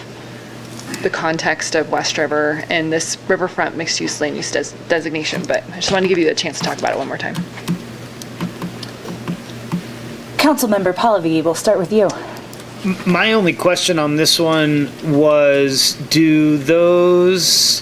does the pink, the riverfront mixed use, allow for light industrial and or manufacturing, like Pioneer Center style stuff, or not? I guess that was just really why I continue to have questions, is because I'm unsure.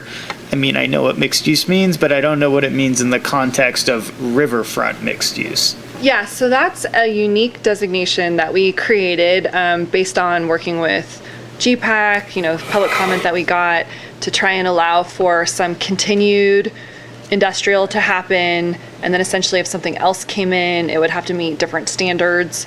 So it does allow for some new industrial uses to happen, but we also haven't fully defined all of that because that would be in the zoning code itself. Right. So it would allow for industrial or manufacturing to come in as a new use with added caveats that, whatever you said in here, outdoor space has to be better screened and other types of protective measures. Because I think the traditional sense of industrial is a lot different than a 22 or 2023 version of industrial, at least in my opinion. And there are ways to allow for industry to continue and business to operate within that designation. So as long as that is still the vision that everybody else understands riverfront mixed use to be, then that's what I support. If you all don't envision that as riverfront mixed use, then we should have a further conversation. Yeah, I mean, just for context too, because this wasn't in the staff report, but one of the policies talks specifically about transition of industrial to river-oriented uses. So, I mean, we tried to further define it for, us as the planners implementing the general plan, but also for context for someone who's, if the properties change ownership or the owner wants to come in and ask, like, what's possible for this area, that we've got that in there to kind of say, like, the ultimate goal is to have something that's more directed towards the fact that you're on a river and you should be embracing the river itself versus just establishing more industrial uses that are high intensity, that are incompatible with what you would typically put along a riverfront. And so are we prioritizing the river or the roadway in this example? Because historically our land use patterns have prioritized roadways and sidewalks and frontage and parking in the rear. So at least on the south side of the river, we're going to have a conflict as to which side of the parcel we should be celebrating. It's both, and I know that you don't want that It's going to make it really hard to develop, huh? So it's consider it a double-loaded property, right? So you have two frontages, one that has river and one that has road. And so you put on your urban design hat and you go, okay, what is it that the community wants to see happen here? They want a high quality street frontage that brings you in, but a high quality experience at the riverfront. Yeah. So it is really both. And that's where when we get into those kind of objective design standards and some of the finer detail, I mean, we have more work to do here. We didn't define it all. It's a wonderful vision. Yes. I don't know that it's reality, but we will see. I embrace the vision. Yeah. I mean, the reality was to create transitional opportunities, which we didn't really embrace in the 2025 general plan. We just said, get everyone off the river. And then we couldn't really figure out how to make it happen. We've, tried some things and we've had some movement, but not to the extent that the community asked for. And so I think by allowing for some residential to come in and having these additional floor area ratios, that as people are deciding they want to redo these properties, there is a new reason for them to see value in these properties that they haven't in the past. At least that's what we heard through the land use alternatives discussion. I think as long as those uses are permitted, then I am supportive of the way that this is presented. Councilmember Zabriskie? I have two unanswered questions that would dictate how I land on this. One is, does excluding industry, changing this mixed use to exclude industry, is that going to accelerate the movement of the businesses we don't like off the river to another place, or impede it? I can't figure that out. Whether it's better to have them be a non-conforming use or a conforming use.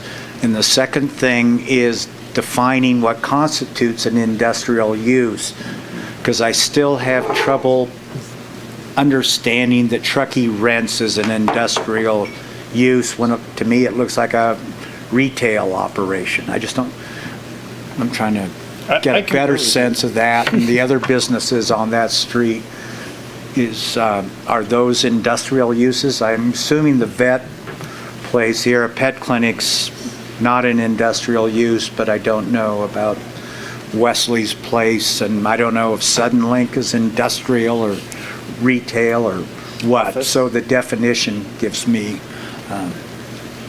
a lot of concern. I mean, the way I see it, what we're trying to do is get the ugly businesses off and keep the pretty businesses, let the pretty businesses stay, and I don't know how to define that in a nice, legally objective way. Fair enough. So, can you tell me, would it be better to have these industries non-conforming if I want to get rid of them, or should they be conforming? That's an interesting question. We do have a lot of non-conforming businesses on West River and in other parts of the community, and a lot of times those are ones where the building itself just over time doesn't get any kind of investment because it's so restrictive to be able to do so based on our code. And then they eventually get to a point where the owner decides that it's had its usable life. So an example would be the 76 gas station down by Coldstream. It's not industrial per se, but it was a non-conforming use that when it was bought, they thought maybe they would keep running it and then decided not to. And then because of our code, they let it lapse. And so now it's abandoned, but it's also being looked at for a new use, finally. And maybe I could opine as well if you let me, but I think if it's a non-conforming use, the incentive is significantly less for an existing property owner to try to redevelop. Mm-hmm. So you're dependent on a sale. Mm-hmm. And especially I feel like on those types of properties, sales are significantly longer and harder to come by because of the unknowns that exist. If you're a conforming use and you have an opportunity to add a residential unit even, or fix up your place because you're conforming and you want to make it look better because you want to be able to charge higher rents, you're probably much more likely to reinvest in said property. For the same. That's an opinion. I don't know that that's true, but that's what I feel like I've seen happen in this community is we have tons of non-conforming uses and they just sort of dwindle and die. I have the feeling we want these to go away. We're not satisfied with them being improved. We want them to go away. But what if they were improved to environmental standards of today? I don't know. Wouldn't we be okay with that? I'm waiting to hear from the community. What? Here, Jenna's going to say something. I was just going to say that we could certainly change our regulatory framework within our development code to approach non-conforming uses differently. I think, as you guys are aware, it's a very slow dance to removal of a non-conforming building or use. And we could ramp that up if we wanted to within our codes. Right now, it's pretty permissive and it takes a very long time to get to that point. If the council's direction is to remove nonconformities and have them go somewhere else. And that's an approach we could take. You're saying we could do something where it's if we made it a non-conforming use, they'd have 5 years to bring it into compliance? There's options out there, yes. That kind of thing. I'm not prepared to outline any right now, but there are certainly things we could do to accelerate that change. Okay. But that would be a very far departure from the way that we've conducted business in Yes. Truckee for the history that this town has been in existence. I will say we have 2 cases right now that we are working toward abatement of non-conforming uses and entering code compliance agreements and all kinds of stuff. So it does happen, it just moves very slowly. Yeah. Any other thoughts, Councilmember Zabriskie? I'm back to the staff's recommendation on gateway density, 12 to 24 acres. No, we already decided that. We moved on. Any other thoughts on West River Street? Oh, no. Okay. Those are tough enough. Councilmember Klostad. Yeah, I'm still struggling with that same concept. I want so badly to move those businesses and revitalize and reinvent that whole area. But I'm very concerned about putting things in the situation where they have to get worse before they can get better, right? They have to become completely unimprovable and dilapidated before it gets to the point where they'll sell the business and somebody else could come in and do something. So I'm sorry, I don't have any answers to that. I do, and that's why the definition of what this new, mixed use, riverfront mixed use is so important in this discussion. So I'm not sure how to answer this one. I feel like that's one of the keys that we need to unlock this door. The other key that we need to unlock this door is a separate process, and that's acquiring property for these existing uses to possibly go to. But then yet there's more steps. We still have to, I think I would really support creating some sort of subcommittee that helps us look at these individual properties, talk to the property owners, find a place that these can go move to.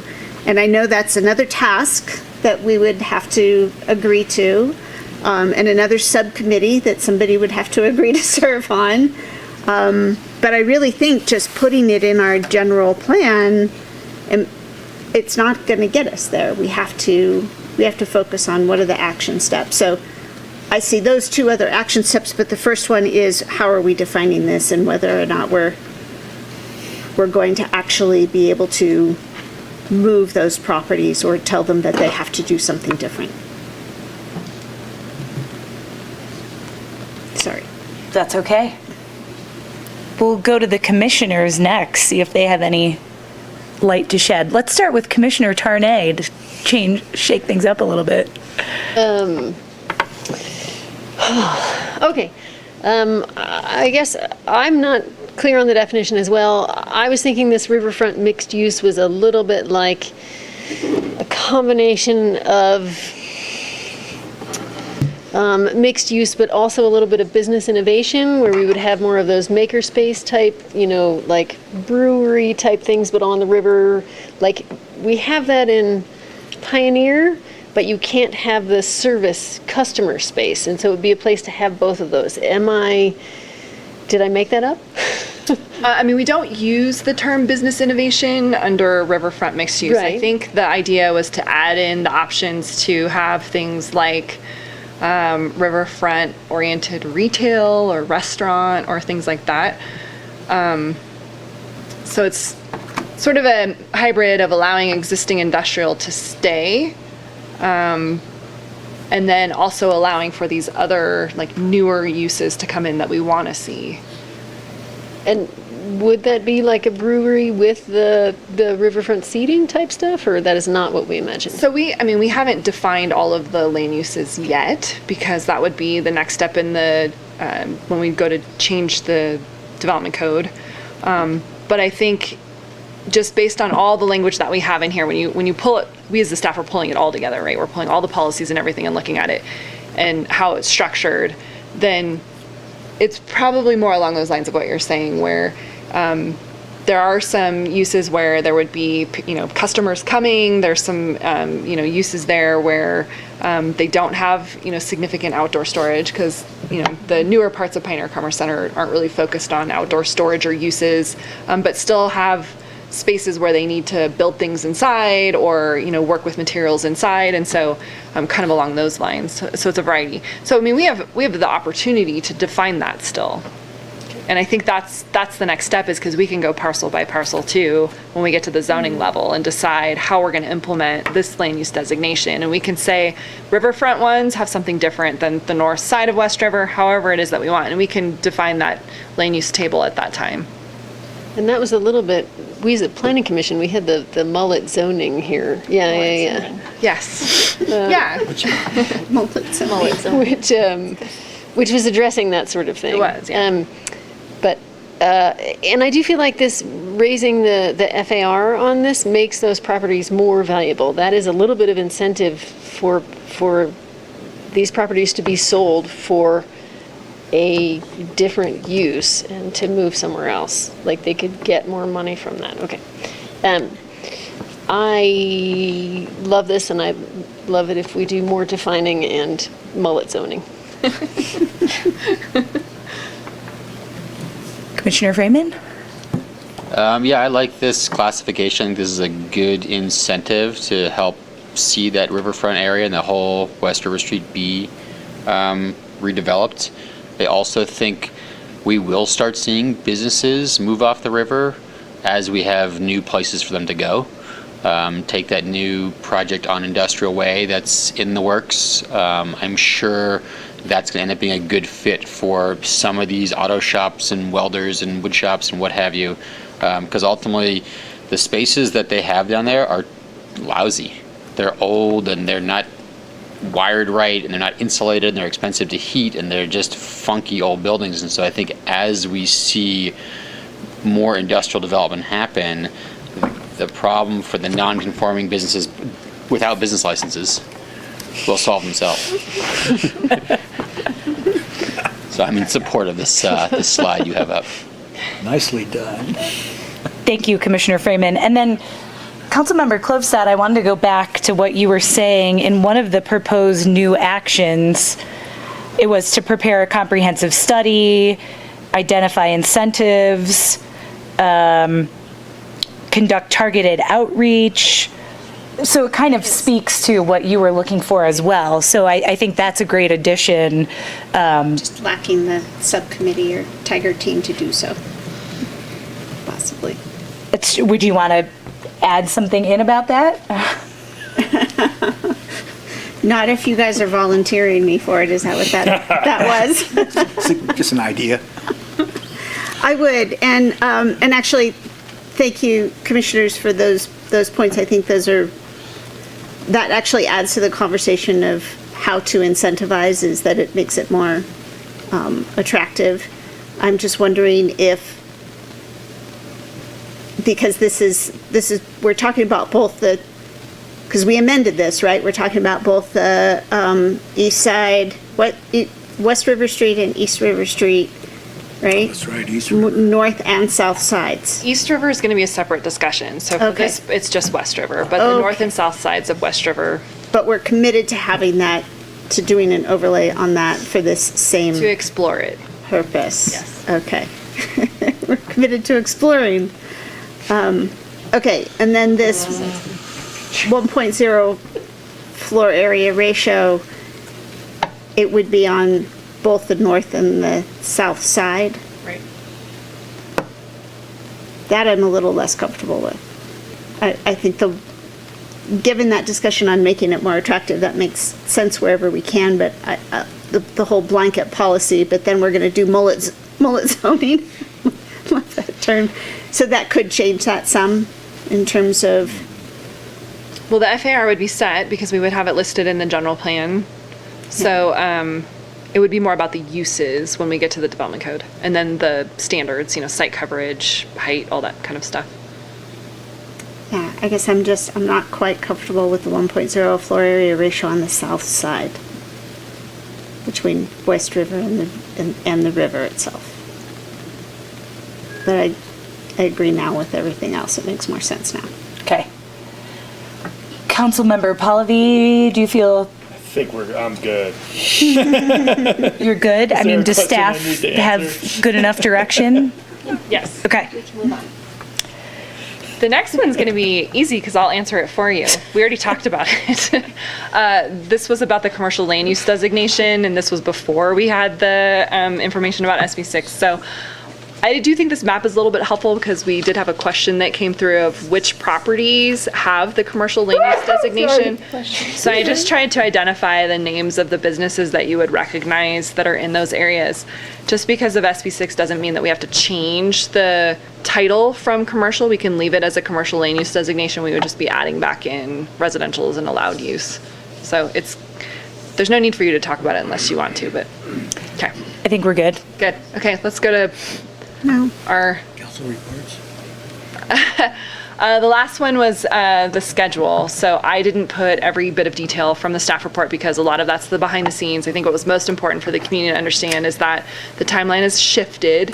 We originally thought we would be able to try and get something in front of you in November for Planning Commission and Council, and now it's February and March. And that time frame is really being driven by the work that we're doing with both the Board of Forestry and then also in working through our responses to comments we received on the draft EIR. That planning commission hearing is during school vacation, for what it's worth. This is also a very caveated time frame in that, assuming we don't have to recirculate the EIR, assuming that we don't get, we didn't hear other substantial changes tonight, which I'm feeling comfortable we didn't hear anything substantial tonight, but yeah. So point taken. Any questions on timeline from any council members? I mean, more of a statement, but I think we'd like to be kept appraised of potential delays and other issues that might arise. And potentially, that was one of my questions in our pre-screen questions, but anything that we decided tonight, if those cause delays, I think that's a lens, at least in my opinion, that I want to know if there's things that we're saying or doing that we control that cause delays. I think that needs to be brought to our attention over the next couple months as this all moves forward. I think we can do some updates during the town manager reports during council if there's anything that comes up, or even just a simple nothing's changed to the tentative timeline at this point. And then if something does come up, have a discussion item or something come forward. That sounds good. Any other questions? Is there any other way to expedite it? I actually shaved off time already from what our consultant gave us. And so that is a commitment by your staff to do more work faster. So I would love to say yes, but we're already being pretty aggressive with our timeframes that we control. So, maybe our consultants will find some ways to shave some time also. And they know that this is important, but I don't want to overcommit. So I will just make a comment that what this means now is that list of, how many action items was on that multiple page list? 300? Something, yeah. Yeah. Those action items that are going to be creating multiple community benefits and opportunities in enhancing our community character and enhancing our environmental stewardship and providing more opportunities for housing and businesses and all sorts of other things. All of those things are on hold until we can get through this process. And so that's why you see me continually pushing staff to try to expedite this as quickly as possible. I want to get those action items in service to our community. So that's why we are trying to hold really strong to the timeline. We were hoping to approve this in November, December, and now we are 3 to 4 months beyond that. Thank you for listening. Council members Zabriskie, you good? Yes. Okay. Any? Oh, except I'm for staff's recommendation. Nope, we already moved on. Good try. Commissioner Tarnay or Freeman? Any? Okay. And then we were going to have another opportunity, for public comment. So if anyone has additional comments, please line up. And since it is already 9:09, after 3 minutes, we will be asking you to please sit down. That's my bedtime, so I'm going to move quickly. Turn the mic on, Steph. Light. So, I'd like to respond to a couple of things regarding industrial and how you change industrial uses. First of all, we have developed new industrial areas outside of town, Pioneer Center, and a lot of industry moved off of the river into that center. But what happened? Other industries moved into those old spaces on the river. We've gone nowhere. It's a vicious circle. And that's what's going to happen unless something changes in our decision about industry on the river. There is so much potential in the property on West River Street, both the north side below the tracks and the river side, for growth for this community.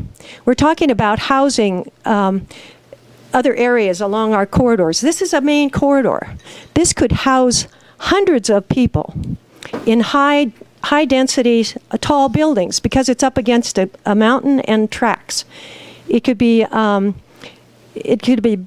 clearly a beautiful piece of property right on the river for this community, with housing, with restaurants, commercial. It's such an opportunity that to me we're wasting. And if we allow industrial uses to be built now in that area, we'll really never get rid of it. It'll just continue to be with us. I spoke to a developer who's been for years involved in this area and talked to him about this recently.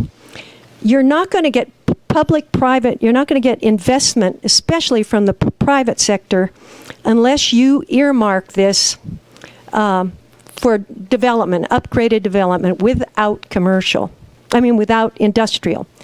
No one who does development is going to come in, put a plan together, go to individual property owners and try to buy property so they can put a project together, knowing that there's going to be industrial uses continued next to it. They're simply not going to do it. They want to know this plan will give them opportunity to make money and to invest and to help this community grow. So I think you're headed down the wrong track. I think we have to really look at this seriously. That's why I think the little study group is very important. You should bring in developers and other people who know better how to do this. Other communities have done it. We're not going to be reinventing it. And they've done it successfully. That's what we need to study. And then we all need to come to some consensus. But we're guessing at what's going to work here, and I don't think it is going to work. It's proven not to work. So thank you. I'm off to bed. Thank you very much. Good evening. My name is Petra Smith. I'm a local resident. Thank you all very much. This was really enlightening. My husband and I have been involved to a certain extent, but this is our first time attending an in-person meeting. We have lived in the area for 11 years. We're very fortunate. I can't help but notice we are some of the younger folks in here this evening, and so I wanted to speak to that a little bit. with regards to the Gateway development, and I just think this also speaks to the catch-22 that the town is in with the need for housing, the need for affordable housing, workforce housing, and housing for folks our age who are looking to start families, looking to raise families, and to just take into consideration, if we're going to be building more apartment-style housing, how can we make that appealing to people who are going to have to raise children in apartments instead of the traditional single-family homes that we have in our town. So that might be things like community garden spaces. I know you talk a lot about open spaces, but just to think down that path of, are there playgrounds, storage areas for all of our toys that we all have, from mountain bikes, climbing equipment, everything in between. And so really to try and, I know that there's a lot of complicating things to consider here, but to think about how is this actually going to appeal to the people who are going to be living here, raising families here, staying in this community, working here, and making it so that it's something that my brother-in-law, who's lived here for almost 15 years and is trying so hard to buy a house, the story is, so old and retold at this time, but how is it something that for him is an appealing opportunity that's not a forever rental also? And so are there opportunities for buying into it, homeowner shares, et cetera? So I just ask you to kind of think down that road a little bit further to really speaking to not only who's here in our problem right now, but this is the plan for the foreseeable future, and how does that speak to the younger family-oriented people in the community as well? Thank you very much. Thank you very much. Any other public comments?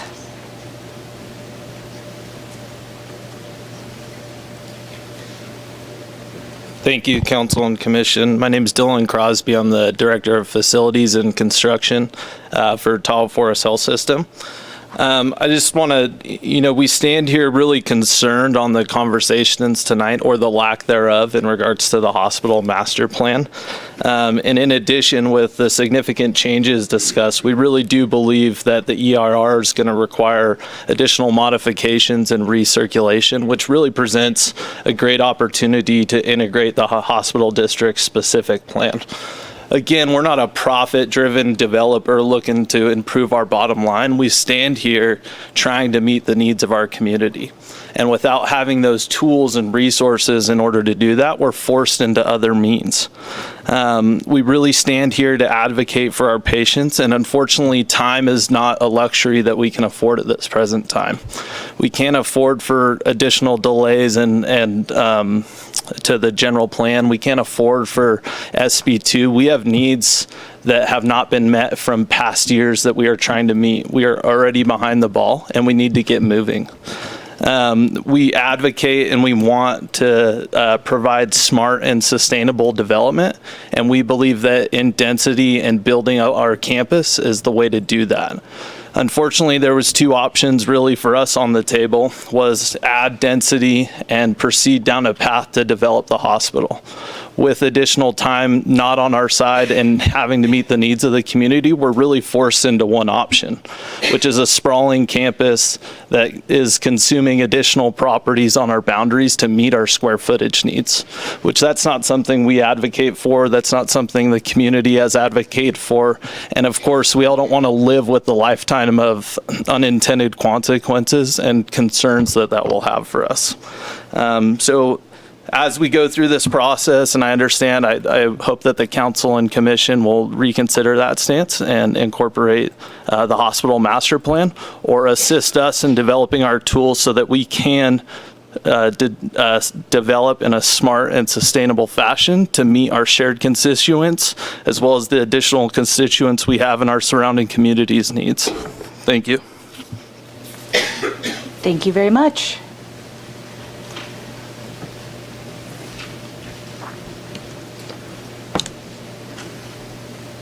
Good evening, council and the two commissioners that are left.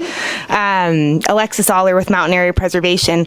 I appreciate Dylan's comments on the hospital master plan, and I think it's important to just remember that when the Upper McIver site was rezoned, it was rezoned for housing.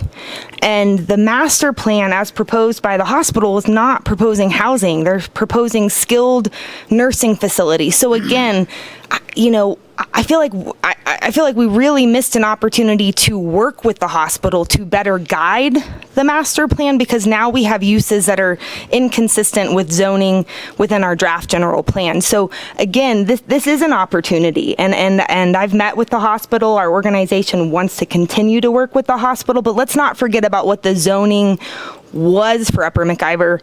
It was arena deficit, and it was for housing, not nursing facilities. So this is something that council and the commission needs to grapple with, because you're going to have to make sure and ensure that it's been looked at appropriately, as well as the environmental review. So, I think that there's an opportunity, and I know that everybody's struggling with timelines and delays, but we have we've overlooked some great opportunities to better guide the master plan for the hospital, as well as look at the appropriate zoning and constraints. So I know that this isn't finished. We're going to have many more bites at the apple, but just remember what that zoning was intended for, and not that many people supported it from the first place back in 2018. Thank you.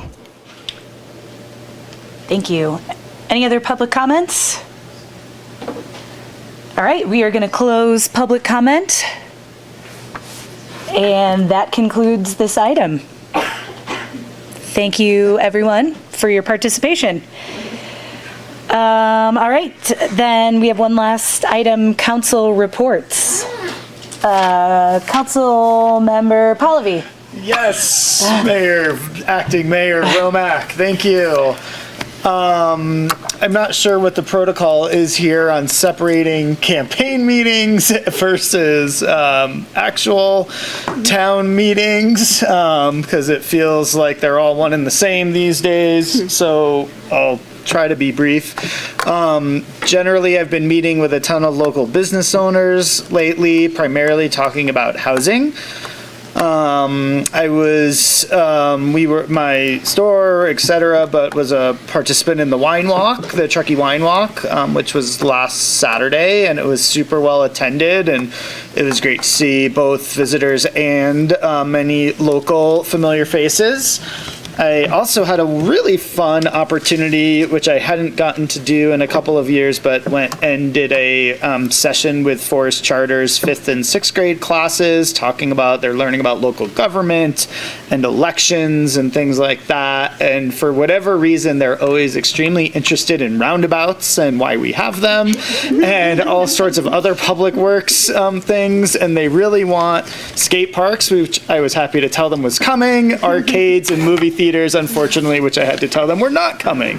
But it's always really interesting to hear from that part of our community. And then lastly, I'm going to announce for Mayor Henderson. Mayor Henderson, along with Supervisor Bullock, will be doing a live conversation about Measure V on 101.5 tomorrow at 5 p.m. It'll be recorded live, and then there'll be some replays throughout. And then also Mayor Henderson and I will be doing more of a, I don't even know what it's called. It's a coffee talk about Measure V as well on Wednesday, the 19th at 8 a.m. at Wild Cherries. And that's all I have to report. Thank you. Councilmember Klopstad. So I attended Good Morning Truckee this morning in person. It was the first one back to all in person. It was great. We got introduced to new faces, some old faces in new positions too. It was great. So if you haven't seen, I think you can watch it online now, right? Right. We attended the candidate forums, four of us. I attended the Lift Truckee Community Celebration. I learned a lot about some local organizations that I didn't know existed, which was phenomenal. Seroptimus International Truckee Donor Grantee Meet and Greet. I also did the wine walk, which was lovely. What a gorgeous day it was. Yeah. Reach Code virtual meeting. That was very exciting. And then just lots of meetings with residents and community leaders about the general plan and many other things. Councilmember Zabriskie. Attended the Truckee River Watershed Basin Group meeting where we had representatives from the National Water Service update us on the El Nino Pacific Oscillation and then the Northern Pacific Oscillation for precipitation and snow forecast for the next 6 months. Met with Stephanie Nisler at the Humane Society about current capacity issues for sheltering dogs. Attended the TNTMA meeting with you where we essentially had summaries of summer activity and then some projections for the winter. We had 2 reach code. Oh, we had the coffee talk too. Oh, well, I was thinking the coordination meeting. Oh gosh, that's right. There was that one too. So I attended both reach code meetings with Anna. One was for the public, one was coordination among the committee. Then there was a microtransit meeting, again reviewing summer results and winter plans.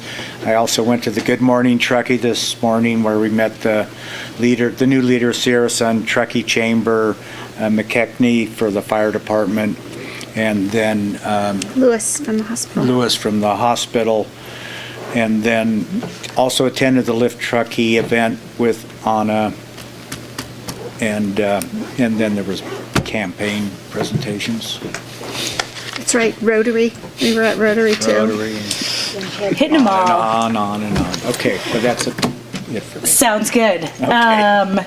And me, it was pretty much transit, microtransit working group, TNT, TMA, and then I mentioned earlier the unmet transit needs workshop, which was Placer County PCTPA, TRPA, and NCTC. So got all the different alphabets, and it was all about transportation. And that's it. So with that, we will move to closed session, conference with labor negotiators. Thank you, planning commissioners. I was going to go home. Don't go home yet? It's just getting good.